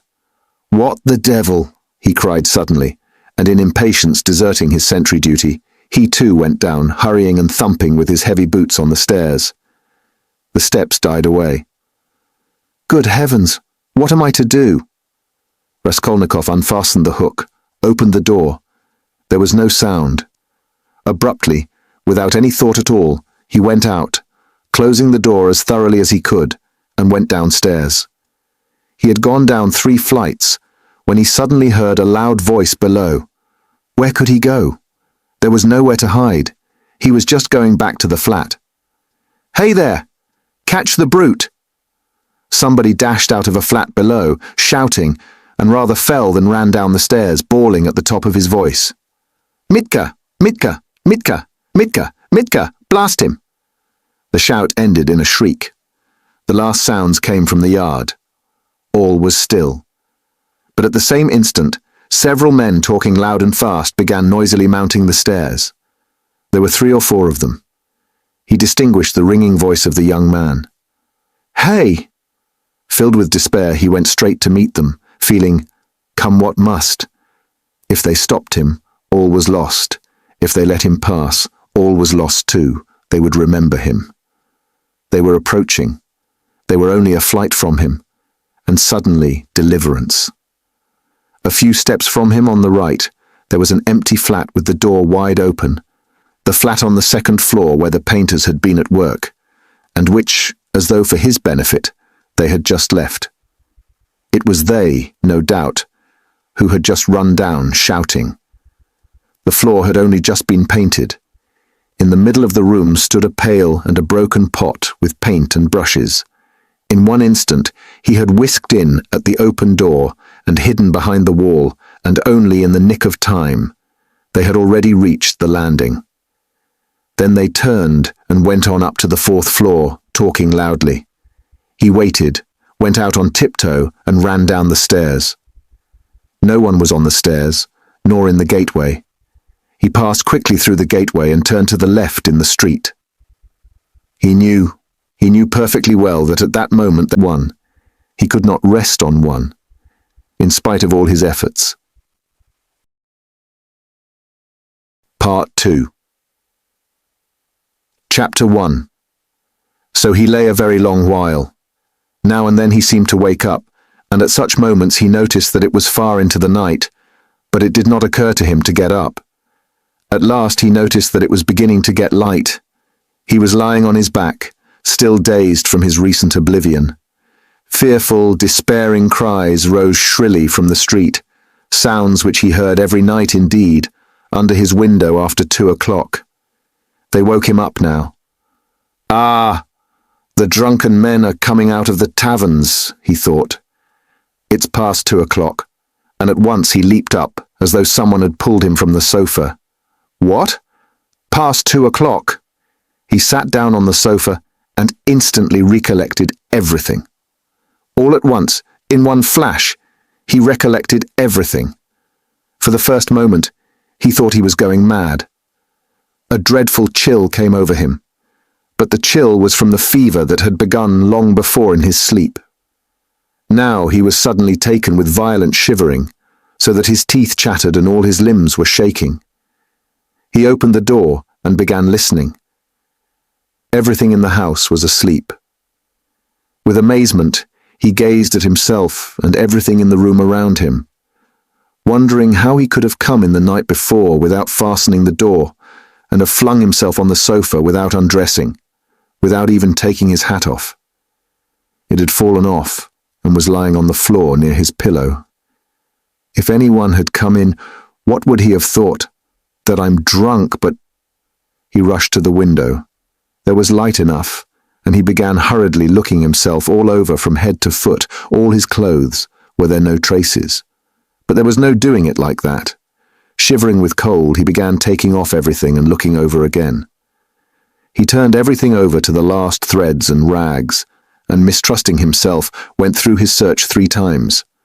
But there seemed to be nothing, no trace except in one place, where some thick drops of congealed blood were clinging to the frayed edge of his trousers. He picked up a big clasp knife and cut off the frayed threads. There seemed to be nothing more.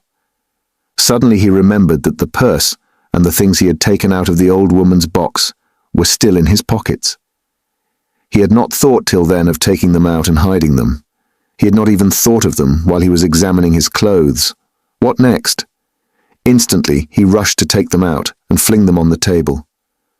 When he had pulled out everything, and turned the pocket inside out to be sure there was nothing left, he carried the whole heap to the corner. The paper had come off the bottom of the wall and hung there in tatters. He began stuffing all the things into the hole under the paper. They're in, all out of sight, and the purse too, he thought gleefully, getting up and gazing blankly at the hole which bulged out more than ever. Suddenly he shuddered all over with horror. "My God," he whispered in despair. "What's the matter with me? Is that hidden? Is that the way to hide things?" He had not reckoned on having trinkets to hide. He had only thought of money, and so had not prepared a hiding place. But now, what am I glad of, he thought. Is that hiding things? My reasons deserting me, simply. He sat down on the sofa in exhaustion, and was at once shaken by another unbearable fit of shivering. Mechanically, he drew from a chair beside him his old student's winter coat, which was still warm though almost in rags, covered himself up with it, and once more sank into drowsiness and delirium. He lost consciousness. Not more than 5 minutes had passed when he jumped up a second time, and at once pounced in a frenzy on his clothes again. How could I go to sleep again with nothing done? Yes, I have not taken the loop off the armhole. I forgot it, forgot a thing like that. Such a piece of evidence.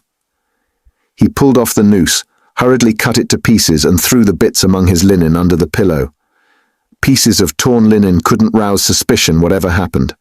I think not anyway, he repeated, standing in the middle of the room, and with painful concentration he fell to gazing about him again, at the floor and everywhere, trying to make sure he had not forgotten anything.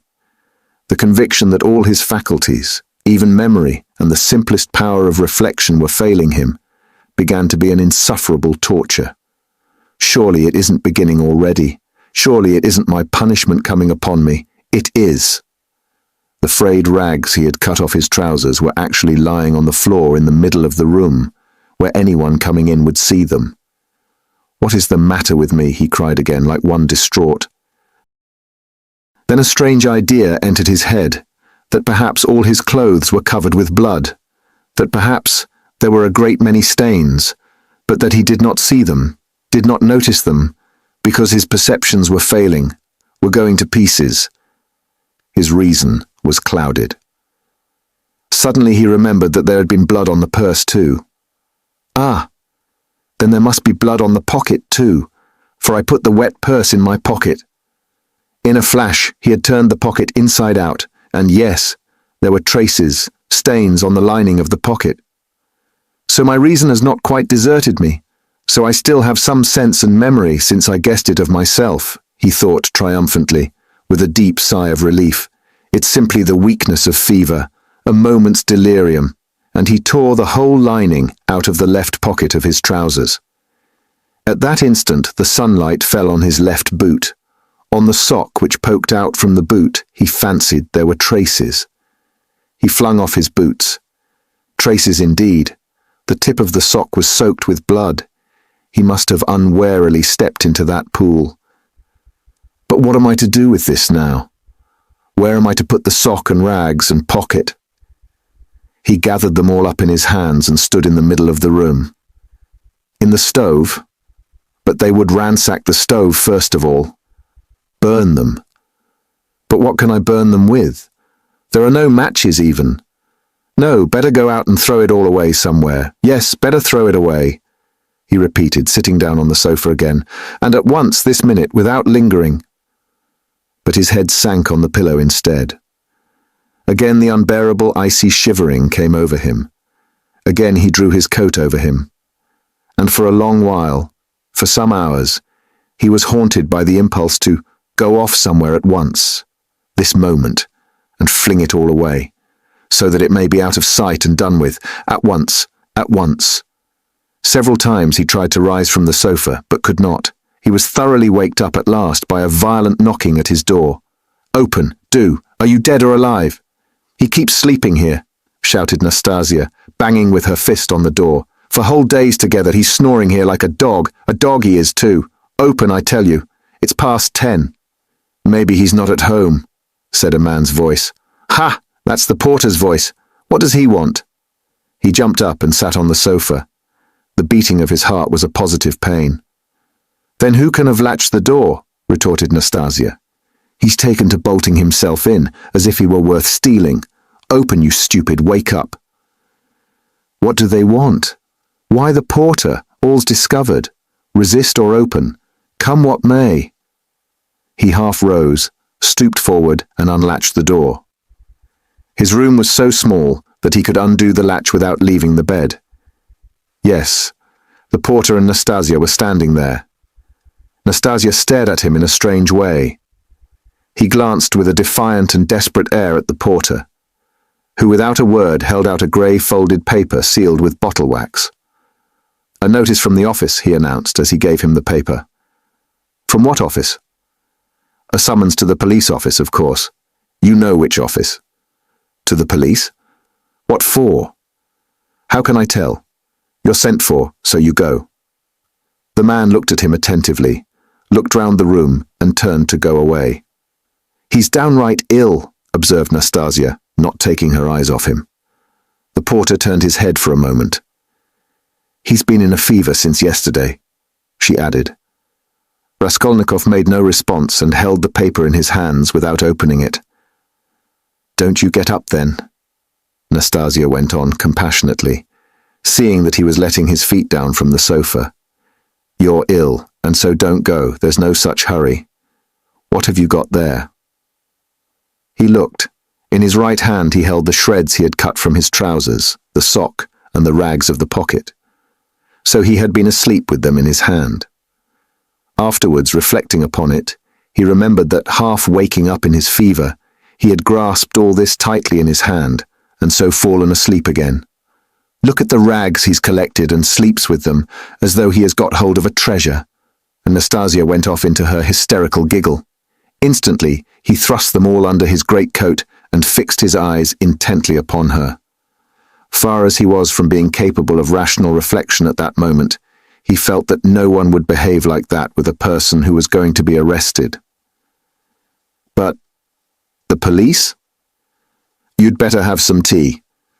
Yes, I'll bring it, there's some left. No, I'll go at once, he muttered, getting onto his feet. Why, you'll never get downstairs. Yes, I'll go. As you please. She followed the porter out. At once he rushed to the light to examine the sock and the rags. There are stains, but not very noticeable, all covered with dirt, and rubbed, and already discoloured. No one who had no suspicion could distinguish anything. Nastasia from a distance could not have noticed, thank God. Then with a tremor, he broke the seal of the notice and began reading. He was a long while reading, before he understood. It was an ordinary summons from the district police station to appear that day at 9:30 at the office of the district superintendent. But when has such a thing happened? I never have anything to do with the police, and why just today? He thought in agonizing bewilderment. Good God, only get it over soon. He was flinging himself on his knees to pray, but broke into laughter, not at the idea of prayer, but at himself. He began hurriedly dressing. If I'm lost, I don't care. Shall I put the sock on? He suddenly wondered. It will get dustier still and the traces will be gone. But no sooner had he put it on than he pulled it off again in loathing and horror. He pulled it off, but reflecting that he had no other socks, he picked it up and put it on again, and again he laughed. That's all conventional, that's all relative, merely a way of looking at it, he thought in a flash, but only on the top surface of his mind, while he was shuddering all over. There, I've got it on. I have finished by getting it on. But his laughter was quickly followed by despair. No, it's too much for me, he thought. His legs shook. From fear, he muttered. His head swam and ached with fever. It's a trick. They want to decoy me there and confound me over everything, he mused as he went out onto the stairs. The worst of it is, I'm almost lightheaded. I may blurt out something stupid. On the stairs he remembered that he was leaving all the things just as they were in the hole in the wall. And very likely it's on purpose to search when I'm out, he thought, and stopped short. But he was possessed by such despair, such cynicism of misery, if one may so call it, that with a wave of his hand he went on, only to get it over. In the street the heat was insufferable again. Not a drop of rain had fallen all those days. Again dust, bricks and mortar. Again the stench from the shops and pothouses. Again the drunken men, the Finnish peddlers and half-broken-down cabs. The sun shone straight in his eyes, so that it hurt him to look out of them, and he felt his head going round, as a man in a fever is apt to feel when he comes out into the street on a bright sunny day. When he reached the turning into the street, in an agony of trepidation, he looked down it, at the house, and at once averted his eyes. If they question me, perhaps I'll simply tell, he thought as he drew near the police station. The police station was about 1/4 mile off. It had lately been moved to new rooms on the 4th floor of a new house. He had been once for a moment in the old office, but long ago. Turning in at the gateway, he saw on the right a flight of stairs which a peasant was mounting with a book in his hand. A house porter, no doubt, so then, the office is here. And he began ascending the stairs on the chance. He did not want to ask questions of anyone. I'll go in, fall on my knees, and confess everything, he thought as he reached the 4th floor. The staircase was steep, narrow, and all sloppy with dirty water. The kitchens of the flats opened onto the stairs and stood open almost the whole day, so there was a fearful smell and heat. The staircase was crowded with porters going up and down with their books under their arms, policemen, and persons of all sorts and both sexes. The door of the office, too, stood wide open. Peasants stood waiting within. There, too, the heat was stifling, and there was a sickening smell of fresh paint and stale oil from the newly decorated rooms. After waiting a little, he decided to move forward into the next room. All the rooms were small and low-pitched. A fearful impatience drew him on and on. No one paid attention to him. In the second room, some clerks sat writing, dressed hardly better than he was, and rather a queer-looking set. He went up to one of them. "What is it?" He showed the notice he had received. "You are a student?" the man asked, glancing at the notice. "Yes, formerly a student." The clerk looked at him, but without the slightest interest. He was a particularly unkempt person, with the look of a fixed idea in his eye. There would be no getting anything out of him, because he has no interest in anything, thought Raskolnikov. "Go in there to the head clerk," said the clerk, pointing towards the furthest room. He went into that room, the fourth in order. It was a small room and packed full of people, rather better dressed than in the outer rooms. Among them were two ladies. One, poorly dressed in mourning, sat at the table opposite the chief clerk, writing something at his dictation. The other, a very stout, buxom woman with a purplish-red, blotchy face, excessively smartly dressed with a brooch on her bosom, as big as a saucer, was standing on one side, apparently waiting for something. Raskolnikov thrust his notice upon the head clerk. The latter glanced at it, said, "Wait a minute," and went on attending to the lady in mourning. He breathed more freely. "It can't be that." By degrees he began to regain confidence. He kept urging himself to have courage and be calm. Some foolishness, some trifling carelessness, and I may betray myself. It's a pity there's no air here," he added. "It's stifling. It makes one's head dizzier than ever, and one's mind too." He was conscious of a terrible inner turmoil. He was afraid of losing his self-control. He tried to catch at something and fix his mind on it, something quite irrelevant. But he could not succeed in this at all. Yet the head clerk greatly interested him. He kept hoping to see through him and guess something from his face. He was a very young man, about 22, with a dark, mobile face that looked older than his years. He was fashionably dressed and foppish, with his hair parted in the middle, well-combed and pomaded, and wore a number of rings on his well-scrubbed fingers, and a gold chain on his waistcoat. He said a couple of words in French to a foreigner who was in the room, and said them fairly correctly. "Louisa Ivanovna, you can sit down," he said casually to the gaily dressed, purple-faced lady, who was still standing as though not venturing to sit down, though there was a chair beside her. "Ich danke," said the latter, and softly, with a rustle of silk, she sank into the chair. Her light blue dress, trimmed with white lace, floated about the table like an air balloon, and filled almost half the room. She smelt of scent, but she was obviously embarrassed at filling half the room and smelling so strongly of scent. And though her smile was impudent as well as cringing, it betrayed evident uneasiness. The lady in mourning had done at last, and got up. All at once, with some noise, an officer walked in very jauntily, with a peculiar swing of his shoulders at each step.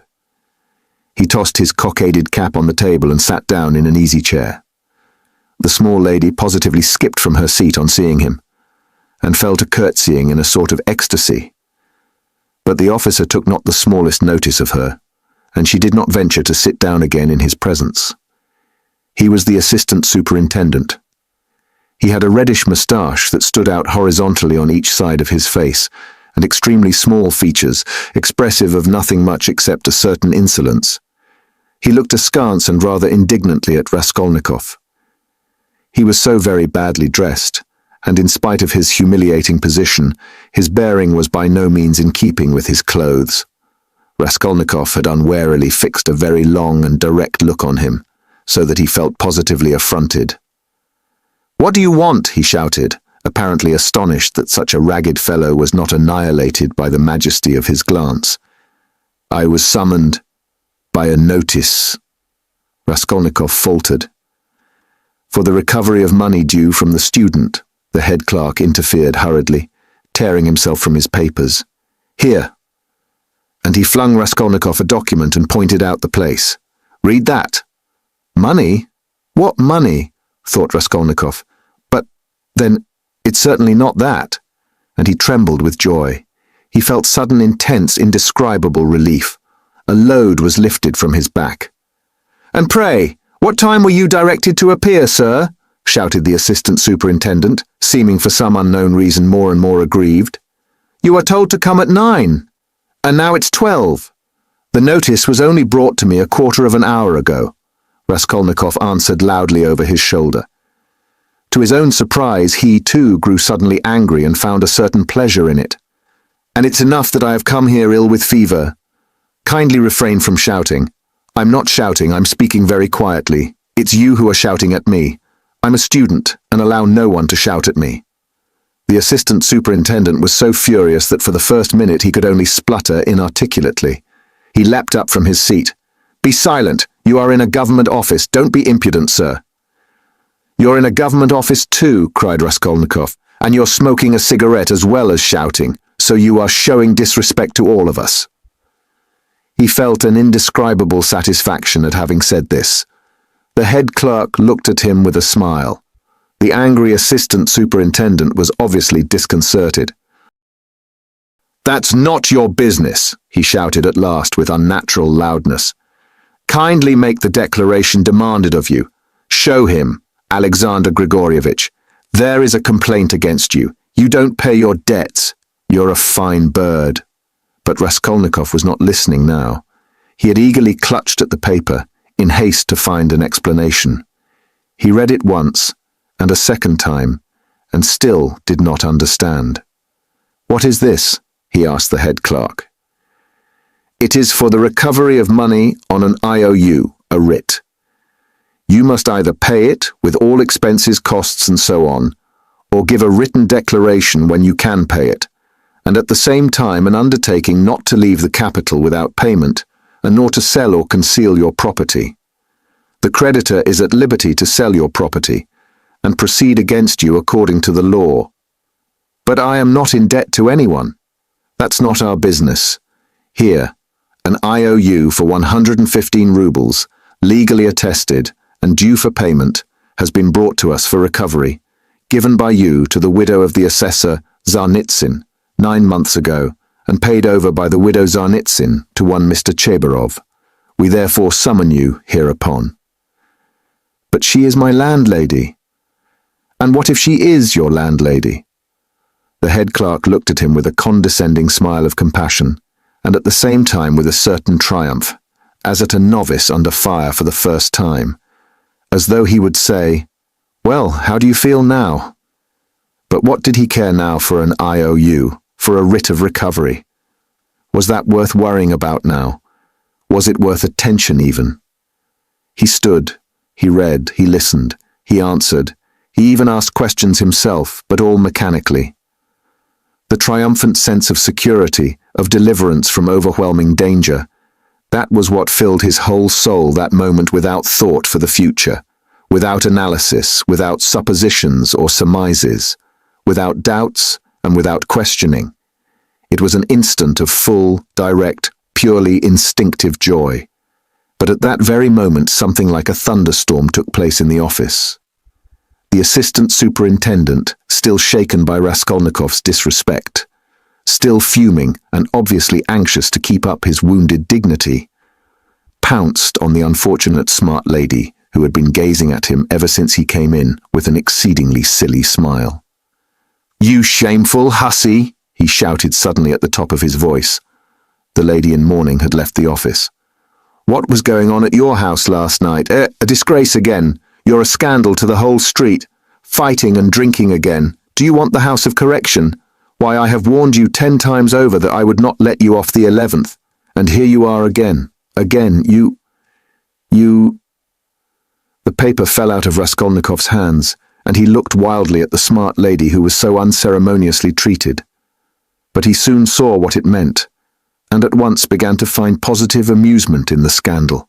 He listened with pleasure. so that he longed to laugh and laugh. All his nerves were on edge.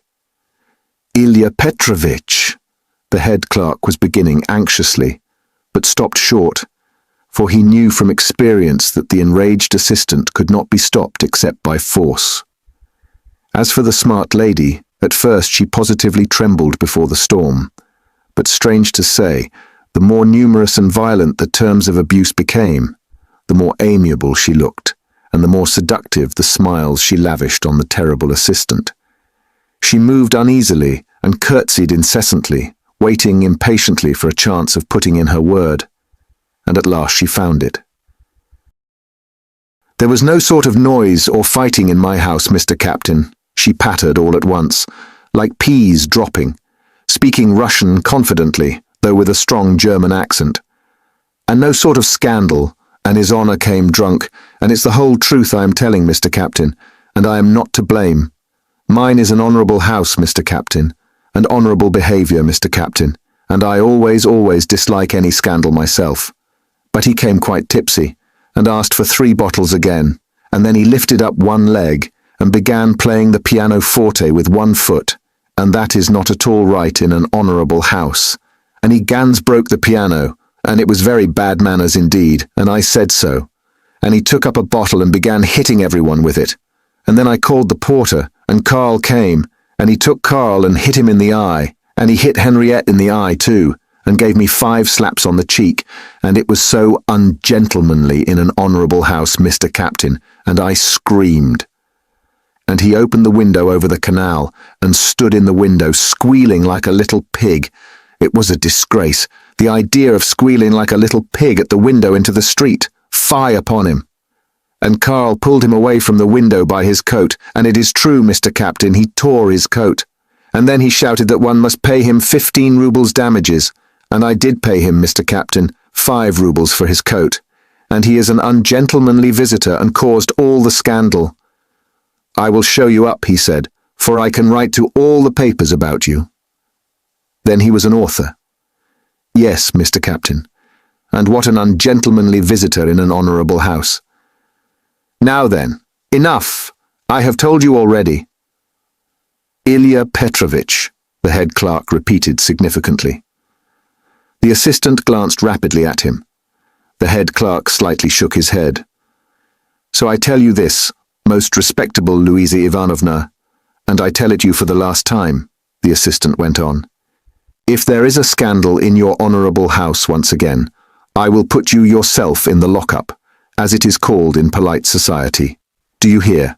So a literary man, an author, took 5 rubles for his coat-tail in an honourable house. A nice set, these authors." And he cast a contemptuous glance at Raskolnikov. "There was a scandal the other day in a restaurant too. An author had eaten his dinner and would not pay. 'I'll write a satire on you,' says he. And there was another of them on a steamer last week, used the most disgraceful language to the respectable family of a civil councillor, his wife and daughter. And there was one of them turned out of a confectioner's shop the other day. They are like that, authors, literary men, students, town criers. Phew! You get along. I shall look in upon you myself one day, then you had better be careful. Do you hear?" With hurried deference, Louisa Ivanovna fell to curtsying in all directions, and so curtsied herself to the door. But at the door she stumbled backwards against a good-looking officer with a fresh open face and splendid thick fair whiskers. This was the superintendent of the district himself, Nikodim Fomitch. Louisa Ivanovna made haste to curtsy almost to the ground, and with mincing little steps she fluttered out of the office. "Again, thunder and lightning, a hurricane," said Nikodim Fomitch to Ilya Petrovitch in a civil and friendly tone. "You are aroused again. You are fuming again. I heard it on the stairs." "Well, what then?" Ilya Petrovitch drawled with gentlemanly nonchalance, and he walked with some papers to another table, with a jaunty swing of his shoulders at each step. "Here, if you will kindly look. An author, or a student, has been one at least, does not pay his debts, has given an IOU, won't clear out of his room. and complaints are constantly being lodged against him. And here he has been pleased to make a protest against my smoking in his presence. He behaves like a cad himself. And just look at him, please. Here's the gentleman, and very attractive he is. Poverty is not a vice, my friend. But we know you go off like powder. You can't bear a slight. I dare say you took offence at something and went too far yourself, continued Nikodim Fomitch, turning affably to Raskolnikov. But you were wrong there. He is a capital fellow, I assure you, but explosive. Explosive. He gets hot, fires up, boils over, and no stopping him. And then it's all over. And at the bottom he's a heart of gold. His nickname in the regiment was the Explosive Lieutenant. And what a regiment it was, too, cried Ilya Petrovitch, much gratified at this agreeable banter, though still sulky.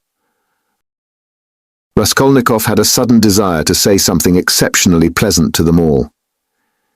"Excuse me, Captain," he began easily, suddenly addressing Nikodim Fomitch. "Will you enter into my position? I am ready to ask pardon if I have been ill-mannered. I am a poor student, sick and shattered," shattered was the word he used, "by poverty. I am not studying, because I cannot keep myself now. But I shall get money. I have a mother and sister in the province of X. They will send it to me, and I will pay. My landlady is a good-hearted woman, but she is so exasperated at my having lost my lessons and not paying her for the last 4 months that she does not even send up my dinner. And I don't understand this. I owe you at all. She is asking me to pay her on this. I owe you. How am I to pay her? Judge for yourselves." "But that is not our business, you know," the head clerk was observing. Yes, I perfectly agree with you. But allow me to explain," Raskolnikov put in again, still addressing Nikodim Fomitch, but trying his best to address Ilya Petrovitch also, though the latter persistently appeared to be rummaging among his papers and to be contemptuously oblivious of him. "Allow me to explain that I have been living with her for nearly 3 years, and at first, for why should I not confess it? At the very beginning I promised to marry her daughter. It was a verbal promise, freely given. She was a girl. Indeed, I liked her, though I was not in love with her. A youthful affair, in fact. That is, I mean to say that my landlady gave me credit freely in those days, and I led a life of... I was very heedless. Nobody asks you for these personal details, sir. We've no time to waste," Ilya Petrovitch interposed roughly and with a note of triumph. But Raskolnikov stopped him hotly, though he suddenly found it exceedingly difficult to speak. "But excuse me, it is for me to explain how it all happened. In my turn, though I agree with you, it is unnecessary. But a year ago, the girl died of typhus. I remained lodging there as before, and when my landlady moved into her present quarters, she said to me, and in a friendly way, that she had complete trust in me. But still, would I not give her, and I owe you for 115 rubles, all the debt I owed her. She said if only I gave her that, she would trust me again as much as I liked, and that she would never, those were her own words, make use of that I owe you till I could pay off myself. And now, when I have lost my lessons and have nothing to eat, she takes action against me. What am I to say to that? All these affecting details are no business of ours," Ilya Petrovitch interrupted rudely. "You must give a written undertaking, but as for your love affairs and all these tragic events, we have nothing to do with that." "Come now, no, you are harsh," muttered Nikodim Fomitch, sitting down at the table and also beginning to write. He looked a little ashamed. "Write," said the head clerk to Raskolnikov. "Write what?" the latter asked gruffly. "I will dictate to you." Raskolnikov fancied that the head clerk treated him more casually and contemptuously after his speech, but strange to say, he suddenly felt completely indifferent to anyone's opinion. And this revulsion took place in a flash, in one instant. If he had cared to think a little, he would have been amazed indeed that he could have talked to them like that a minute before. forcing his feelings upon them. And where had those feelings come from? Now, if the whole room had been filled, not with police officers, but with those nearest and dearest to him, he would not have found one human word for them, so empty was his heart. A gloomy sensation of agonizing, everlasting solitude and remoteness took conscious form in his soul. It was not the meanness of his sentimental effusions before Ilya Petrovitch, nor the meanness of the latter's triumph over him that had caused this sudden revulsion in his heart. Oh, what had he to do now with his own baseness, with all these petty vanities, officers, German women, debts, police offices? If he had been sentenced to be burnt at that moment, he would not have stirred, would hardly have heard the sentence to the end. Something was happening to him entirely new, sudden, and unknown. It was not that he understood, but he felt clearly with all the intensity of sensation that he could never more appeal to these people in the police office with sentimental effusions like his recent outburst, or with anything whatever, and that if they had been his own brothers and sisters and not police officers, it would have been utterly out of the question to appeal to them in any circumstance of life. He had never experienced such a strange and awful sensation. And what was most agonizing, it was more a sensation than a conception or idea, a direct sensation, the most agonizing of all the sensations he had known in his life. The head clerk began dictating to him the usual form of declaration, that he could not pay, that he undertook to do so at a future date, that he would not leave the town, nor sell his property, and so on. "But you can't write. You can hardly hold the pen," observed the head clerk, looking with curiosity at Raskolnikov. "Are you ill?" "Yes, I am giddy." "Go on."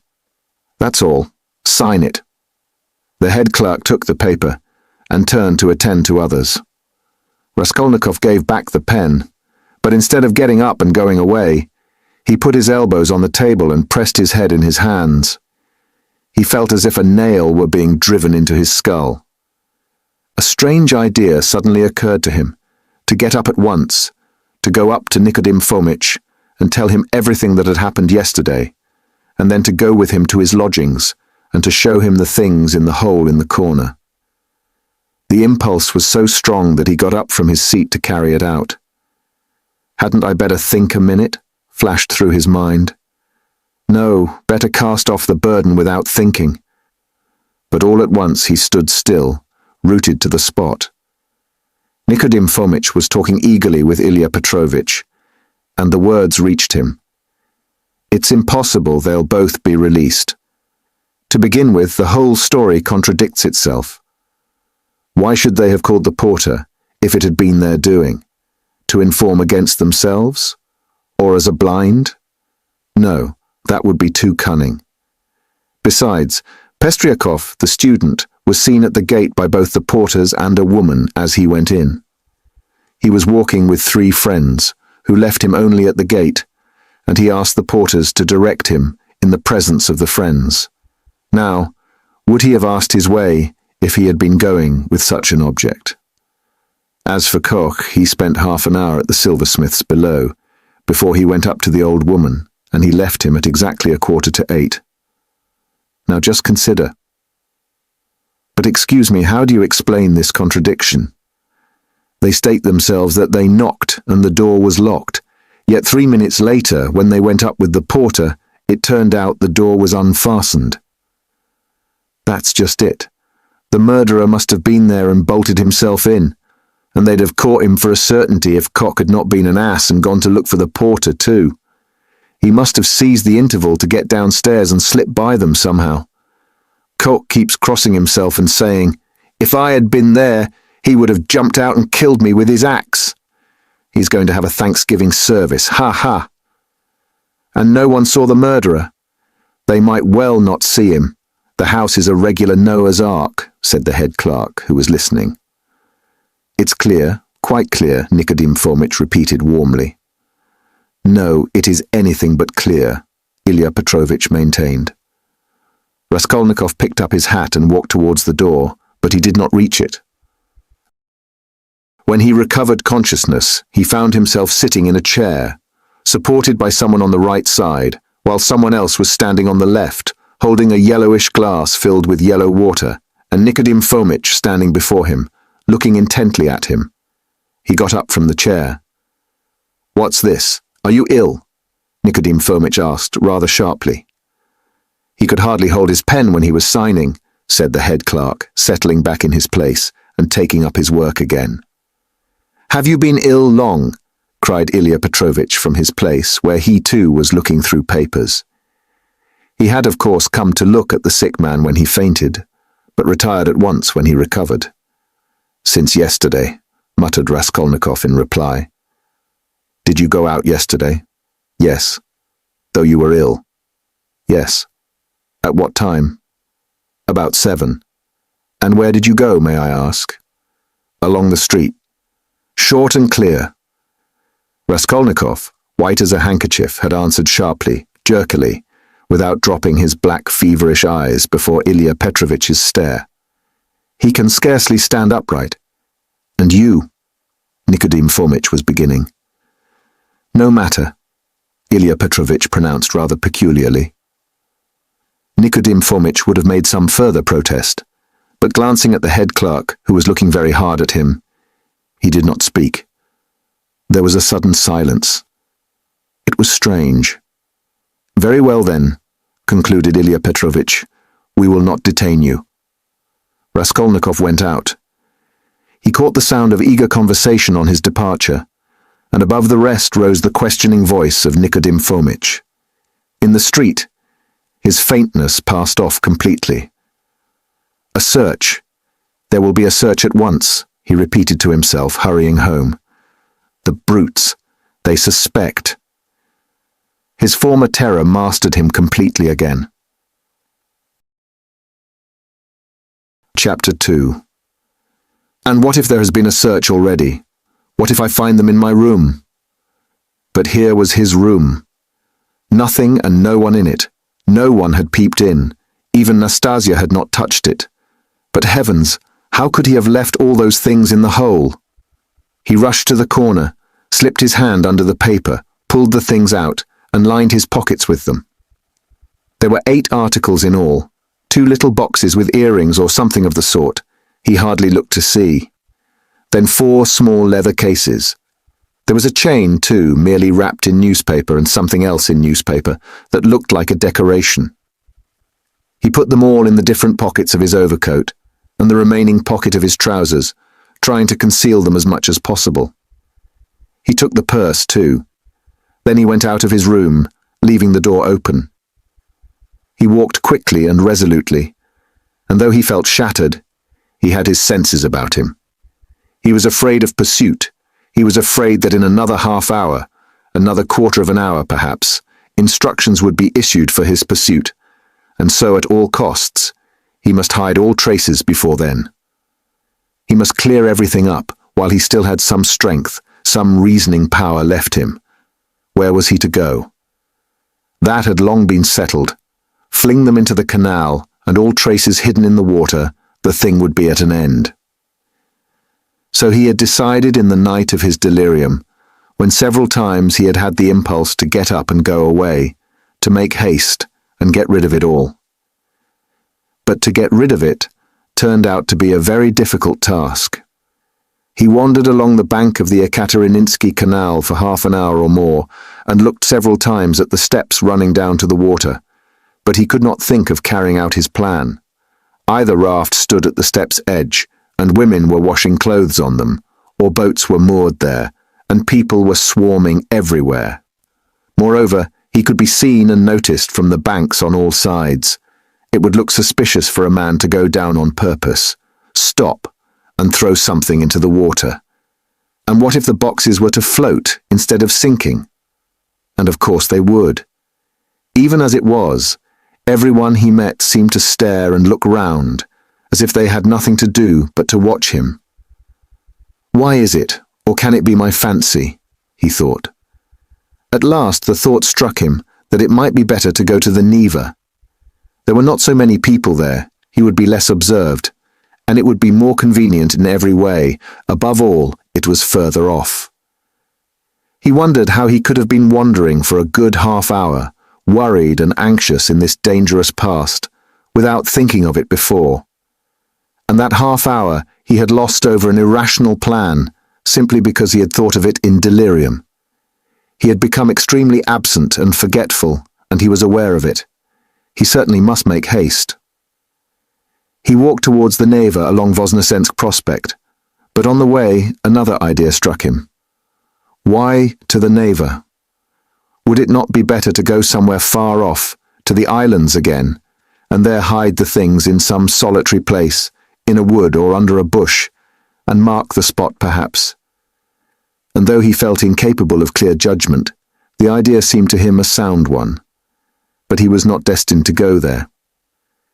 For coming out of Voznesensky Prospect towards the square, he saw on the left a passage leading between two blank walls to a courtyard.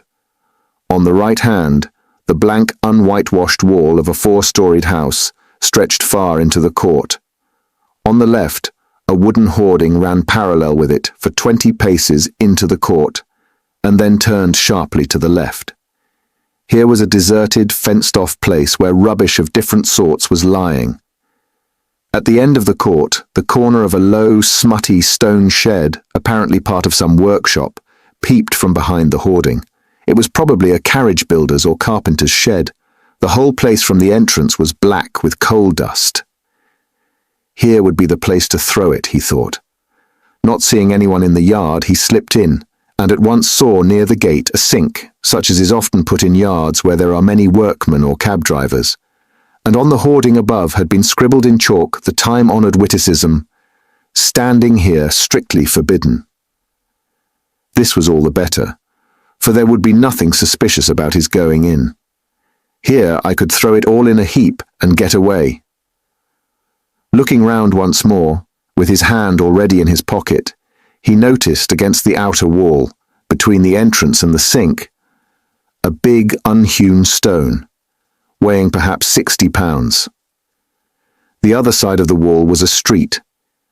He could hear passers-by, always numerous in that part, but he could not be seen from the entrance, unless someone came in from the street, which might well happen indeed, so there was need of haste.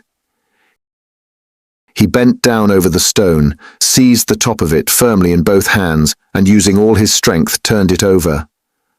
Under the stone was a small hollow in the ground, and he immediately emptied his pocket into it. The purse lay at the top, and yet the hollow was not filled up. Then he seized the stone again, and with one twist turned it back, so that it was in the same position again, though it stood a very little higher. But he scraped the earth about it and pressed it at the edges with his foot. Nothing could be noticed. Then he went out and turned into the square. Again, an intense, almost unbearable joy overwhelmed him for an instant, as it had in the police office. I have buried my tracks, and who can think of looking under that stone? It has been lying there most likely ever since the house was built, and will lie as many years more. And if it were found, who would think of me? It is all over, no clue. And he laughed.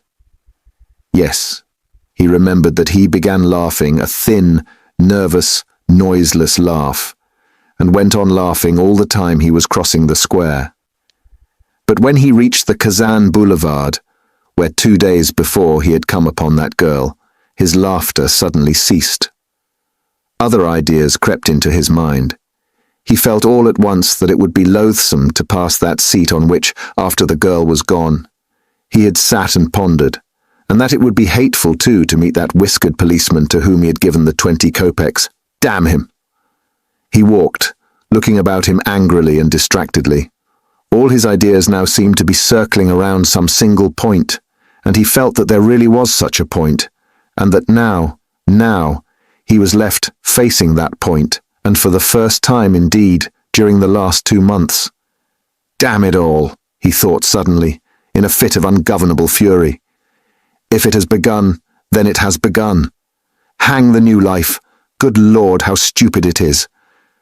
And what lies I told today. How despicably I fawned upon that wretched Ilya Petrovitch. But that is all folly. What do I care for them all, and my fawning upon them? It is not that at all, it is not that at all. Suddenly he stopped. A new, utterly unexpected and exceedingly simple question perplexed and bitterly confounded him. If it all has really been done deliberately and not idiotically, if I really had a certain and definite object, how is it I did not even glance into the purse and don't know what I had there, for which I have undergone these agonies, and have deliberately undertaken this base, filthy, degrading business? And here I wanted at once to throw into the water the purse together with all the things which I had not seen either. How's that? Yes, that was so, that was all so. Yet he had known it all before, and it was not a new question for him, even when it was decided in the night, without hesitation and consideration, as though so it must be, as though it could not possibly be otherwise. Yes, he had known it all, and understood it all. It surely had all been settled even yesterday, at the moment when he was bending over the box and pulling the jewel cases out of it. Yes, so it was. It is because I am very ill, he decided grimly at last.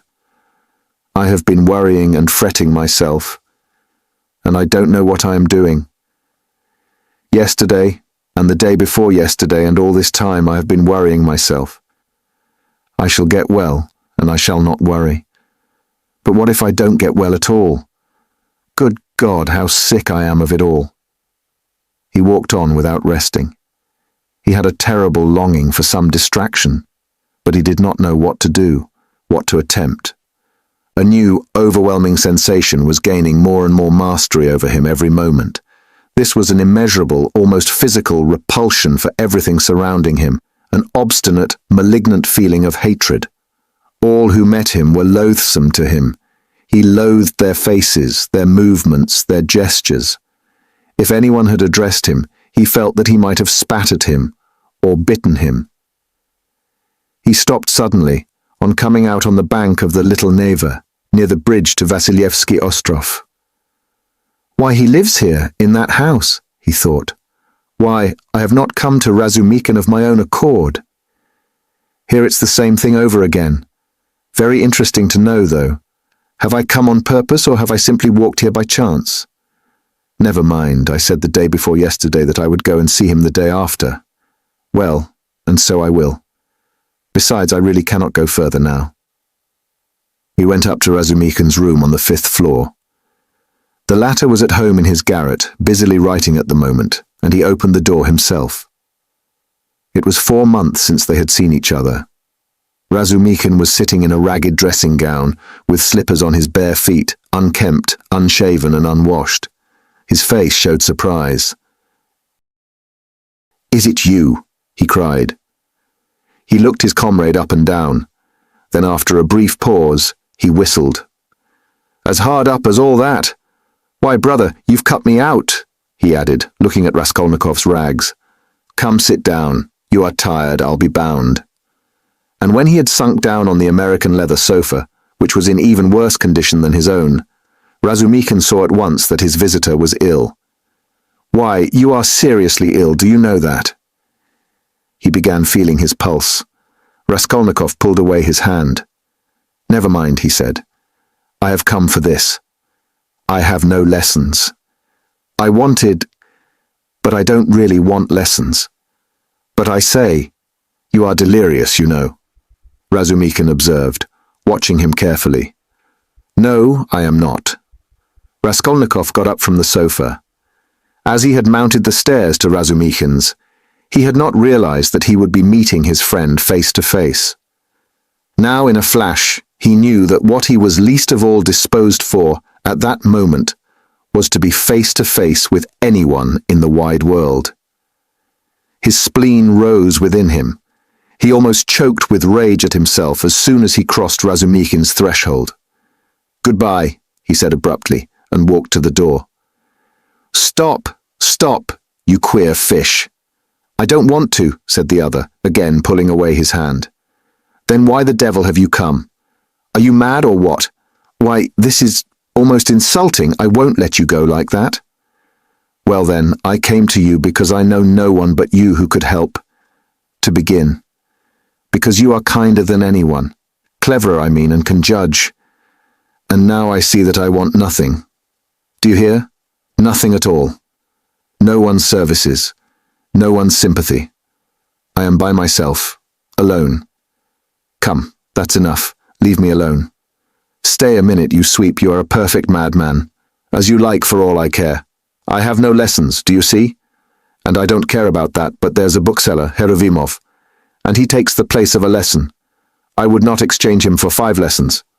He's doing publishing of a kind, and issuing natural science manuals, and what a circulation they have. The very titles are worth the money. You always maintained that I was a fool, but by Jove, my boy, there are greater fools than I am. Now he is setting up for being advanced, not that he has an inkling of anything, but of course I encourage him. Here are 2 signatures of the German text. In my opinion, the crudest charlatanism. It discusses the question, is woman a human being? And of course, triumphantly proves that she is. Heruvimov is going to bring out this work as a contribution to the woman question. I am translating it. He will expand these 2.5 signatures into 6. We shall make up a gorgeous title half a page long and bring it out at half a ruble. It will do. He pays me 6 rubles the signature. It works out to about 15 rubles for the job, and I've had 6 already in advance. When we have finished this, we are going to begin a translation about whales, and then some of the dullest scandals out of the second part of Les Confessions we have marked for translation. Somebody has told Heruvimov that Rousseau was a kind of Radishchev. You may be sure I don't contradict him, hang him. Well, would you like to do the second signature of Is Woman a Human Being? If you would, take the German and pens and paper, all those are provided, and take 3 rubles. For as I've had 6 rubles in advance on the whole thing, 3 rubles come to you for your share. And when you have finished the signature, there will be another 3 rubles for you. And please don't think I'm doing you a service. Quite the contrary. As soon as you came in, I saw how you could help me. To begin with, I am weak in spelling, and secondly, I am sometimes utterly adrift in German, so that I make it up as I go along for the most part. The only comfort is that it's bound to be a change for the better. Though who can tell? Maybe it's sometimes for the worse. Will you take it? Raskolnikov took the German sheets in silence, took the 3 rubles, and without a word went out. Razumikin gazed after him in astonishment. But when Raskolnikov was in the next street, he turned back, mounted the stairs to Razumikin's again, and laying on the table the German article and the 3 rubles, went out again, still without uttering a word. "Are you raving or what?" Razumikin shouted, roused to fury at last. "What farce is this? You'll drive me crazy too. What did you come to see me for, damn you?" "I don't want translation," muttered Raskolnikov from the stairs. "Then what the devil do you want?" shouted Razumikin from above. Raskolnikov continued descending the staircase in silence. "Hey there, where are you living?" No answer. "Well, confound you then." But Raskolnikov was already stepping into the street. On the Nikolaevsky Bridge, he was roused to full consciousness again by an unpleasant incident.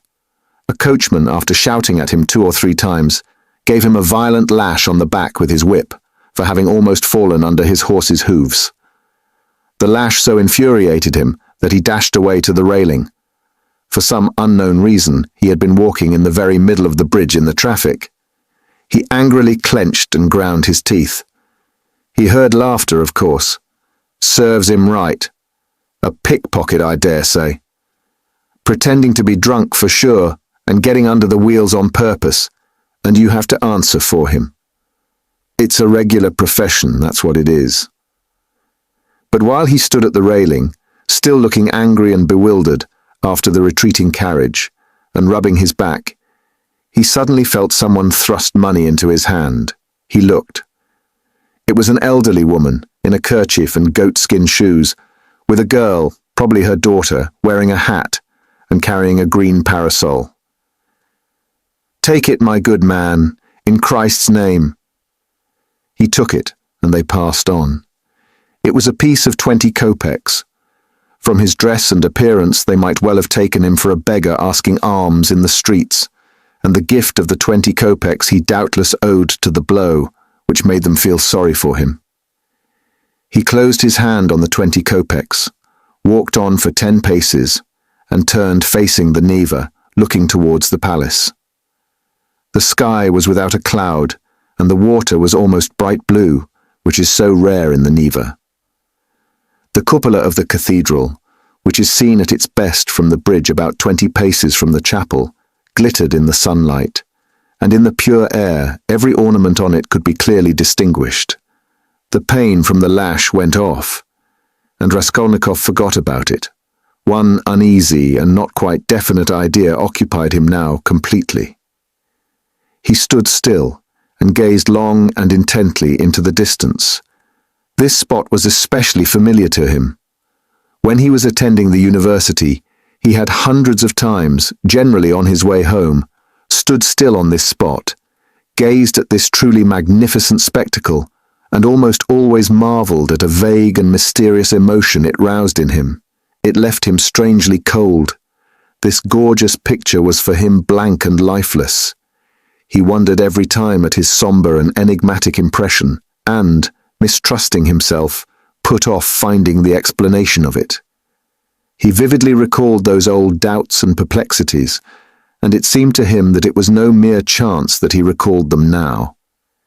It struck him as strange and grotesque, that he should have stopped at the same spot as before, as though he actually imagined he could think the same thoughts, be interested in the same theories and pictures that had interested him, so short a time ago. He felt it almost amusing, and yet it wrung his heart. Deep down, hidden far away out of sight, all that seemed to him now, all his old past, his old thoughts, his old problems and theories, his old impressions, and that picture and himself and all. He felt as though he were flying upwards and everything were vanishing from his sight. Making an unconscious movement with his hand, he suddenly became aware of the piece of money in his fist. He opened his hand, stared at the coin, and with a sweep of his arm flung it into the water. Then he turned and went home. It seemed to him he had cut himself off from everyone and from everything at that moment. Evening was coming on when he reached home, so that he must have been walking about 6 hours.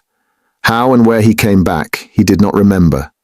Undressing and quivering like an overdriven horse, he lay down on the sofa, drew his greatcoat over him, and at once sank into oblivion. It was dusk when he was waked up by a fearful scream. Good God, what a scream! Such unnatural sounds, such howling, wailing, grinding, tears, blows and curses he had never heard. He could never have imagined such brutality, such frenzy. In terror, he sat up in bed, almost swooning with agony.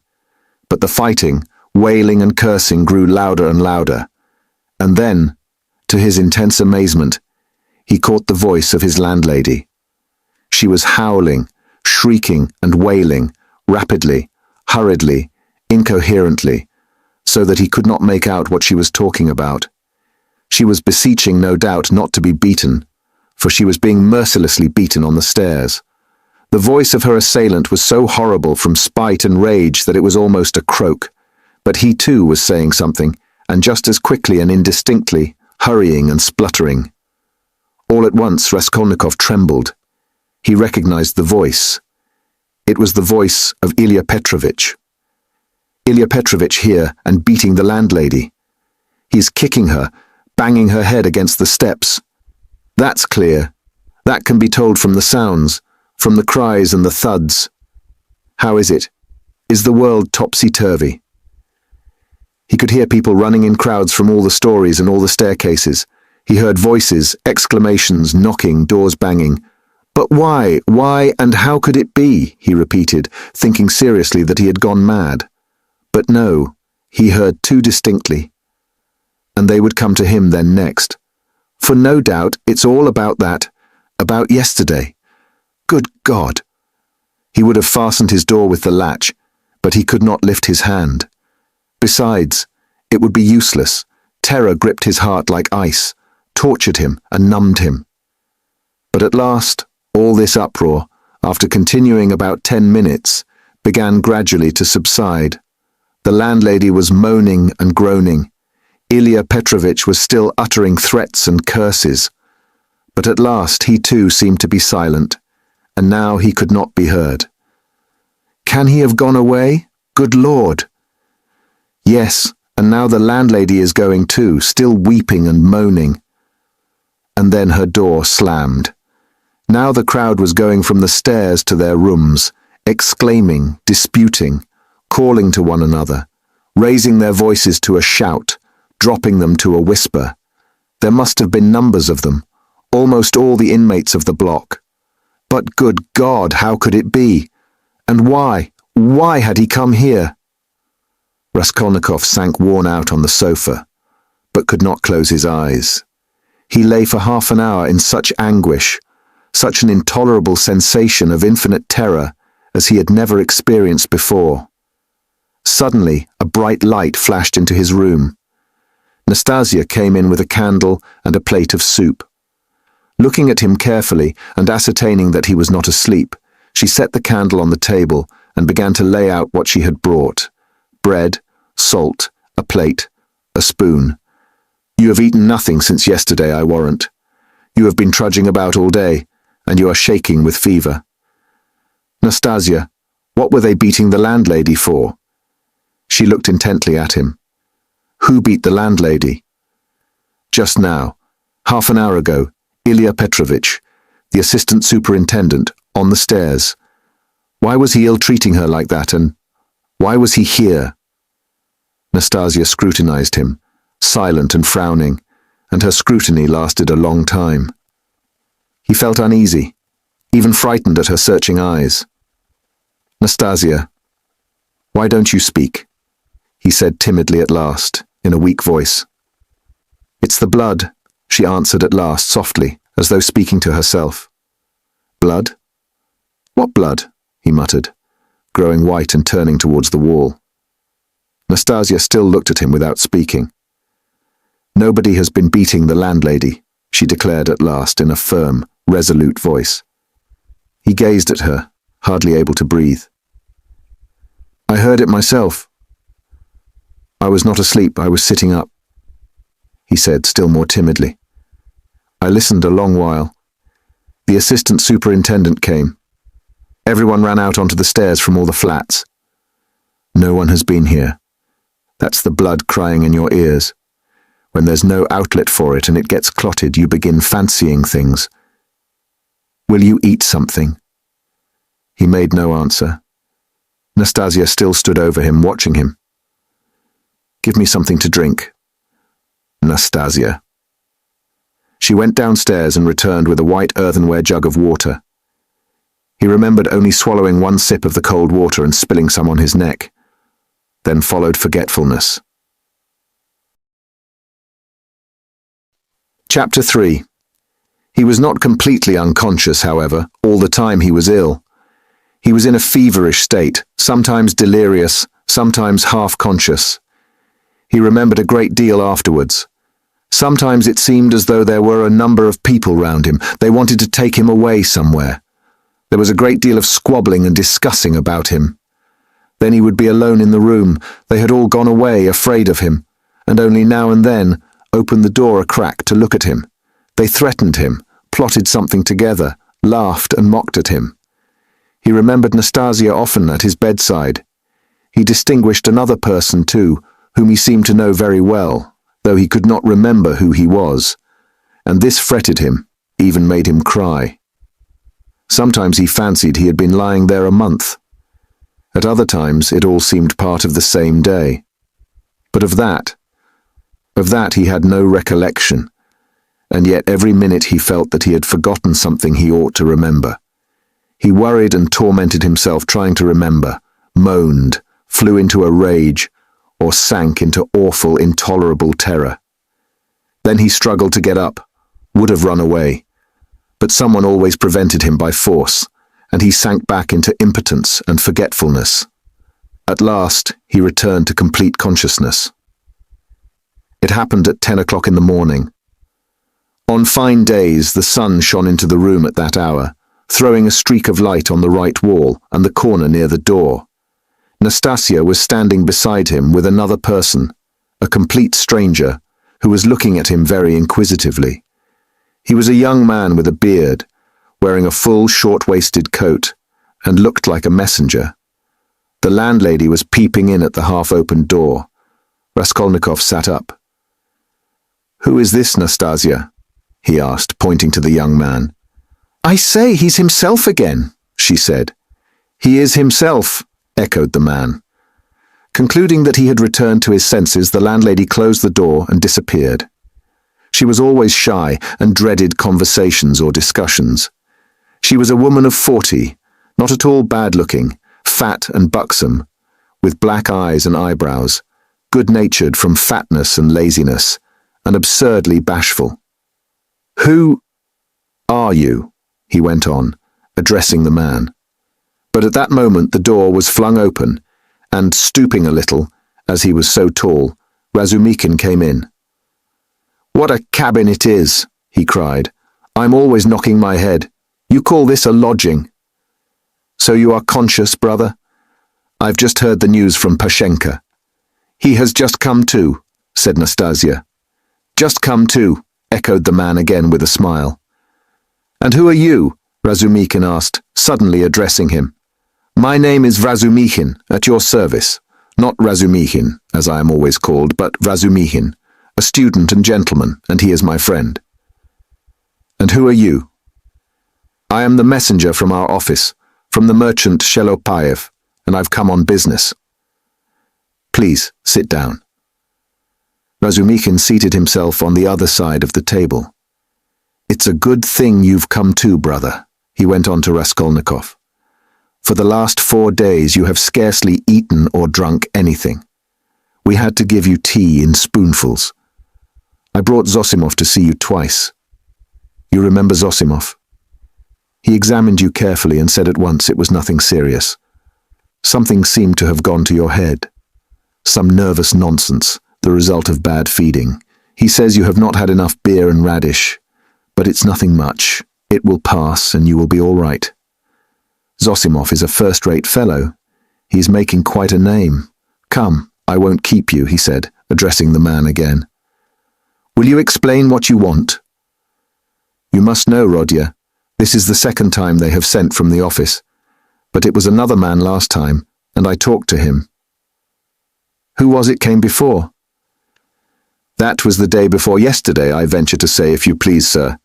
That was Alexei Semyonovitch. He is in our office too." "He was more intelligent than you, don't you think so?" "Yes, indeed, sir. He is of more weight than I am." "Quite so. Go on." "At your mamma's request, through Afanasy Ivanovitch Vahrushin, of whom I presume you have heard more than once, a remittance is sent to you from our office," the man began, addressing Raskolnikov.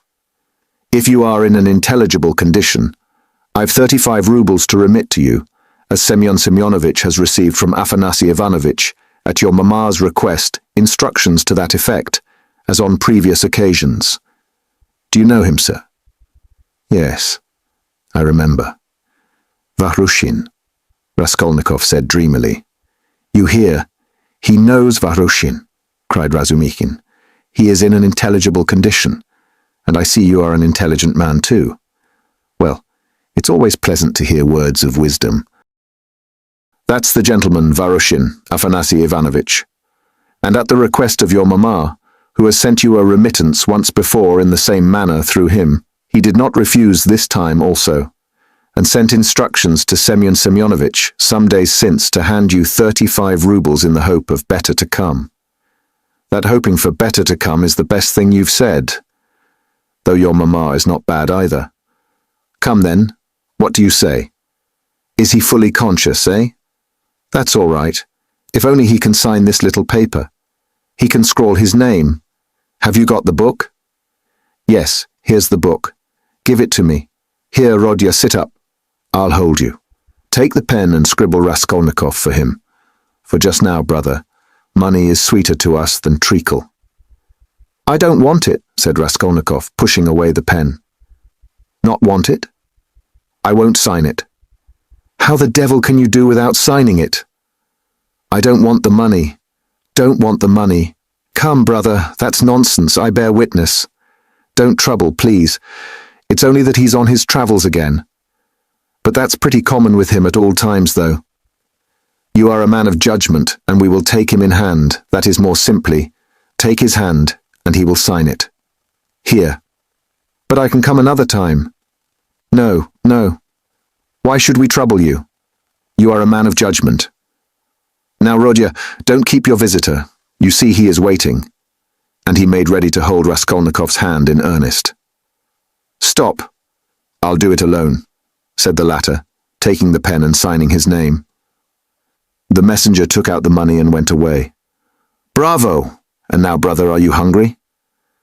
Yes, answered Raskolnikov. Is there any soup? Some of yesterday's, answered Nastasia, who was still standing there. With potatoes and rice in it?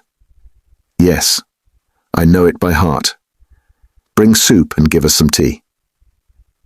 Very well. Raskolnikov looked at all this with profound astonishment and a dull, unreasoning terror. He made up his mind to keep quiet and see what would happen. I believe I am not wandering. I believe it's reality, he thought. In a couple of minutes, Nastasia returned with the soup and announced that the tea would be ready directly. With the soup, she brought 2 spoons, 2 plates, salt, pepper, mustard for the beef, and so on. The table was set, as it had not been for a long time. The cloth was clean. It would not be amiss, Nastasia, if Praskovya Pavlovna were to send us up a couple of bottles of beer. We could empty them.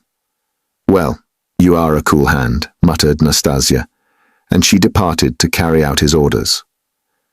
Raskolnikov still gazed wildly with strained attention. Meanwhile, Razumikin sat down on the sofa beside him, as clumsily as a bear put his left arm round Raskolnikov's head, although he was able to sit up, and with his right hand gave him a spoonful of soup, blowing on it that it might not burn him. But the soup was only just warm. Raskolnikov swallowed 1 spoonful greedily, then a second, then a third. But after giving him a few more spoonfuls of soup, Razumikin suddenly stopped and said that he must ask Zosimov whether he ought to have more. Nastasia came in with 2 bottles of beer. And will you have tea? Yes. Cut along, Nastasia, and bring some tea, for tea we may venture on without the faculty. But here is the beer. He moved back to his chair, pulled the soup and meat in front of him, and began eating as though he had not touched food for 3 days. I must tell you, Rodya, I dine like this here every day now, he mumbled, with his mouth full of beef. And it's all Pashenka, your dear little landlady, who sees to that. She loves to do anything for me. I don't ask for it, but of course I don't object. And here's Nastasia with the tea. She is a quick girl. Nastasia, my dear, won't you have some beer? Get along with your nonsense. A cup of tea, then? A cup of tea, maybe. Pour it out.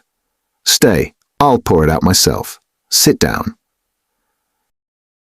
He poured out 2 cups, left his dinner, and sat on the sofa again. As before, he put his left arm round the sick man's head, raised him up, and gave him tea in spoonfuls, again blowing each spoonful steadily and earnestly, as though this process was the principal and most effective. Went on the chance to the address bureau next day, and only fancy, in 2 minutes they looked you up. Your name is down there. My name? I should think so. And yet a General Kobolev they could not find while I was there. Well, it's a long story. But as soon as I did land on this place, I soon got to know all your affairs. All, brother. I know everything. Nastasia here will tell you. I made the acquaintance of Nikodim Fomich and Ilya Petrovich, and the house porter and Mr. Zametov, Alexander Grigorievich, the head clerk in the police office, and last but not least of Pashenka. Nastasia here knows. He's got round her, Nastasia murmured, smiling slyly. Why don't you put the sugar in your tea, Nastasia Nikiforovna? You are a one, Nastasia cried suddenly, going off into a giggle. I am not Nikiforovna, but Petrovna, she added suddenly, recovering from her mirth. I'll make a note of it. Well, brother, to make a long story short, I was going in for a regular explosion here to uproot all malignant influences in the locality, But Pashenka won the day. I had not expected, brother, to find her so prepossessing. Eh? What do you think? Raskolnikov did not speak, but he still kept his eyes fixed upon him, full of alarm. And all that could be wished indeed in every respect, Razumikhin went on, not at all embarrassed by his silence. Ah, the sly dog! Nastasia shrieked again. This conversation afforded her unspeakable delight.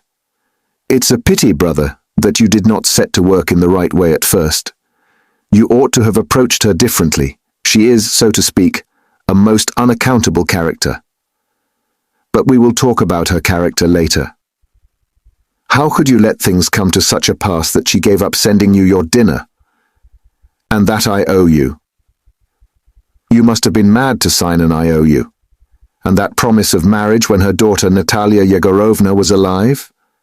I know all about it, but I see that's a delicate matter and I am an ass, forgive me. But talking of foolishness, do you know Praskovya Pavlovna is not nearly so foolish as you would think at first sight? No, mumbled Raskolnikov, looking away, but feeling that it was better to keep up the conversation. She isn't, is she? Cried Razumikhin, delighted to get an answer out of him. But she is not very clever either, eh? She is essentially an unaccountable character. I am sometimes quite at a loss, I assure you. She must be 40. She says she is 36, and of course she has every right to say so. But I swear I judge her intellectually, simply from the metaphysical point of view. There's a sort of symbolism sprung up between us, a sort of algebra or whatnot. I don't understand it. Well, that's all nonsense. Only, seeing that you are not a student now and have lost your lessons and your clothes, and that through the young lady's death she has no need to treat you as a relation, she suddenly took fright, and as you hid in your den and dropped all your old relations with her, she planned to get rid of you. And she's been cherishing that design a long time, but was sorry to lose the IOU, for you assured her yourself that your mother would pay. It was base of me to say that. My mother herself is almost a beggar, and I told a lie to keep my lodging and be fed, Raskolnikov said loudly and distinctly. Yes, you did very sensibly. But the worst of it is that at that point Mr. Chebarov turns up, a businessman. Pashenka would never have thought of doing anything on her own account. She's too retiring.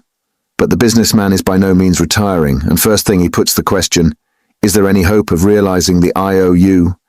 Answer, there is, because he has a mother who would save her Rodya with her 125 rubles pension if she has to starve herself, and a sister too, who would go into bondage for his sake.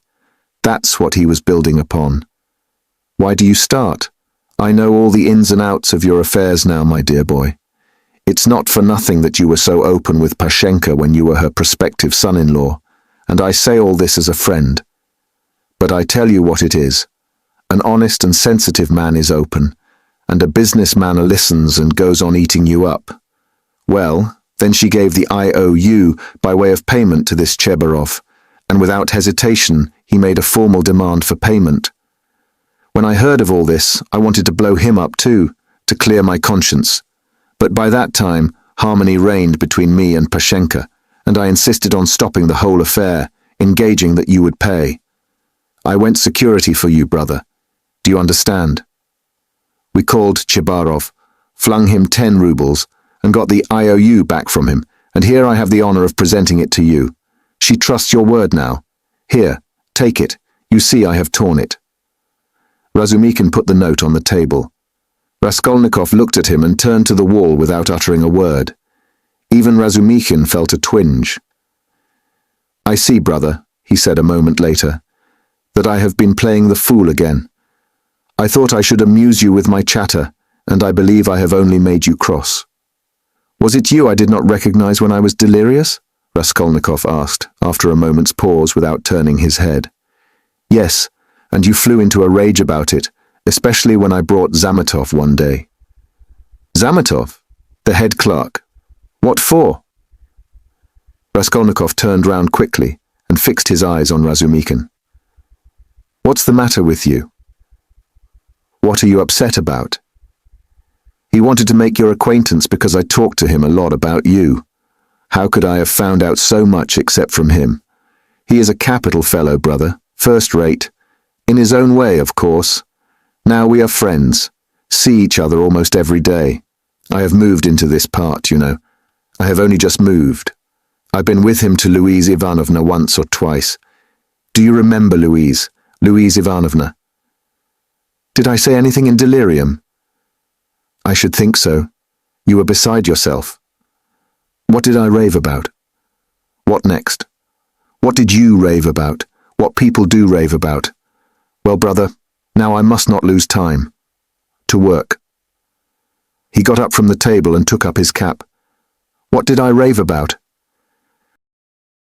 How he keeps on. Are you afraid of having let out some secret? Don't worry yourself. You said nothing about a countess, but you said a lot about a bulldog, and about earrings and chains, and about Krestovsky Island, and some porter, and Nikodim Fomich and Ilya Petrovich, the assistant superintendent. And another thing that was of special interest to you was your own sock. You whined, "Give me my sock."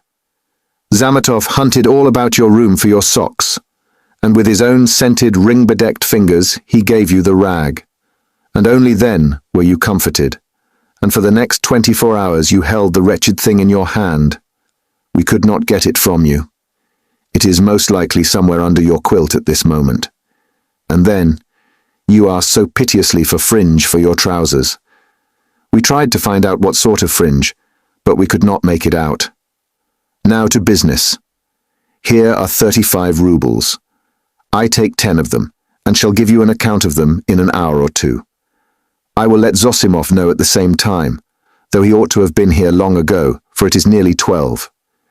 And you, Nastasia, look in pretty often while I'm away, to see whether he wants a drink or anything else, and I will tell Pashenka what is wanted myself. Goodbye. He calls her Pashenka. Ah, he's a deep one, said Nastasia as he went out. Then she opened the door and stood listening, but could not resist running downstairs after him. She was very eager to hear what he would say to the landlady. She was evidently quite fascinated by Razumikin. No sooner had she left the room than the sick man flung off the bedclothes and leapt out of bed like a madman. With burning, twitching impatience, he had waited for them to be gone so that he might set to work. But to what work? Now, as though to spite him, it eluded him. Good God, only tell me one thing. Do they know of it yet or not? What if they know it and are only pretending, mocking me while I am laid up, and then they will come in and tell me that it's been discovered long ago and that they have only... What am I to do now?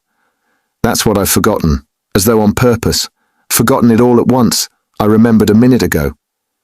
He stood in the middle of the room and gazed in miserable bewilderment about him. He walked to the door, opened it, listened. But that was not what he wanted. Suddenly, as though recalling something, he rushed to the corner where there was a hole under the paper, began examining it, put his hand into the hole, fumbled, but that was not it. He went to the stove, opened it, and began rummaging in the ashes. The frayed edges of his trousers and the rags cut off his pocket were lying there just as he had thrown them. No one had looked then. Then he remembered the sock about which Razumikin had just been telling him. Yes, there it lay on the sofa under the quilt, but it was so covered with dust and grime that Zametov could not have seen anything on it. Bah, Zametov, the police office! And why am I sent for to the police office? Where's the notice? Bah, I am mixing it up, that was then. I looked at my sock then too, but now I have been ill. But what did Zametov come for? Why did Razumikin bring him? He muttered, helplessly sitting on the sofa again. What does it mean? Am I still in delirium, or is it real? I believe it is real. Ah, I remember, I must escape. Make haste to escape. Yes, I must escape. Yes, but where? And where are my clothes? I've no boots. They've taken them away. They've hidden them. I understand. Ah, here is my coat. They passed that over. And here is money on the table, thank God. And here's the IOU. I'll take the money and go and take another lodging. They won't find me. Yes, But the address bureau. They'll find me. Razumikhin will find me. Better escape altogether. Far away. To America and let them do their worst. And take the IOU. It would be of use there. What else shall I take? They think I am ill. They don't know that I can walk. Ha, ha, ha. I could see by their eyes that they know all about it. If only I could get downstairs. And what if they have set a watch there, policeman? What's this tea?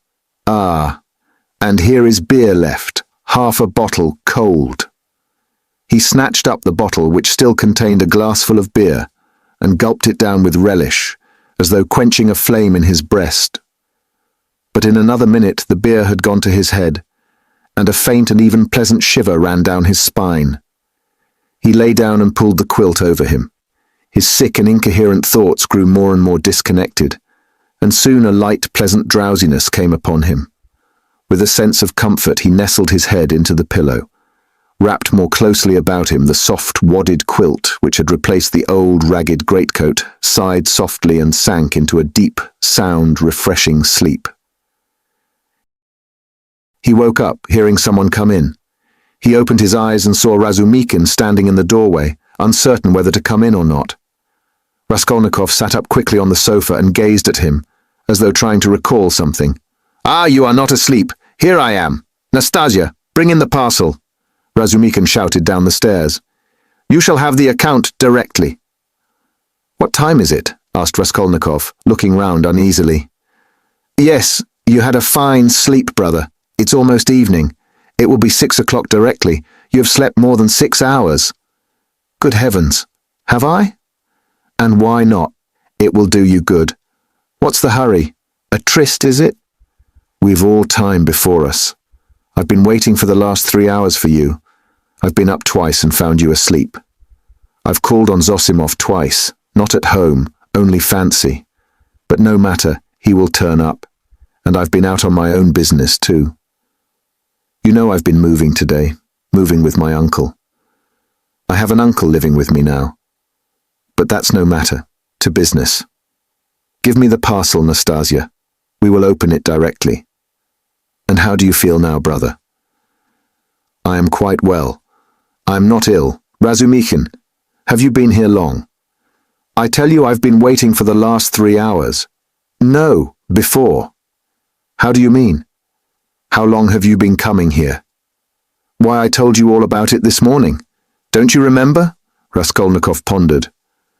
The morning seemed like a dream to him. He could not remember alone, and looked inquiringly at Razumikhin. Said the latter. He has forgotten. I fancied then that you were not quite yourself. Now you are better for your sleep. You really look much better. First rate. Well, to business. Look here, my dear boy. He began untying the bundle, which evidently interested him. Believe me, brother, this is something specially near my heart, for we must make a man of you. Let's begin from the top. Do you see this cap? He said, taking out of the bundle a fairly good, though cheap and ordinary cap. Let me try it on. Presently, afterwards, said Raskolnikov, waving it off pettishly. Come, Roger, my boy, don't oppose it. Afterwards will be too late, and I shan't sleep all night, for I bought it by guess without measure. Just right, he cried triumphantly, fitting it on. Just your size. A proper head covering is the first thing in dress, and a recommendation in its own way. Tolstyakov, a friend of mine, is always obliged to take off his pudding basin when he goes into any public place where other people wear their hats or caps. People think he does it from slavish politeness, but it's simply because he is ashamed of his bird's nest. He is such a boastful fellow. Look, Nastasia, here are 2 specimens of headgear. This Palmerston. He took from the corner Raskolnikov's old, battered hat, which for some unknown reason he called a Palmerston. Or this jewel. Guess the price, Rodya. What do you suppose I paid for it, Nastasia? He said, turning to her, seeing that Raskolnikov did not speak. 20 kopecks, no more, I dare say, answered Nastasia. 20 kopecks, silly, he cried, offended. Why, nowadays you would cost more than that, 80 kopecks, and that only because it has been worn, and it's bought on condition that when it's worn out they will give you another next year, yes, on my word. Well, now let us pass to the United States of America, as they called them at school. I assure you I am proud of these breeches." And he exhibited to Raskolnikov a pair of light, summer trousers of grey woolen material. No holes, no spots, and quite respectable, although a little worn, and a waistcoat to match, quite in the fashion. And its being worn really is an improvement. It's softer, smoother. You see, Rodya, to my thinking, the great thing for getting on in the world is always to keep to the seasons. If you don't insist on having asparagus in January, you keep your money in your purse, and it's the same with this purchase. It's summer now, so I've been buying summer things. Warmer materials will be wanted for autumn, so you will have to throw these away in any case. Especially as they will be done for by then from their own lack of coherence, if not your higher standard of luxury. Come, price them. What do you say? 2 rubles, 25 kopecks. And remember the condition, if you wear these out, you will have another suit for nothing. They only do business on that system at Fedyaev's. If you've bought a thing once, you are satisfied for life, for you will never go there again of your own free will. Now for the boots. What do you say? You see that they are a bit worn, but they'll last a couple of months, for it's foreign work and foreign leather. The secretary of the English embassy sold them last week. He had only worn them 6 days, but he was very short of cash. Price, 1.5 rubles. A bargain. But perhaps they won't fit, observed Nastasia. Not fit, just look. And he pulled out of his pocket Raskolnikov's old, broken boot, stiffly coated with dry mud. I did not go empty-handed. They took the size from this monster. We all did our best. And as to your linen, your landlady has seen to that. Here, to begin with, are 3 shirts, hempen but with a fashionable front. Well, now then, 80 kopecks the cap, 2 rubles, 25 kopecks the suit, together 3 rubles, 5 kopecks, 1.5 rubles for the boots, for you see, they are very good, and that makes 4 rubles, 55 kopecks, 5 rubles for the underclothes, they were bought in the lot, which makes exactly 9 rubles, 55 kopecks, 45 kopecks change in coppers. Will you take it? And so, Rodya, you are set up with a complete new rig-out, for your overcoat will serve, and even has a style of its own. That comes from getting one's clothes from Sharma's. As for your socks and other things, I leave them to you. We've 25 rubles left. And as for Pashenka, and paying for your lodging, don't you worry. I tell you she'll trust you for anything. And now, brother, let me change your linen, for I dare say you will throw off your illness with your shirt. Let me be. I don't want to. Raskolnikov waved him off. He had listened with disgust to Razumikin's efforts to be playful about his purchases. Come, brother, don't tell me I've been trudging around for nothing, Razumikin insisted. Nastasia, don't be bashful, but help me, that's it. And in spite of Raskolnikov's resistance, he changed his linen. The latter sank back on the pillows and for a minute or two said nothing. It will be long before I get rid of them, he thought. What money was all that bought with? He asked at last, gazing at the wall. Money? Why, your own. What the messenger brought from Varushin, your mother sent it. Have you forgotten that, too? I remember now, said Raskolnikov after a long, sullen silence. Razumikin looked at him, frowning and uneasy. The door opened, and a tall, stout man whose appearance seemed familiar to Raskolnikov came in. Chapter 4. Zosimov was a tall, fat man with a puffy, colourless, clean-shaven face and straight, flaxen hair. He wore spectacles and a big gold ring on his fat finger. He was 27.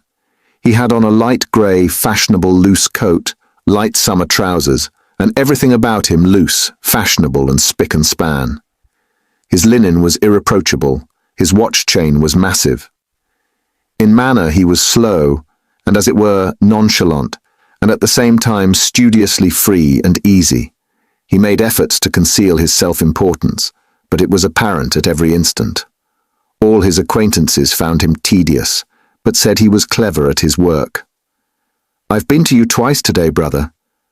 You see, he's come to himself, cried Razumikin. I see, I see. And how do we feel now, eh? Said Zosimov to Raskolnikov. Watching him carefully and sitting down at the foot of the sofa, he settled himself as comfortably as he could. He is still depressed, Razumikin went on. We've just changed his linen and he almost cried. That's very natural. You might have put it off if he did not wish it. His pulse is first rate. Is your head still aching, eh? I am well. I am perfectly well, Raskolnikov declared positively and irritably. He raised himself on the sofa and looked at them with glittering eyes, but sank back onto the pillow at once and turned to the wall. Zosimov watched him intently. Very good. Going on all right, he said lazily. Has he eaten anything? They told him and asked what he might have. He may have anything. Soup, tea, mushrooms and cucumbers, of course. You must not give him. He'd better not have meat either but no need to tell you that. Razumikin and he looked at each other. No more medicine or anything. I'll look at him again tomorrow. Perhaps today even. But never mind. Tomorrow evening I shall take him for a walk, said Razumikin. We're going to the Yusupov garden and then to the Palais de Cristal. I would not disturb him tomorrow at all, but I don't know. A little maybe. But we'll see. Ach, what a nuisance. I've got a housewarming party tonight. It's only a step from here.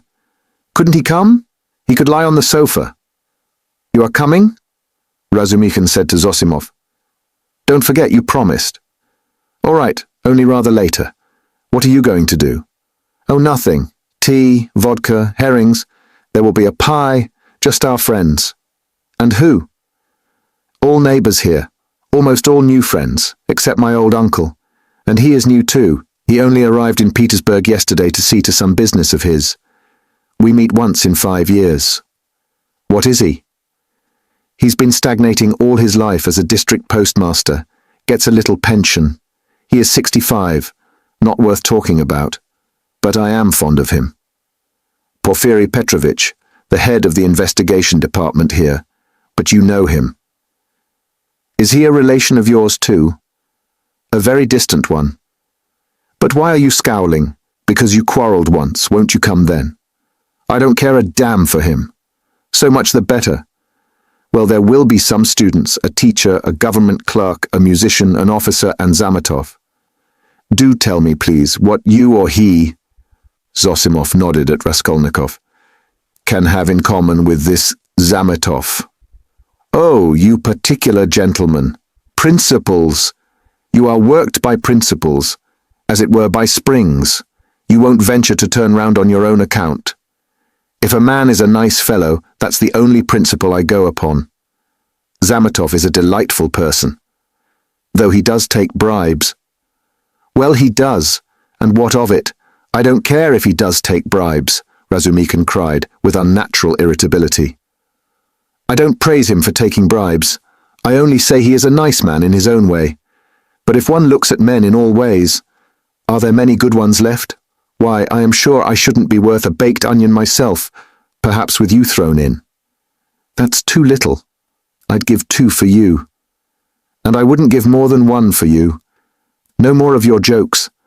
Zametov is no more than a boy. I can pull his hair and one must draw him, not repel him. You'll never improve a man by repelling him, especially a boy. One has to be twice as careful with a boy. Oh, you progressive dullards. You don't understand. You harm yourselves running another man down. But if you want to know, we really have something in common. I should like to know what. Why, it's all about a house painter. We are getting him out of a mess, though indeed there's nothing to fear now. The matter is absolutely self-evident. We only put on steam. A painter? Why, haven't I told you about it? I only told you the beginning then about the murder of the old pawnbroker woman. Well, the painter is mixed up in it. Oh, I heard about that murder before and was rather interested in it, partly for one reason. I read about it in the papers too. Lizaveta was murdered too, Nastasia blurted out, suddenly addressing Raskolnikov. She remained in the room all the time, standing by the door listening. Lizaveta, murmured Raskolnikov hardly audibly. Lizaveta, who sold old clothes. Didn't you know her? She used to come here. She mended a shirt for you, too. Raskolnikov turned to the wall, where in the dirty yellow paper he picked out one clumsy white flower with brown lines on it, and began examining how many petals there were in it, how many scallops in the petals, and how many lines on them. He felt his arms and legs as lifeless as though they had been cut off. He did not attempt to move, but stared obstinately at the flower. But what about the painter? Zosimov interrupted Nastasia's chatter with marked displeasure. She sighed and was silent. Why, he was accused of the murder, Razumikin went on hotly. Was there evidence against him then? Evidence indeed. Evidence that was no evidence, and that's what we have to prove. It was just as they pitched on those fellows, Koch and Pestriakov, at first. Phoo, how stupidly it's all done. It makes one sick, though it's not one's business. Pestriakov may be coming tonight. By the way, Rodya, you've heard about the business already. It happened before you were ill, the day before you fainted at the police office while they were talking about it. Zosimov looked curiously at Raskolnikov. He did not stir. But I say, Razumihin, I wonder at you. What a busybody you are, Zosimov observed. Maybe I am, but we will get him off anyway, shouted Razumihin, bringing his fist down on the table. What's the most offensive is not their lying. One can always forgive lying. Lying is a delightful thing, for it leads to truth. What is offensive is that they lie and worship their own lying. I respect Porfiry, but what threw them out at first? The door was locked, and when they came back with the porter, it was open. So it followed that Koch and Pestriakov were the murderers. That was their logic. But don't excite yourself. They simply detained them. They could not help that. And by the way, I've met that man Koch. He used to buy unredeemed pledges from the old woman. Eh? Yes, he is a swindler. He buys up bad debts too. He makes a profession of it. But enough of him. Do you know what makes me angry? It's their sickening, rotten, petrified routine, and this case might be the means of introducing a new method. One can show from the psychological data alone how to get on the track of the real man. We have facts, they say. But facts are not everything. At least half the business lies in how you interpret them. Can you interpret them then? Anyway, one can't hold one's tongue when one has a feeling, a tangible feeling, that one might be a help if only... Do you know the details of the case? I am waiting to hear about the painter. Oh yes, well, here's the story. Early on the third day after the murder, when they were still dandling Koch and Pestriakov, though they accounted for every step they took and it was as plain as a pikestaff, an unexpected fact turned up. A peasant called Dushkin, who keeps a dram shop facing the house, brought to the police office a jeweller's case containing some gold earrings and told a long rigmarole. The day before yesterday, just after 8 o'clock, mark the day and the hour, a journeyman house painter, Nikolai, who had been in to see me already that day, brought me this box of gold earrings and stones and asked me to give him 2 rubles for them. When I asked him where he got them, he said that he picked them up in the street. I did not ask him anything more. I'm telling you Dushkin's story. I gave him a note. A ruble, that is. For I thought if he did not pawn it with me, he would with another. It would all come to the same thing. He'd spend it on drink, so the thing had better be with me. The further you hide it, the quicker you will find it, and if anything turns up, if I hear any rumours, I'll take it to the police. Of course, that's all taradiddle. He lies like a horse, for I know this Dushkin. He is a pawnbroker and a receiver of stolen goods, and he did not cheat Nikolai out of a 30-ruble trinket in order to give it to the police. He was simply afraid. But no matter. To return to Dushkin's story. I've known this peasant, Nikolai Dementiev, from a child. He comes from the same province and district of Zaraisk. We are both Ryazan men. And though Nikolai is not a drunkard, he drinks, and I knew he had a job in that house. Painting work with Dmitri, who comes from the same village too. As soon as he got the ruble, he changed it, had a couple of glasses, took his change and went out. But I did not see Dmitri with him then. And the next day I heard that someone had murdered Alyona Ivanovna and her sister, Lizaveta Ivanovna, with an axe. I knew them, and I felt suspicious about the earrings at once, for I knew the murdered woman lent money on pledges. I went to the house and began to make careful inquiries without saying a word to anyone. First of all, I asked, "Is Nikolai here?" Dmitri told me that Nikolai had gone off on the spree. He had come home at daybreak drunk, stayed in the house about 10 minutes, and went out again. Dmitri didn't see him again and is finishing the job alone, and their job is on the same staircase as the murder on the second floor. When I heard all that, I did not say a word to anyone. That's Dushkin's tale. But I found out what I could about the murder and went home feeling as suspicious as ever. And at 8 o'clock this morning, that was the third day, you understand, I saw Nikolai coming in, not sober, though not to say very drunk. He could understand what was said to him. He sat down on the bench and did not speak. There was only one stranger in the bar, and a man I knew asleep on a bench, and our 2 boys. "Have you seen Dmitri?" said I. "No, I haven't," said he. "And you've not been here either?" "Not since the day before yesterday," said he. "And where did you sleep last night?" "In Pesky, with the Kolomensky men." "And where did you get those earrings?" I asked. "I found them in the street." And the way he said it was a bit queer. He did not look at me. "Did you hear what happened that very evening, at that very hour, on that same staircase?" said I. "No," said he, "I had not heard." And all the while he was listening, his eyes were staring out of his head, and he turned as white as chalk. I told him all about it, and he took his hat and began getting up. I wanted to keep him. "Wait a bit, Nikolai," said I. "Won't you have a drink?" And I signed to the boy to hold the door, and I came out from behind the bar. But he darted out and down the street to the turning at a run. I have not seen him since. Then my doubts were at an end. It was his doing, as clear as could be. "I should think so," said Zosimov. "Wait, hear the end. Of course they sought high and low for Nikolai. They detained Dushkin and searched his house. Dmitri too was arrested. The Kolomensky men also were turned inside out. And the day before yesterday, they arrested Nikolai in a tavern at the end of the town. He had gone there, taken the silver cross off his neck and asked for a dram for it. They gave it to him. A few minutes afterwards, the woman went to the cowshed, and through a crack in the wall, she saw in the stable adjoining he had made a noose of his sash from the beam, stood on a block of wood, and was trying to put his neck in the noose. The woman screeched her hardest. People ran in. "So that's what you are up to?"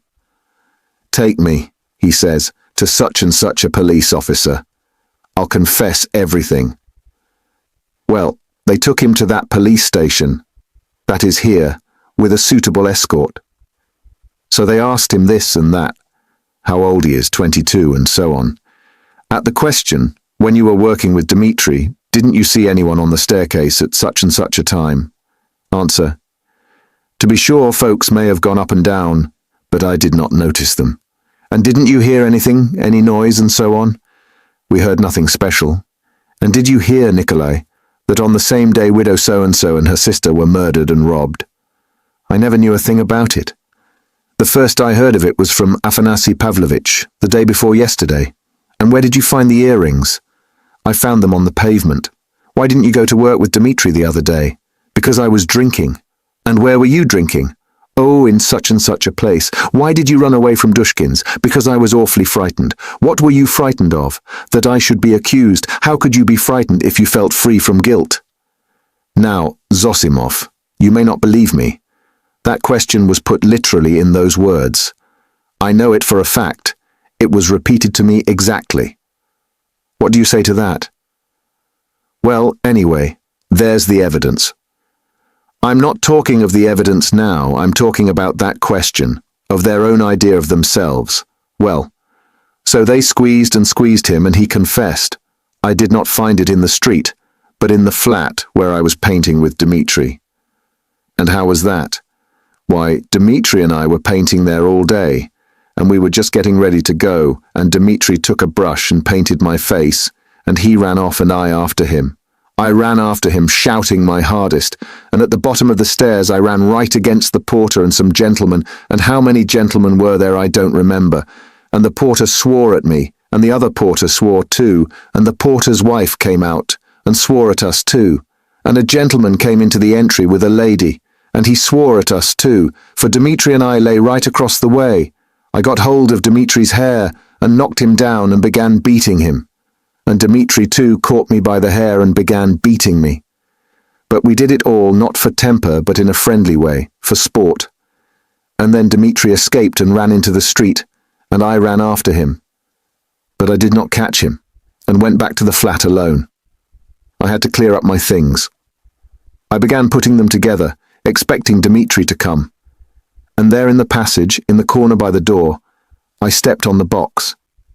I saw it lying there wrapped up in paper. I took off the paper, saw some little hooks, undid them, and in the box were the earrings. Behind the door. Lying behind the door. Behind the door! Raskolnikov cried suddenly, staring with a blank look of terror at Razumikhin, and he slowly sat up on the sofa, leaning on his hand. Yes, why? What's the matter? What's wrong? Razumikhin too got up from his seat. Nothing, Raskolnikov answered faintly, turning to the wall. All were silent for a while. He must have waked from a dream, Razumikhin said at last, looking inquiringly at Zosimov. The latter slightly shook his head. Well, go on, said Zosimov. What next? What next? As soon as he saw the earrings, forgetting Dmitri and everything, he took up his cap and ran to Dushkin, and, as we know, got a ruble from him. He told a lie, saying he found them in the street, and went off drinking. He keeps repeating his old story about the murder.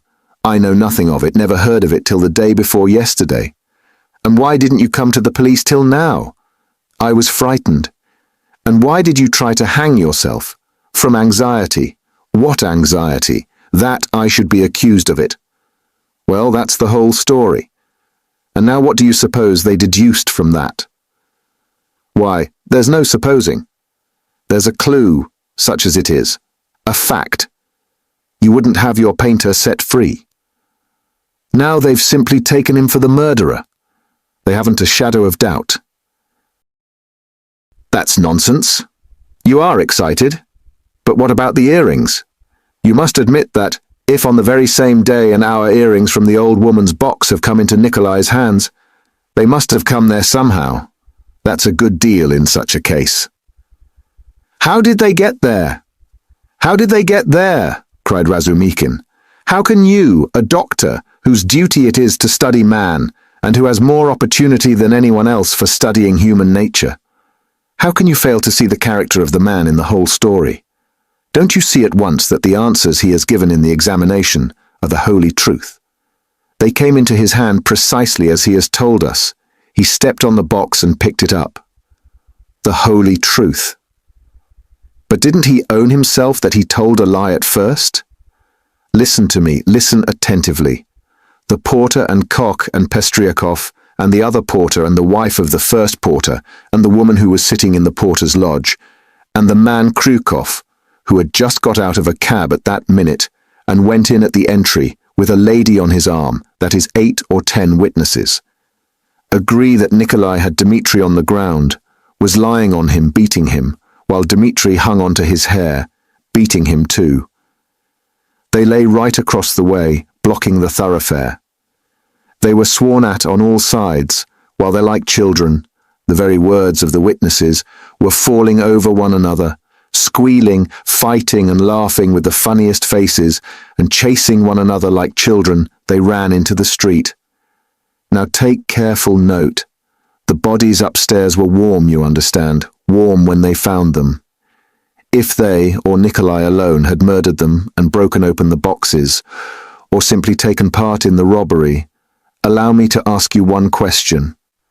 Do their state of mind, their squeals and giggles and childish scuffling at the gate fit in with axes, bloodshed, fiendish cunning, robbery? They'd just killed them, not 5 or 10 minutes before, for the bodies were still warm. And at once, leaving the flat open, knowing that people would go there at once, flinging away their booty, they rolled about like children, laughing and attracting general attention. And there are a dozen witnesses to swear to that. Of course it is strange. It's impossible indeed, but no, brother, no buts. And if the earrings being found in Nikolai's hands at the very day and hour of the murder constitutes an important piece of circumstantial evidence against him, although the explanation given by him accounts for it, and therefore it does not tell seriously against him, one must take into consideration the facts which prove him innocent, especially as they are facts that cannot be denied. And do you suppose, from the character of our legal system, that they will accept, or that they are in a position to accept, this fact, resting simply on a psychological impossibility, as irrefutable and conclusively breaking down the circumstantial evidence for the prosecution? No, they won't accept it. They certainly won't, because they found the jewel case and the man tried to hang himself, which he could not have done if he hadn't felt guilty. That's the point. That's what excites me. You must understand. Oh, I see you're excited. Wait a bit, I forgot to ask you. What proof is there that the box came from the old woman? That's been proved, said Razumikhin, with apparent reluctance, frowning. Koch recognized the jewel case and gave the name of the owner, who proved conclusively that it was his. That's bad. Now another point. Did anyone see Nikolai at the time that Koch and Pestryakov were going upstairs at first? And is there no evidence about that? Nobody did see him, Razumikhin answered with vexation. That's the worst of it. Even Koch and Pestryakov did not notice them on their way upstairs, though, indeed, their evidence could not have been worth much. They said they saw the flat was open, and that there must be work going on in it, but they took no special notice and could not remember whether there actually were men at work in it. So the only evidence for the defense is that they were beating one another and laughing. That constitutes a strong presumption, but how do you explain the facts yourself? How do I explain them? What is there to explain? It's clear. At any rate, the direction in which explanation is to be sought is clear, and the jewel case points to it. The real murderer dropped those earrings. The murderer was upstairs, locked in, when Koch and Pestryakov knocked at the door. Koch, like an ass, did not stay at the door, so the murderer popped out and ran down too, for he had no other way of escape. He hid from Koch, Pestryakov and the porter in the flat when Nikolai and Dmitri had just run out of it. He stopped there while the porter and others were going upstairs, waited till they were out of hearing, and then went calmly downstairs at the very minute when Dmitri and Nikolai ran out into the street and there was no one in the entry. Possibly he was seen, but not noticed. There are lots of people going in and out. He must have dropped the earrings out of his pocket when he stood behind the door, and did not notice he dropped them because he had other things to think of. The jewel case is a conclusive proof that he did stand there. That's how I explain it. Too clever. No, my boy, you're too clever. That beats everything. But why? Why? Why? Because everything fits too well. It's too melodramatic. Ah! Razumikhin was exclaiming, but at that moment the door opened and a personage came in who was a stranger to all present. Chapter 5. This was a gentleman no longer young, of a stiff and portly appearance, and a cautious and sour countenance. He began by stopping short in the doorway, staring about him with offensive and undisguised astonishment, as though asking himself what sort of place he had come to. Mistrustfully, and with an affectation of being alarmed and almost affronted, he scanned Raskolnikov's low and narrow cabin. With the same amazement he stared at Raskolnikov, who lay undressed, dishevelled, unwashed, on his miserable dirty sofa, looking fixedly at him. Then, with the same deliberation, he scrutinized the uncouth, unkempt figure and unshaven face of Razumikin, who looked him boldly and inquiringly in the face without rising from his seat. A constrained silence lasted for a couple of minutes, and then, as might be expected, some scene shifting took place.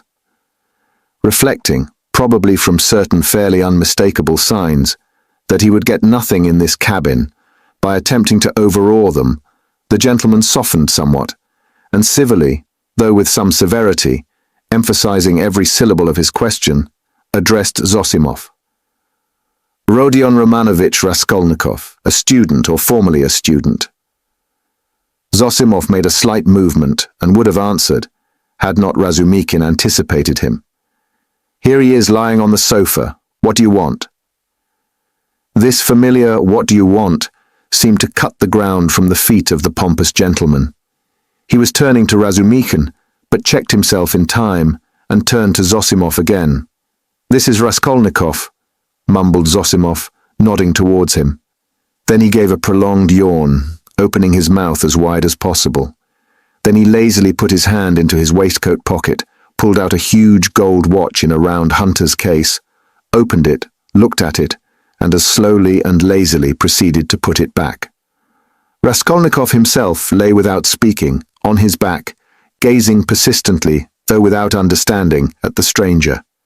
Now that his face was turned away from the strange flower on the paper, it was extremely pale, and wore a look of anguish, as though he had just undergone an agonizing operation or just been taken from the rack.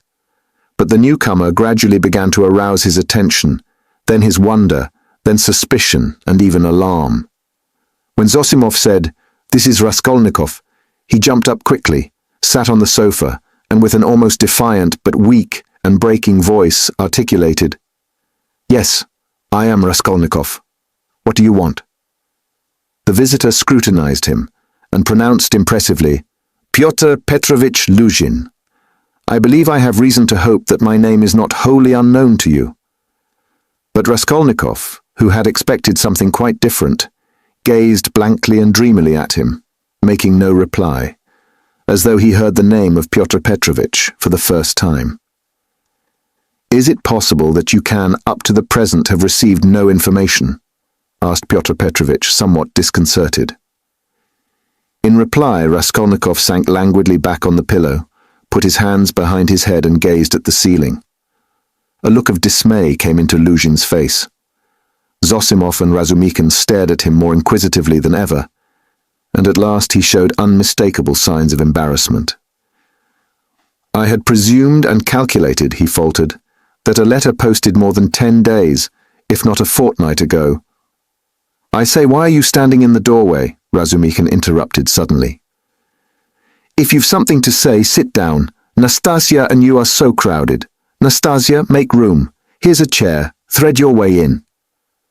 He moved his chair back from the table, made a little space between the table and his knees, and waited in a rather cramped position for the visitor to thread his way in. The minute was so chosen that it was impossible to refuse, and the visitor squeezed his way through, hurrying and stumbling. Reaching the chair, he sat down, looking suspiciously at Razumikin. "No need to be nervous," the latter blurted out. "Rodya has been ill for the last 5 days and delirious for 3, but now he is recovering and has got an appetite. This is his doctor who has just had a look at him.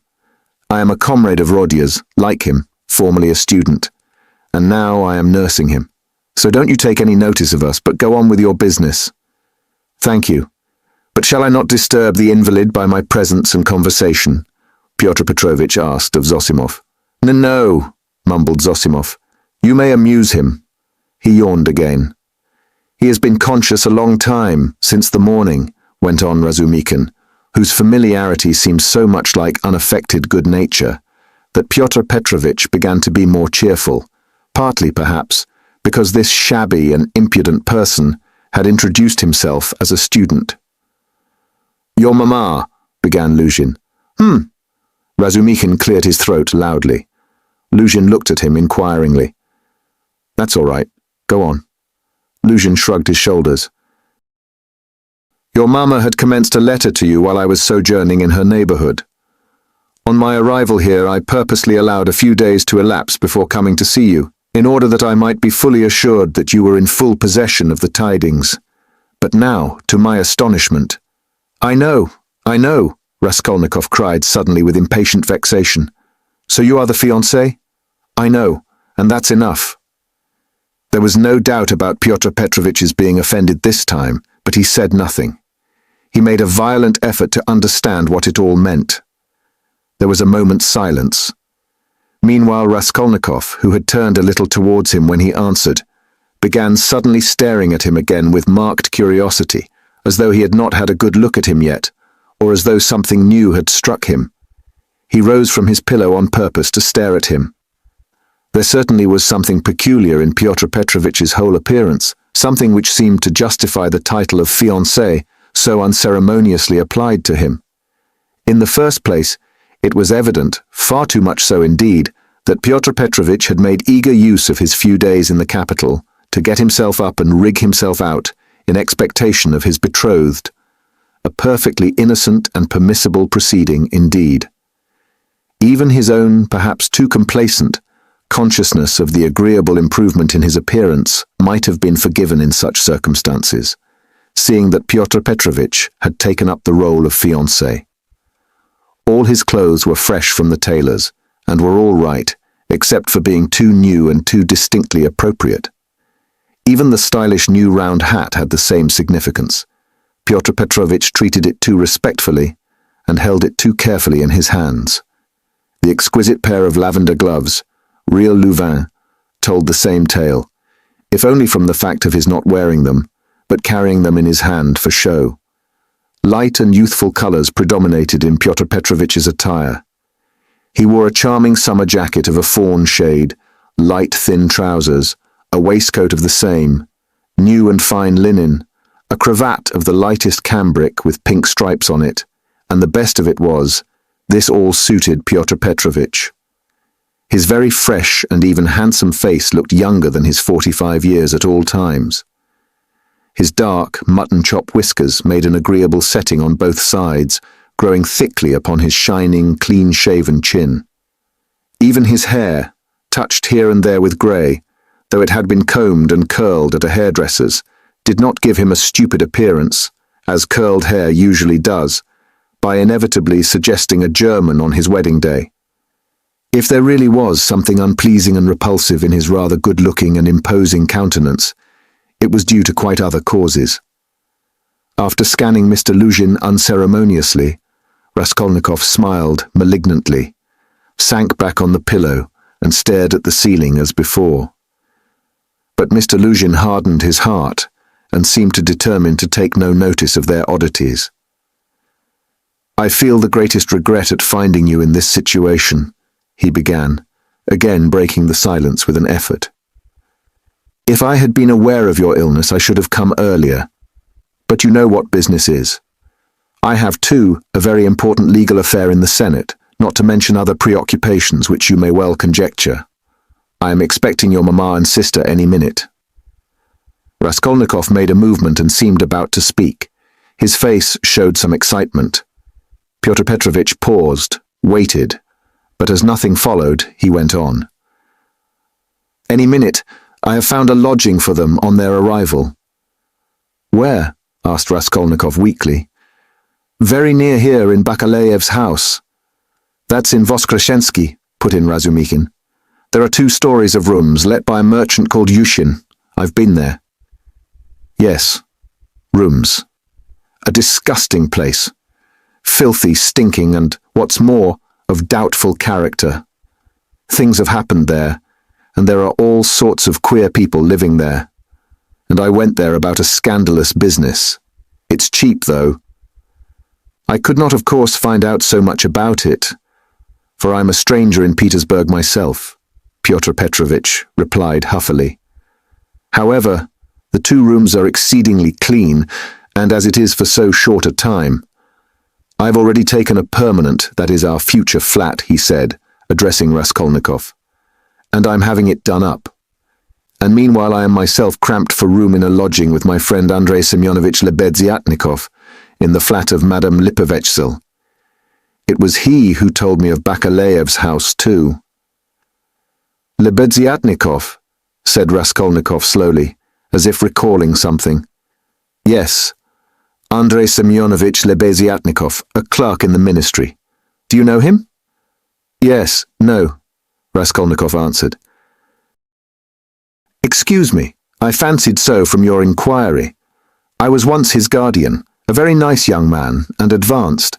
I like to meet young people. One learns new things from them.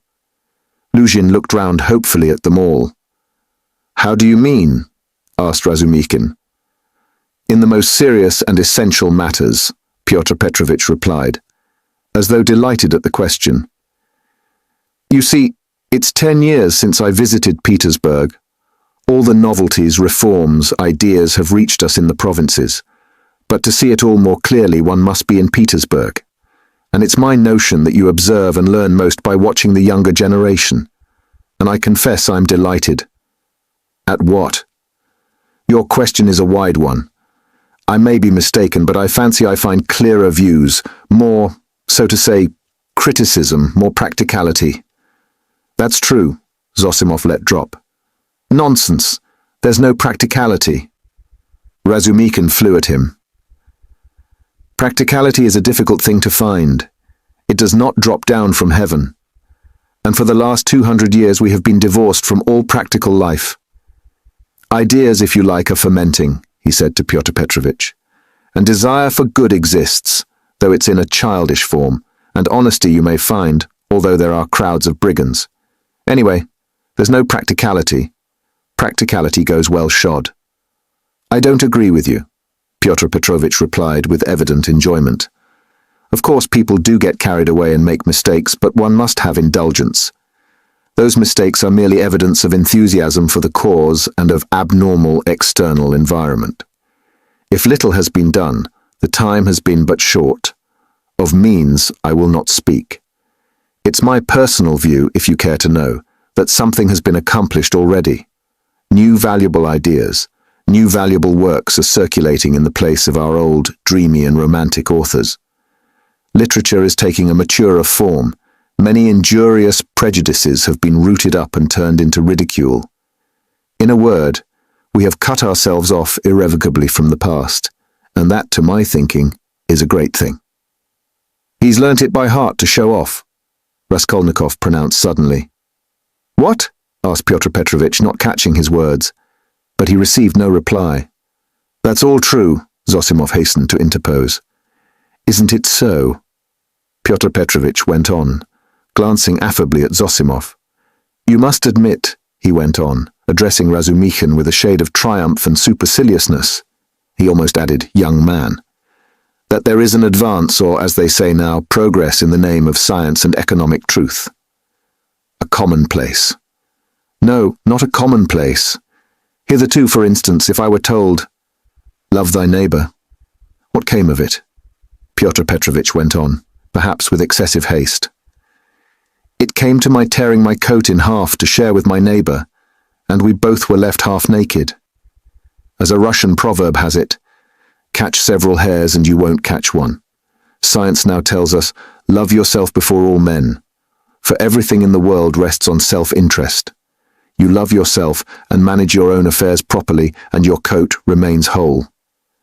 Economic truth adds that the better private affairs are organized in society, the more whole coats, so to say, the firmer are its foundations, and the better is the common welfare organized too. Therefore, in acquiring wealth solely and exclusively for myself, I am acquiring, so to speak, for all, and helping to bring to pass my neighbour's getting a little more than a torn coat, and that not from private personal liberality, but as a consequence of the general advance. The idea is simple, but unhappily it has been a long time reaching us, being hindered by idealism and sentimentality, and yet it would seem to want very little wit to perceive it. Excuse me, I've very little wit myself, Razumikin cut in sharply. And so let us drop it. I began this discussion with an object, but I've grown so sick during the last 3 years of this chattering to amuse oneself, of this incessant flow of commonplaces, always the same, that by Jove I blush even when other people talk like that. You are in a hurry, no doubt, to exhibit your acquirements. And I don't blame you. That's quite pardonable. I only wanted to find out what sort of man you are, for so many unscrupulous people have got hold of the progressive cause of late and have so distorted in their own interests everything they touched that the whole cause has been dragged in the mire. That's enough. Excuse me, sir, said Lucian, affronted, and speaking with excessive dignity. Do you mean to suggest so unceremoniously that I too— Oh, my dear sir, how could I? Come, that's enough, Razumikin concluded, and he turned abruptly to Zosimov to continue their previous conversation. Pyotr Petrovitch had the good sense to accept the disavowal. He made up his mind to take leave in another minute or two. I trust our acquaintance, he said, addressing Raskolnikov, may, upon your recovery, and in view of the circumstances of which you are aware, become closer. Above all, I hope for your return to health. Raskolnikov did not even turn his head. Pyotr Petrovitch began getting up from his chair. One of her customers must have killed her, Zosimov declared positively. Not a doubt of it, replied Razumikin. Porfiry doesn't give his opinion, but is examining all who have left pledges with her there. Examining them? Raskolnikov asked aloud. Yes, what then? Nothing. How does he get hold of them? Asked Zosimov. Koch has given the names of some of them. Other names are on the wrappers of the pledges, and some have come forward of themselves. It must have been a cunning and practiced ruffian, the boldness of it, the coolness. That's just what it wasn't, interposed Razumikin. That's what throws you all off the scent. But I maintain that he is not cunning, not practiced, and probably this was his first crime. The supposition that it was a calculated crime and a cunning criminal doesn't work. Suppose him to have been inexperienced, and it's clear that it was only a chance that saved him. And chance may do anything. Why, he did not foresee obstacles, perhaps. And how did he set to work? He took jewels worth 10 or 20 rubles, stuffing his pockets with them, ransacked the old woman's trunks, her rags, and they found 1,500 rubles, besides notes, in a box in the top drawer of the chest. He did not know how to rob. He could only murder. It was his first crime, I assure you, his first crime. He lost his head, and he got off more by luck than good counsel. You are talking of the murder of the old pawnbroker, I believe, Pyotr Petrovitch put in, addressing Zosimov. He was standing, hat and gloves in hand, but before departing, he felt disposed to throw off a few more intellectual phrases. He was evidently anxious to make a favourable impression, and his vanity overcame his prudence. Yes. You've heard of it? Oh yes, being in the neighbourhood. Do you know the details?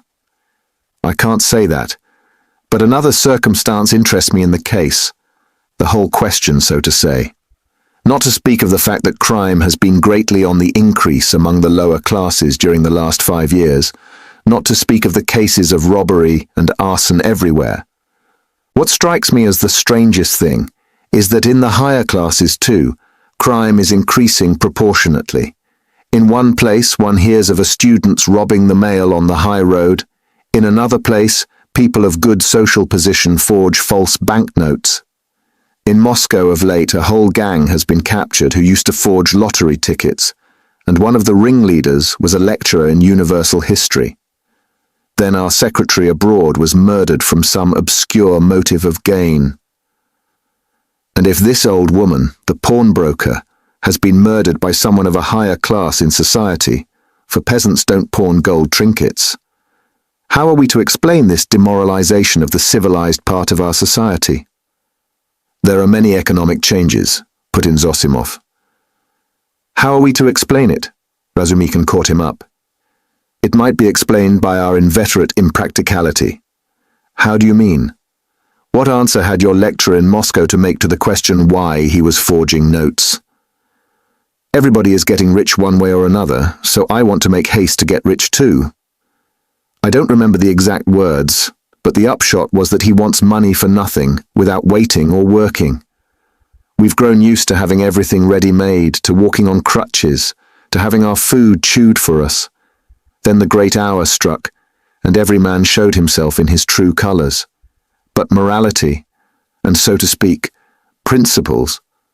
But why do you worry about it? Raskolnikov interposed suddenly. It's in accordance with your theory. In accordance with my theory? Why, carry out logically the theory you were advocating just now, and it follows that people may be killed. Upon my word, cried Luzhin. No, that's not so, put in Zosimov. Raskolnikov lay with a white face and twitching upper lip, breathing painfully. There's a measure in all things, Luzhin went on superciliously. Economic ideas are not an incitement to murder, and one has but to suppose. And is it true, Raskolnikov interposed once more suddenly, again in a voice quivering with fury and delight in insulting him, is it true that you told your fiancée, within an hour of her acceptance, that what pleased you most was that she was a beggar, because it was better to raise a wife from poverty, so that you may have complete control over her, and reproach her with your being her benefactor? Upon my word, Luzhin cried wrathfully and irritably, crimson with confusion, to distort my words in this way. Excuse me, allow me to assure you that the report which has reached you, or rather, let me say, has been conveyed to you, has no foundation in truth, and I suspect who. In a word, this arrow, in a word, your mamma. She seemed to me in other things, with all her excellent qualities, of a somewhat high-flown and romantic way of thinking. But I was 1,000 miles from supposing that she would misunderstand and misrepresent things in so fanciful a way. And indeed, I tell you what, cried Raskolnikov, raising himself on his pillow and fixing his piercing, glittering eyes upon him. I tell you what? What? Luzhin stood still, waiting with a defiant and offended face. Silence lasted for some seconds. Why, if ever again you dare to mention a single word about my mother, I shall send you flying downstairs. What's the matter with you? Cried Razumikhin. So that's how it is. Luzhin turned pale and bit his lip. Let me tell you, sir, he began deliberately, doing his utmost to restrain himself, but breathing hard. At the first moment I saw you, you were ill-disposed to me. But I remained here on purpose to find out more. I could forgive a great deal in a sick man and a connection, but you... Never after this. I am not ill, cried Raskolnikov. So much the worse. Go to hell. But Luzhin was already leaving without finishing his speech, squeezing between the table and the chair. Razumikhin got up this time to let him pass. Without glancing at anyone, and not even nodding to Zosimov, who had for some time been making signs to him to let the sick man alone, he went out, lifting his hat to the level of his shoulders to avoid crushing it as he stooped to go out of the door. And even the curve of his spine was expressive of the horrible insult he had received. How could you? How could you? Razumikhin said, shaking his head in perplexity. Let me alone. Let me alone, all of you, Raskolnikov cried in a frenzy. Will you ever leave off tormenting me? I am not afraid of you. I am not afraid of anyone now. Get away from me. I want to be alone. Alone. Alone. Come along, said Zosimov, nodding to Razumikhin. But we can't leave him like this. Come along, Zosimov repeated insistently, and he went out. Razumikhin thought a minute and ran to overtake him. It might be worse not to obey him, said Zosimov on the stairs. He mustn't be irritated. What's the matter with him? If only he could get some favorable shock, that's what would do it. At first he was better. You know, he has got something on his mind, some fixed idea weighing on him. I am very much afraid so. He must have. Perhaps it's that gentleman, Pyotr Petrovitch. From his conversation I gather he is going to marry his sister, and that he had received a letter about it just before his illness. Yes, confound the man. He may have upset the case altogether. But have you noticed he takes no interest in anything? He does not respond to anything except one point on which he seems excited. That's the murder. Yes, Razumikin agreed. I noticed that too. He is interested, frightened. It gave him a shock on the day he was ill in the police office. He fainted. Tell me more about that this evening, and I'll tell you something afterwards. He interests me very much. In half an hour I'll go and see him again. There'll be no inflammation, though. Thanks. And I'll wait with Pashenka meantime, and we'll keep watch on him through Nastasia. Raskolnikov, left alone, looked with impatience and misery at Nastasia, but she still lingered. Won't you have some tea now? She asked. Later, I'm sleepy. Leave me. He turned abruptly to the wall. Nastasia went out. Chapter 6. But as soon as she went out, he got up, latched the door, undid the parcel which Razumikin had brought in that evening and had tied up again, and began dressing. Strange to say, he seemed immediately to have become perfectly calm.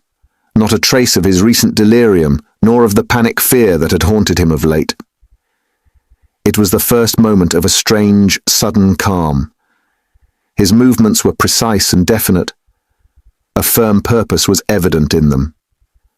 Today, he muttered to himself. He understood that he was still weak, but his intense spiritual concentration gave him strength and self-confidence. He hoped, moreover, that he would not fall down in the street. When he had dressed in entirely new clothes, he looked at the money lying on the table, and after a moment's thought put it in his pocket. It was 25 rubles. He took also all the copper change from the 10 rubles spent by Razumikin on the clothes. Then he softly unlatched the door, went out, slipped downstairs, and glanced in at the open kitchen door. Nastasia was standing with her back to him, blowing up the landlady's samovar. She heard nothing. Who would have dreamed of his going out, indeed? A minute later he was in the street. It was nearly 8 o'clock. The sun was setting. It was as stifling as before, but he eagerly drank in the stinking, dusty town air. His head felt rather dizzy. A sort of savage energy gleamed suddenly in his feverish eyes, and his wasted, pale and yellow face. He did not know and did not think where he was going.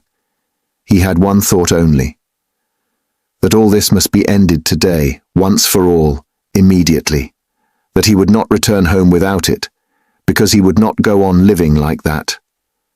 How, with what to make an end? He had not an idea about it, he did not even want to think of it. He drove away thought. Thought tortured him. All he knew, all he felt was that everything must be changed, one way or another. He repeated with desperate and immovable self-confidence and determination. From old habit, he took his usual walk in the direction of the hay market. A dark-haired young man, with a barrel organ, was standing in the road, in front of a little general shop, and was grinding out a very sentimental song. He was accompanying a girl of 15, who stood on the pavement in front of him. She was dressed up in a crinoline, a mantle and a straw hat, with a flame-coloured feather in it, all very old and shabby. In a strong and rather agreeable voice, cracked and coarsened by street singing, she sang in hope of getting a copper from the shop. Raskolnikov joined 2 or 3 listeners, took out a 5-kopeck piece and put it in the girl's hand. She broke off abruptly on a sentimental high note, shouted sharply to the organ grinder, "Come on!" and both moved on to the next shop. "Do you like street music?" said Raskolnikov, addressing a middle-aged man standing idly by him. The man looked at him, startled and wondering. "I love to hear singing to a street organ," said Raskolnikov, and his manner seemed strangely out of keeping with the subject. "I like it on cold, dark, damp autumn evenings. They must be damp. When all the passers-by have pale, green, sickly faces. Or better still, when wet snow is falling straight down when there's no wind, you know what I mean, and the street lamps shine through it." "I don't know." "Excuse me," muttered the stranger, frightened by the question and Raskolnikov's strange manner, and he crossed over to the other side of the street. Raskolnikov walked straight on and came out at the corner of the hay market, where the huckster and his wife had talked with Lizaveta. But they were not there now. Recognizing the place, he stopped, looked round, and addressed a young fellow in a red shirt who stood gaping before a corn chandler's shop. "Isn't there a man who keeps a booth with his wife at this corner?" "All sorts of people keep booths here," answered the young man, glancing superciliously at Raskolnikov. "What's his name?" "What he was christened." "Aren't you a Zaraisky man too? Which province?" The young man looked at Raskolnikov again. "It's not a province, Your Excellency, but a district. Graciously forgive me, Your Excellency." "Is that a tavern at the top there?" "Yes, it's an eating house, and there's a billiard room, and you'll find princesses there too." "La la." Raskolnikov crossed the square. In that corner there was a dense crowd of peasants. He pushed his way into the thickest part of it, looking at the faces. He felt an unaccountable inclination to enter into conversation with people. But the peasants took no notice of him. They were all shouting in groups together. He stood and thought a little and took a turning to the right in the direction of V. He had often crossed that little street which turns at an angle, leading from the marketplace to Sadovy Street. Of late he had often felt drawn to wander about this district when he felt depressed, that he might feel more so. Now he walked along, thinking of nothing. At that point there is a great block of buildings, entirely let out in dram shops and eating houses. Women were continually running in and out, bareheaded and in their indoor clothes. Here and there they gathered in groups, on the pavement, especially about the entrances to various festive establishments in the lower stories. From one of these a loud din, sounds of singing, the tinkling of a guitar and shouts of merriment, floated into the street. A crowd of women were thronging round the door. Some were sitting on the steps, others on the pavement, others were standing talking. A drunken soldier, smoking a cigarette, was walking near them in the road, swearing. He seemed to be trying to find his way somewhere, but had forgotten where. One beggar was quarrelling with another, and a man dead drunk was lying right across the road. Raskolnikov joined the throng of women, who were talking in husky voices. They were bareheaded and wore cotton dresses and goatskin shoes. There were women of 40, and some not more than 17. Almost all had blackened eyes. He felt strangely attracted by the singing and all the noise and uproar in the saloon below. Someone could be heard within dancing frantically, marking time with his heels to the sounds of the guitar and of a thin falsetto voice singing a jaunty air. He listened intently, gloomily and dreamily, bending down at the entrance and peeping inquisitively in from the pavement. "Oh, my handsome soldier, don't beat me for nothing," trilled the thin voice of the singer. Raskolnikov felt a great desire to make out what he was singing, as though everything depended on that. "Shall I go in?" he thought. "They are laughing. From drink. Shall I get drunk?" "Won't you come in?" one of the women asked him. Her voice was still musical and less thick than the others. She was young and not repulsive, the only one of the group. "Why, she's pretty," he said, drawing himself up and looking at her. She smiled, much pleased at the compliment. "You're very nice looking yourself," she said. "Isn't he thin, though?" observed another woman in a deep bass. "Have you just come out of a hospital?" "They're all generals' daughters, it seems, but they have all snub noses," interposed a tipsy peasant with a sly smile on his face, wearing a loose coat. "See how jolly they are. Go along with you." "I'll go, sweetie," and he darted down into the saloon below.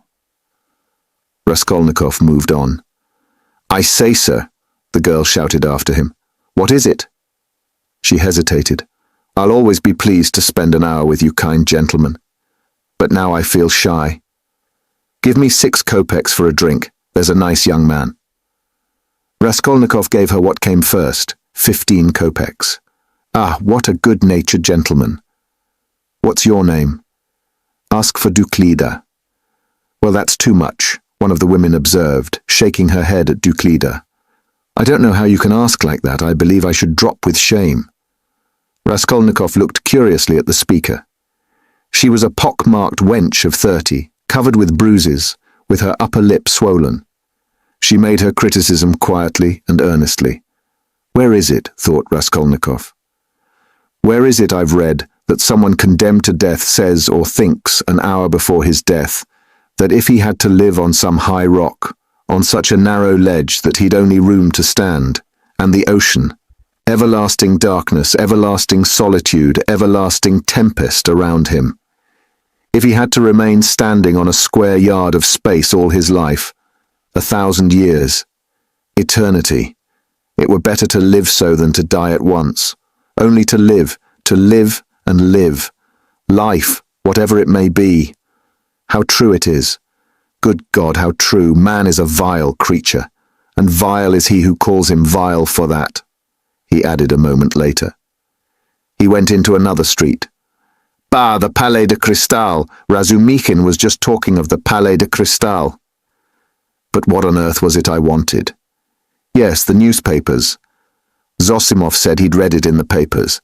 Have you the papers? He asked, going into a very spacious and positively clean restaurant, consisting of several rooms, which were, however, rather empty. 2 or 3 people were drinking tea, and in a room further away were sitting 4 men drinking champagne. Raskolnikov fancied that Zametov was one of them, but he could not be sure at that distance. What if it is? He thought. Will you have vodka? Asked the waiter. Give me some tea and bring me the papers, the old ones for the last 5 days, and I'll give you something. Yes, sir. Here's today's. No vodka? The old newspapers and the tea were brought. Raskolnikov sat down and began to look through them. Oh, damn! These are the items of intelligence. An accident on a staircase, spontaneous combustion of a shopkeeper from alcohol, a fire in Pesky, a fire in the Petersburg Quarter, another fire in the Petersburg Quarter, and another fire in the Petersburg Quarter. Ah, here it is. He found at last what he was seeking and began to read it. The lines danced before his eyes, but he read it all and began eagerly seeking later editions in the following numbers. His hands shook with nervous impatience as he turned the sheets. Suddenly someone sat down beside him at his table. He looked up. It was the head clerk, Zametov, looking just the same, with the rings on his fingers and the watch chain, with the curly black hair, parted and pomaded, with the smart waistcoat, rather shabby coat and doubtful linen. He was in a good humour. At least he was smiling very gaily and good-humouredly. His dark face was rather flushed from the champagne he had drunk. What, you here? He began in surprise, speaking as though he'd known him all his life. Why, Razumikhin told me only yesterday you were unconscious. How strange. And do you know I've been to see you? Raskolnikov knew he would come up to him. He laid aside the papers and turned to Zametov. There was a smile on his lips, and a new shade of irritable impatience was apparent in that smile. I know you have, he answered. I've heard it. You looked for my sock. And you know Razumikhin has lost his heart to you? He says you've been with him to Louisa Ivanovna's. You know, the woman you tried to befriend, for whom you winked to the explosive lieutenant and he would not understand. Do you remember? How could he fail to understand? It was quite clear, wasn't it? What a hothead he is. The explosive one? No, your friend Razumikhin. You must have a jolly life, Mr. Zametov. Entrance free to the most agreeable places. Who's been pouring champagne into you just now? We've just been having a drink together. You talk about pouring it into me. By way of a fee, you profit by everything. Raskolnikov laughed. It's all right, my dear boy, he added, slapping Zametov on the shoulder. I am not speaking from temper, but in a friendly way, for sport, as that workman of yours said when he was scuffling with Dmitri, in the case of the old woman. How do you know about it? Perhaps I know more about it than you do. How strange you are. I'm sure you are still very unwell. You oughtn't to have come out. Oh, do I seem strange to you? Yes. What are you doing reading the papers? Yes. There's a lot about the fires. No, I am not reading about the fires. Here he looked mysteriously at Zametov. His lips were twisted again in a mocking smile. No, I am not reading about the fires, he went on, winking at Zametov. But confess now, my dear fellow, you're awfully anxious to know what I am reading about? I am not in the least. Mayn't I ask a question? Why do you keep on? Listen, you're a man of culture and education. I was in the 6th class at the gymnasium, said Zametov with some dignity. 6th class. Ah, my cock sparrow. With your parting and your rings, you are a gentleman of fortune. Phoo, what a charming boy. Here Raskolnikov broke into a nervous laugh right in Zametov's face. The latter drew back, more amazed than offended. Phoo, how strange you are, Zametov repeated very seriously. I can't help thinking you are still delirious. I am delirious. You are fibbing, my cock sparrow. So I am strange? You find me curious, do you? Yes, curious. Shall I tell you what I was reading about, what I was looking for? See what a lot of papers I've made them bring me. Suspicious, eh? Well, what is it? You prick up your ears. How do you mean, prick up my ears? I'll explain that afterwards, but now, my boy, I declare to you. No. Better, I confess. No, that's not right either. I make a deposition, and you take it. I depose that I was reading, that I was looking and searching. He screwed up his eyes and paused.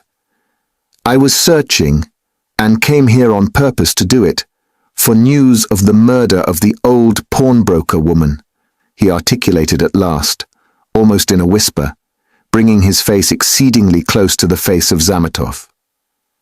Zametov looked at him steadily, without moving or drawing his face away. What struck Zametov afterwards, as the strangest part of it all, was that silence followed for exactly a minute, and that they gazed at one another all the while. What if you have been reading about it? He cried at last, perplexed and impatient. That's no business of mine. What of it? The same old woman, Raskolnikov went on in the same whisper, not heeding Zametov's explanation. About whom you were talking in the police office, you remember when I fainted. Well, do you understand now? What do you mean? Understand? What? Zametov brought out, almost alarmed. Raskolnikov's set and earnest face was suddenly transformed, and he suddenly went off into the same nervous laugh as before, as though utterly unable to restrain himself. And in one flash he recalled with extraordinary vividness of sensation a moment in the recent past, that moment when he stood with the axe behind the door, while the latch trembled and the men outside swore and shook it, and he had a sudden desire to shout at them, to swear at them, to put out his tongue at them, to mock them, to laugh and laugh and laugh. You are either mad or, began Zametov, and he broke off, as though stunned by the idea that had suddenly flashed into his mind.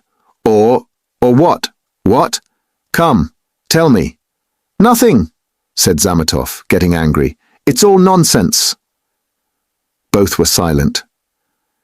After his sudden fit of laughter, Raskolnikov became suddenly thoughtful and melancholy. He put his elbow on the table and leaned his head on his hand. He seemed to have completely forgotten Zametov. The silence lasted for some time. Why don't you drink your tea? It's getting cold, said Zametov. What? Tea? Oh, yes. Raskolnikov sipped the glass, put a morsel of bread in his mouth, and suddenly looking at Zametov, seemed to remember everything and pulled himself together. At the same moment his face resumed its original mocking expression. He went on drinking tea. There have been a great many of these crimes lately, said Zametov. Only the other day I read in the Moscow News that a whole gang of false coiners had been caught in Moscow. It was a regular society. They used to forge tickets. Oh, but it was a long time ago. I read about it a month ago. Raskolnikov answered calmly. So you consider them criminals? He added, smiling. Of course they are criminals. They? They are children. Simpletons, not criminals. Why, 100 people meeting for such an object. What an idea. 3 would be too many, and then they want to have more faith in one another than in themselves. One has only to blab in his cups and it all collapses. Simpletons. They engaged untrustworthy people to change the notes. What a thing to trust to a casual stranger. Well, let us suppose that these simpletons succeed and each makes $1 million, and what follows for the rest of their lives? Each is dependent on the others for the rest of his life. Better hang oneself at once. And they did not know how to change the notes either. The man who changed the notes took 5,000 rubles, and his hands trembled. He counted the first 4,000, but did not count the 5,000. He was in such a hurry to get the money into his pocket and run away. Of course, he roused suspicion, and the whole thing came to a crash through one fool. Is it possible? That his hands trembled, observed Zametov. Yes, that's quite possible. That I feel quite sure is possible. Sometimes one can't stand things. Can't stand that? Why? Could you stand it then? No, I couldn't. For the sake of 100 rubles to face such a terrible experience? To go with false notes into a bank where it's their business to spot that sort of thing? No, I should not have the face to do it. Would you? Raskolnikov had an intense desire again, to put his tongue out. Shivers kept running down his spine. I should do it quite differently, Raskolnikov began. This is how I would change the notes. I'd count the first 1,000 3 or 4 times backwards and forwards, looking at every note, and then I'd set to the second 1,000. I'd count that halfway through, and then hold some 50-ruble note to the light, then turn it, then hold it to the light again, to see whether it was a good one. I am afraid, I would say, a relation of mine lost 25 rubles the other day through a false note, and then I'd tell them the whole story. And after I began counting the third, no, excuse me, I would say, I fancy I made a mistake in the 7th hundred in that second 1,000, I am not sure. And so I would give up the third 1,000 and go back to the second and so on to the end. And when I had finished, I'd pick out one from the 5th and one from the second 1,000 and take them again to the light and ask again, change them, please, and put the clerk into such a stew that he would not know how to get rid of me. When I'd finished and had gone out, I'd come back, no, excuse me, and ask for some explanation. That's how I'd do it. Phoo, what terrible things you say, said Zametov, laughing. But all that is only talk. I dare say when it came to deeds, you'd make a slip. I believe that even a practiced, desperate man cannot always reckon on himself, much less you and I. To take an example near home, that old woman murdered in our district. The murderer seems to have been a desperate fellow. He risked everything in open daylight, was saved by a miracle. But his hands shook too. He did not succeed in robbing the place. He couldn't stand it. That was clear from the... Raskolnikov seemed offended. Clear? Why don't you catch him then? He cried, maliciously jibing at Zametov. Well, they will catch him. Who? You? Do you suppose you could catch him? You've a tough job. A great point for you is whether a man is spending money or not. If he had no money and suddenly begins spending, he must be the man, so that any child can mislead you. The fact is they always do that, though, answered Zametov. A man will commit a clever murder at the risk of his life, and then at once he goes drinking in a tavern. They are caught spending money. They are not all as cunning as you are. You wouldn't go to a tavern, of course. Raskolnikov frowned and looked steadily at Zametov. You seem to enjoy the subject, and would like to know how I should behave in that case too, he asked with displeasure. I should like to, Zametov answered firmly and seriously. Somewhat too much earnestness began to appear in his words and looks. Very much. Very much. All right then. This is how I should behave, Raskolnikov began, again bringing his face close to Zametov's, again staring at him and speaking in a whisper, so that the latter positively shuddered. This is what I should have done. I should have taken the money and jewels. I should have walked out of there and have gone straight to some deserted place with fences round it and scarcely anyone to be seen, some kitchen garden or place of that sort. I should have looked out beforehand, some stone weighing 100 weight or more which had been lying in the corner from the time the house was built. I would lift that stone. There would sure to be a hollow under it, and I would put the jewels and money in that hole. Then I'd roll the stone back so that it would look as before, would press it down with my foot and walk away. And for a year or two, 3 maybe, I would not touch it. And well, they could search. There'd be no trace. You are a madman, said Zametov, and for some reason he too spoke in a whisper and moved away from Raskolnikov, whose eyes were glittering. He had turned fearfully pale and his upper lip was twitching and quivering. He bent down as close as possible to Zametov, and his lips began to move without uttering a word. This lasted for half a minute. He knew what he was doing, but could not restrain himself. The terrible word trembled on his lips like the latch on that door. In another moment it will break out. In another moment he will let it go. He will speak out. And what if it was I who murdered the old woman and Lizaveta? He said suddenly, and realized what he had done. Zametov looked wildly at him and turned white as the tablecloth. His face wore a contorted smile. But is it possible? He brought out faintly. Raskolnikov looked wrathfully at him. Own up that you believed it. Yes, you did.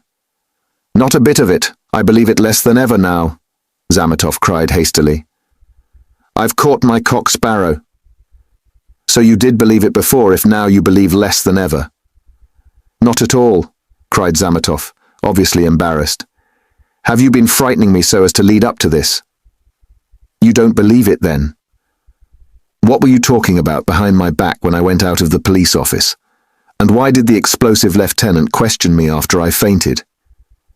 Hey there, he shouted to the waiter, getting up and taking his cap. How much? 30 kopecks, the latter replied, running up. And there is 20 kopecks for vodka. See what a lot of money. He held out his shaking hand to Zametov with notes in it. Red notes and blue, 25 rubles. Where did I get them? And where did my new clothes come from? You know I had not a kopeck. You've cross-examined my landlady, I'll be bound. Well, that's enough. Assez cause, till we meet again. He went out, trembling all over from a sort of wild, hysterical sensation, in which there was an element of insufferable rapture. Yet he was gloomy and terribly tired. His face was twisted as after a fit. His fatigue increased rapidly. Any shock, any irritating sensation stimulated and revived his energies at once, but his strength failed as quickly when the stimulus was removed. Zametov, left alone, sat for a long time in the same place, plunged in thought.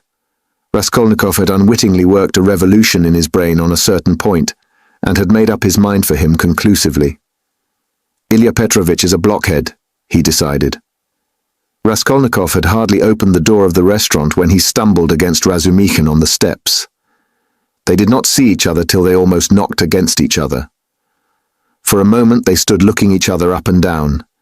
Razumikhin was greatly astounded, then anger, real anger, gleamed fiercely in his eyes. "So here you are," he shouted at the top of his voice. "You ran away from your bed. And here I've been looking for you under the sofa. We went up to the garret. I almost beat Nastasia on your account. And here he is after all. Rodya, what is the meaning of it? Tell me the whole truth. Confess, do you hear?" "It means that I'm sick to death of you all, and I want to be alone," Raskolnikov answered calmly. "Alone? When you are not able to walk, when your face is as white as a sheet and you are gasping for breath, idiot! What have you been doing in the Palais de Cristal? Own up at once." "Let me go," said Raskolnikov and tried to pass him. This was too much for Razumikhin. He gripped him firmly by the shoulder. "Let you go? You dare tell me to let you go? Do you know what I'll do with you directly? I'll pick you up, tie you up in a bundle, carry you home under my arm and lock you up." "Listen, Razumikhin," Raskolnikov began quietly, apparently calm. "Can't you see that I don't want your benevolence? A strange desire you have to shower benefits on a man who curses them, who feels them a burden in fact. Why did you seek me out at the beginning of my illness? Maybe I was very glad to die. Didn't I tell you plainly enough today that you were torturing me, that I was sick of you? You seem to want to torture people. I assure you that all that is seriously hindering my recovery because it's continually irritating me. You saw Zosimov went away just now to avoid irritating me. You leave me alone too, for goodness sake.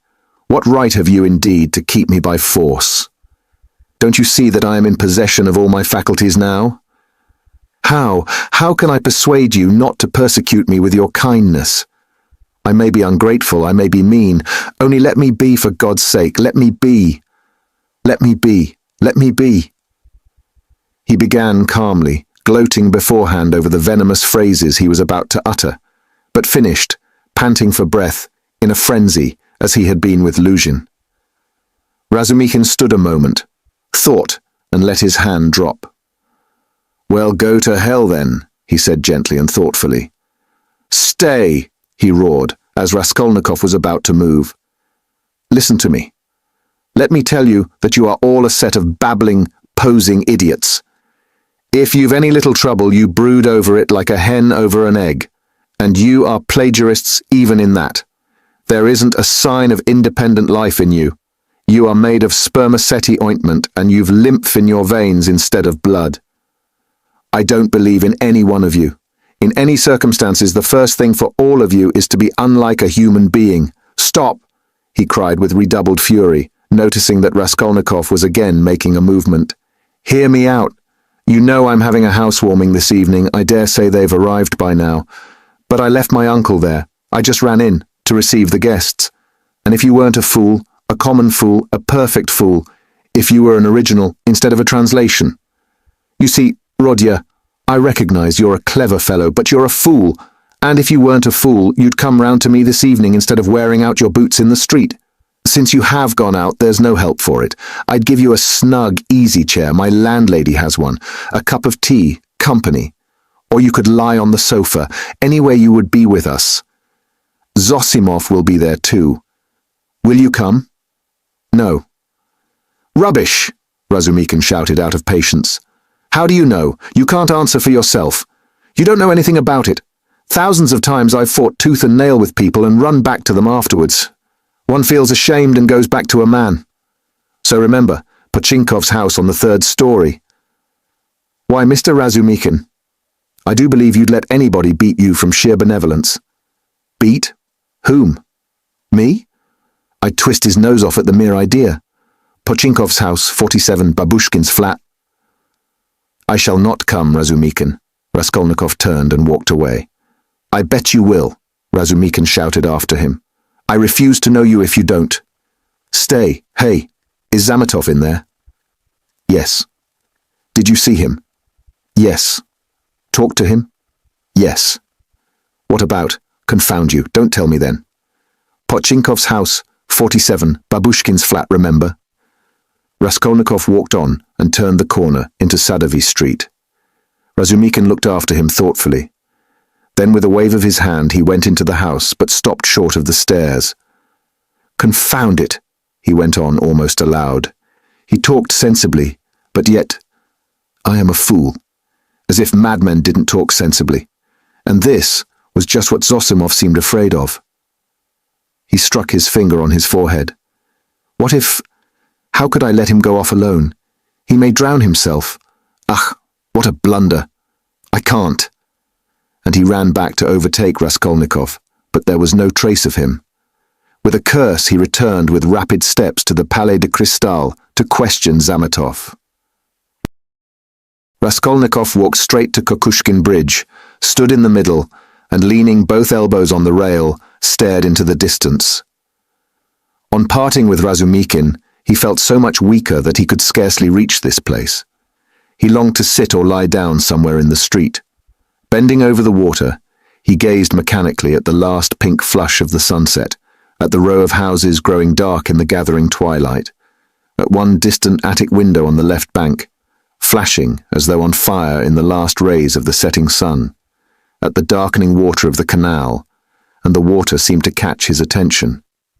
At last, red circles flashed before his eyes. The houses seemed moving, the passers-by, the canal banks, the carriages, all danced before his eyes. Suddenly he started, saved again perhaps from swooning by an uncanny and hideous sight.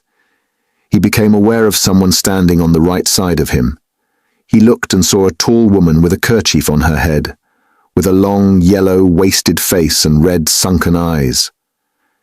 She was looking straight at him, but obviously she saw nothing and recognized no one. Suddenly she leaned her right hand on the parapet, lifted her right leg over the railing, then her left, and threw herself into the canal.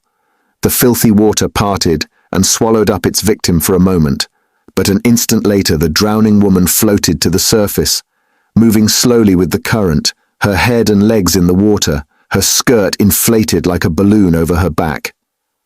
"A woman drowning! A woman drowning!" shouted dozens of voices. People ran up. Both banks were thronged with spectators. On the bridge, people crowded about Raskolnikov, pressing up behind him. "Mercy on it! It's our Afrosinia!" a woman cried tearfully close by. "Mercy! Save her! Kind people! Pull her out!" A boat was shouted in the crowd. But there was no need of a boat. A policeman ran down the steps to the canal, threw off his greatcoat and his boots, and rushed into the water. It was easy to reach her. She floated within a couple of yards from the steps. He caught hold of her clothes with his right hand, and with his left seized a pole which a comrade held out to him. The drowning woman was pulled out at once. They laid her on the granite pavement of the embankment. She soon recovered consciousness, raised her head, sat up and began sneezing and coughing, stupidly wiping her wet dress with her hands. She said nothing. "She's drunk herself out of her senses," the same woman's voice wailed at her side. "Out of her senses. The other day she tried to hang herself. We cut her down. I ran out to the shop just now, left my little girl to look after her, and here she's in trouble again. A neighbour, gentlemen, a neighbour. We live close by. The second house from the end. See yonder." The crowd broke up. The police still remained round the woman. Someone mentioned the police station.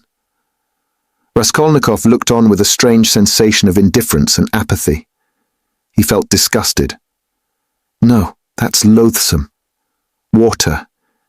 It's not good enough," he muttered to himself. "Nothing will come of it," he added. "No use to wait. What about the police office? And why isn't Zametov at the police office? The police office is open till 10 o'clock. He turned his back to the railing and looked about him. "Very well then," he said resolutely. He moved from the bridge and walked in the direction of the police office. His heart felt hollow and empty. He did not want to think. Even his depression had passed. There was not a trace now of the energy with which he had set out to make an end of it all. Complete apathy had succeeded to it. Well, it's a way out of it, he thought, walking slowly and listlessly along the canal bank. Anyway, I'll make an end, for I want to. But is it a way out? What does it matter? There'll be the square yard of space, ha! But what an end! Is it really the end? Shall I tell them or not? Ah, damn, how tired I am.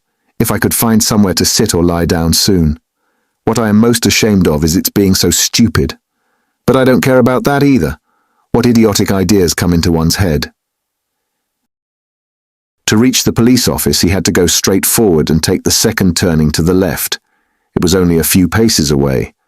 But at the first turning he stopped, and after a minute's thought, turned into a side street and went 2 streets out of his way, possibly without any object, or possibly to delay a minute and gain time. He walked, looking at the ground. Suddenly someone seemed to whisper in his ear. He lifted his head and saw that he was standing at the very gate of the house. He had not passed it. He had not been near it since that evening. An overwhelming, unaccountable prompting drew him on. He went into the house, passed through the gateway, then into the first entrance on the right, and began mounting the familiar staircase to the 4th story. The narrow, steep staircase was very dark. He stopped at each landing and looked round him with curiosity. On the first landing, the framework of the window had been taken out. That wasn't so then, he thought. Here was the flat on the second story where Nikolai and Dmitri had been working. It's shut up and the door newly painted, so it's to let. Then the third story and the fourth. Here. He was perplexed to find the door of the flat wide open. There were men there. He could hear voices. He had not expected that. After brief hesitation, he mounted the last stairs and went into the flat. It, too, was being done up. There were workmen in it. This seemed to amaze him. He somehow fancied that he would find everything as he left it, even perhaps the corpses in the same places on the floor. And now, bare walls, no furniture. It seemed strange. He walked to the window and sat down on the windowsill. There were two workmen, both young fellows, but one much younger than the other. They were papering the walls with a new white paper covered with lilac flowers, instead of the old, dirty, yellow one. Raskolnikov for some reason felt horribly annoyed by this. He looked at the new paper with dislike, as though he felt sorry to have it all so changed. The workmen had obviously stayed beyond their time, and now they were hurriedly rolling up their paper and getting ready to go home. They took no notice of Raskolnikov's coming in. They were talking. Raskolnikov folded his arms and listened. "She comes to me in the morning," said the elder to the younger. "Very early, all dressed up. 'Why are you preening and prinking?' says I. 'I am ready to do anything to please you, Tit Vassilitch.' That's a way of going on. And she dressed up like a regular fashion book." "And what is a fashion book?" the younger one asked. He obviously regarded the other as an authority. "A fashion book is a lot of pictures, coloured, and they come to the tailors here every Saturday, by post from abroad, to show folks how to dress, the male sex as well as the female. They're pictures. The gentlemen are generally wearing fur coats, and for the ladies' fluffles, they're beyond anything you can fancy." "There's nothing you can't find in Petersburg," the younger cried enthusiastically. "Except father and mother, there's everything." "Except them. There's everything to be found, my boy," the elder declared sententiously. Raskolnikov got up and walked into the other room where the strong box, the bed, and the chest of drawers had been. The room seemed to him very tiny without furniture in it. The paper was the same. The paper in the corner showed where the case of icons had stood. He looked at it and went to the window. The elder workman looked at him askance. "What do you want?" he asked suddenly. Instead of answering, Raskolnikov went into the passage and pulled the bell. The same cracked note. He rang it a second and a third time. He listened and remembered. The hideous and agonizingly fearful sensation he had felt then began to... Raskolnikov made no reply, but stood beside them, lost in thought. "He's been to look at the flat," said the elder workman, coming forward. "Which flat?" "Where we are at work." "Why have you washed away the blood?" says he. "There has been a murder here," says he, "and I've come to take it." And he began ringing at the bell, all but broke it.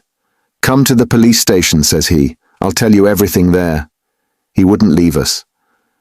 The porter looked at Raskolnikov, frowning and perplexed. "Who are you?"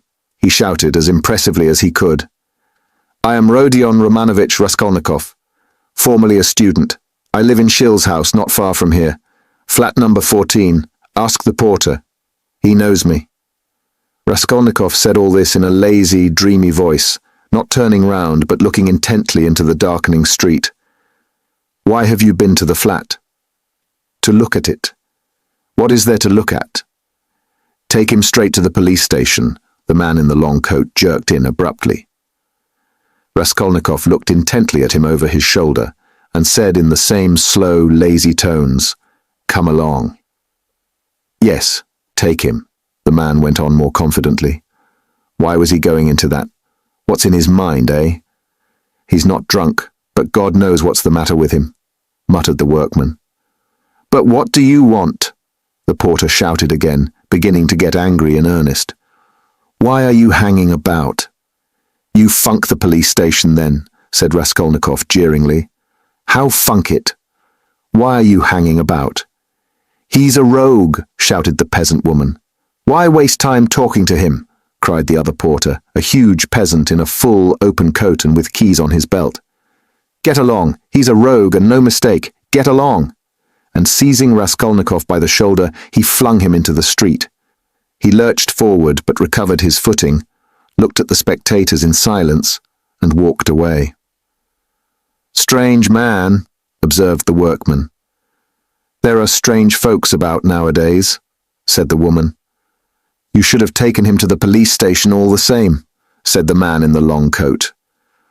"Better have nothing to do with him," decided the big porter. "A regular rogue. Just what he wants, you may be sure, but once take him up, you won't get rid of him. We know the sort." "Shall I go there or not?" thought Raskolnikov, standing in the middle of the thoroughfare at the crossroads. And he looked about him, as though expecting from someone a decisive word. But no sound came. All was dead and silent, like the stones on which he walked. Dead to him alone. All at once, at the end of the street, 200 yards away, in the gathering dusk, he saw a crowd and heard talk and shouts. In the middle of the crowd stood a carriage. A light gleamed in the middle of the street. "What is it?" Raskolnikov turned to the right and went up to the crowd. He seemed to clutch at everything and smiled coldly when he recognized it, for he had fully made up his mind to go to the police station and knew that it would all soon be over. Chapter 7. An elegant carriage stood in the middle of the road with a pair of spirited grey horses. There was no one in it, and the coachman had got off his box and stood by. The horses were being held by the bridle. A mass of people had gathered round, the police standing in front. One of them held a lighted lantern, which he was turning on something lying close to the wheels. Everyone was talking, shouting, exclaiming. The coachman seemed at a loss and kept repeating, "What a misfortune! Good Lord, what a misfortune!" Raskolnikov pushed his way in as far as he could, and succeeded at last in seeing the object of the commotion and interest. On the ground, a man who had been run over lay apparently unconscious and covered with blood. He was very badly dressed, but not like a workman. Blood was flowing from his head and face. His face was crushed, mutilated and disfigured. He was evidently badly injured. "Merciful heaven!" wailed the coachman. "What more could I do? If I'd been driving fast or had not shouted to him, but I was going quietly, not in a hurry. Everyone could see I was going along just like everybody else. A drunken man can't walk straight, we all know. I saw him crossing the street, staggering and almost falling. I shouted again, and a second, and a third time. Then I held the horses in, but he fell straight under their feet. Either he did it on purpose or he was very tipsy. The horses are young and ready to take fright. They started, he screamed, that made them worse. That's how it happened." "That's just how it was," a voice in the crowd confirmed. "He shouted, that's true, he shouted 3 times, another voice declared. 3 times it was, we all heard it, shouted a third. But the coachman was not very much distressed and frightened. It was evident that the carriage belonged to a rich and important person who was awaiting it somewhere. The police, of course, were in no little anxiety to avoid upsetting his arrangements. All they had to do was to take the injured man to the police station and the hospital. No one knew his name. Meanwhile, Raskolnikov had squeezed in and stooped closer over him. The lantern suddenly lighted up the unfortunate man's face. He recognized him. I know him! He shouted, pushing to the front. "It's a government clerk retired from the service, Marmeladov. He lives close by in Kozel's house. Make haste for a doctor. I will pay, see?" He pulled money out of his pocket and showed it to the policeman. He was in violent agitation. The police were glad that they had found out who the man was. Raskolnikov gave his own name and address, and, as earnestly as if it had been his father, he besought the police to carry the unconscious Marmeladov to his lodging at once. "Just here, 3 houses away," he said eagerly. "The house belongs to Kozel, a rich German. He was going home. No doubt drunk. I know him. He is a drunkard. He has a family there, a wife, children. He has one daughter. It will take time to take him to the hospital, and there is sure to be a doctor in the house. I'll pay. At least he will be looked after at home. They will help him at once. But he'll die before you get him to the hospital." He managed to slip something unseen into the policeman's hand, but the thing was straightforward and legitimate, and in any case, help was closer here. They raised the injured man. People volunteered to help. Kozel's house was 30 yards away. Raskolnikov walked behind, carefully holding Marmeladov's head and showing the way. This way. We must take him upstairs head foremost. Turn round. I'll pay. I'll make it worth your while," he muttered. Katerina Ivanovna had just begun, as she always did at every free moment, walking to and fro in her little room, from window to stove and back again, with her arms folded across her chest, talking to herself and coughing. Of late, she had begun to talk more than ever to her eldest girl, Polenka, a child of 10, who, though there was much she did not understood very well that her mother needed her, and so always watched her with her big, clever eyes and strove her utmost to appear to understand. This time, Polenka was undressing her little brother, who had been unwell all day and was going to bed. The boy was waiting for her to take off his shirt, which had to be washed at night. He was sitting straight and motionless on a chair, with a silent, serious face, with his legs stretched out straight before him, heels together and toes turned out. He was listening to what his mother was saying to his sister, sitting perfectly still with pouting lips and wide-open eyes, just as all good little boys have to sit when they are undressed to go to bed. A little girl, still younger, dressed literally in rags, stood at the screen, waiting for her turn. The door to the stairs was open to relieve them a little from the clouds of tobacco smoke which floated in from the other rooms, and brought on long, terrible fits of coughing in the poor, consumptive woman. Katerina Ivanovna seemed to have grown even thinner during that week, and the hectic flush on her face was brighter than ever. "You wouldn't believe. You can't imagine, Polenka," she said, walking about the room, "what a happy, luxurious life we had in my papa's house, and how this drunkard has brought me, and will bring you all to ruin. Papa was a civil colonel, and only a step from being a governor, so that everyone who came to see him said, 'We look upon you, Ivan Mikhailovich, as our governor.' When She coughed violently. "Oh, cursed life," she cried, clearing her throat and pressing her hands to her breast.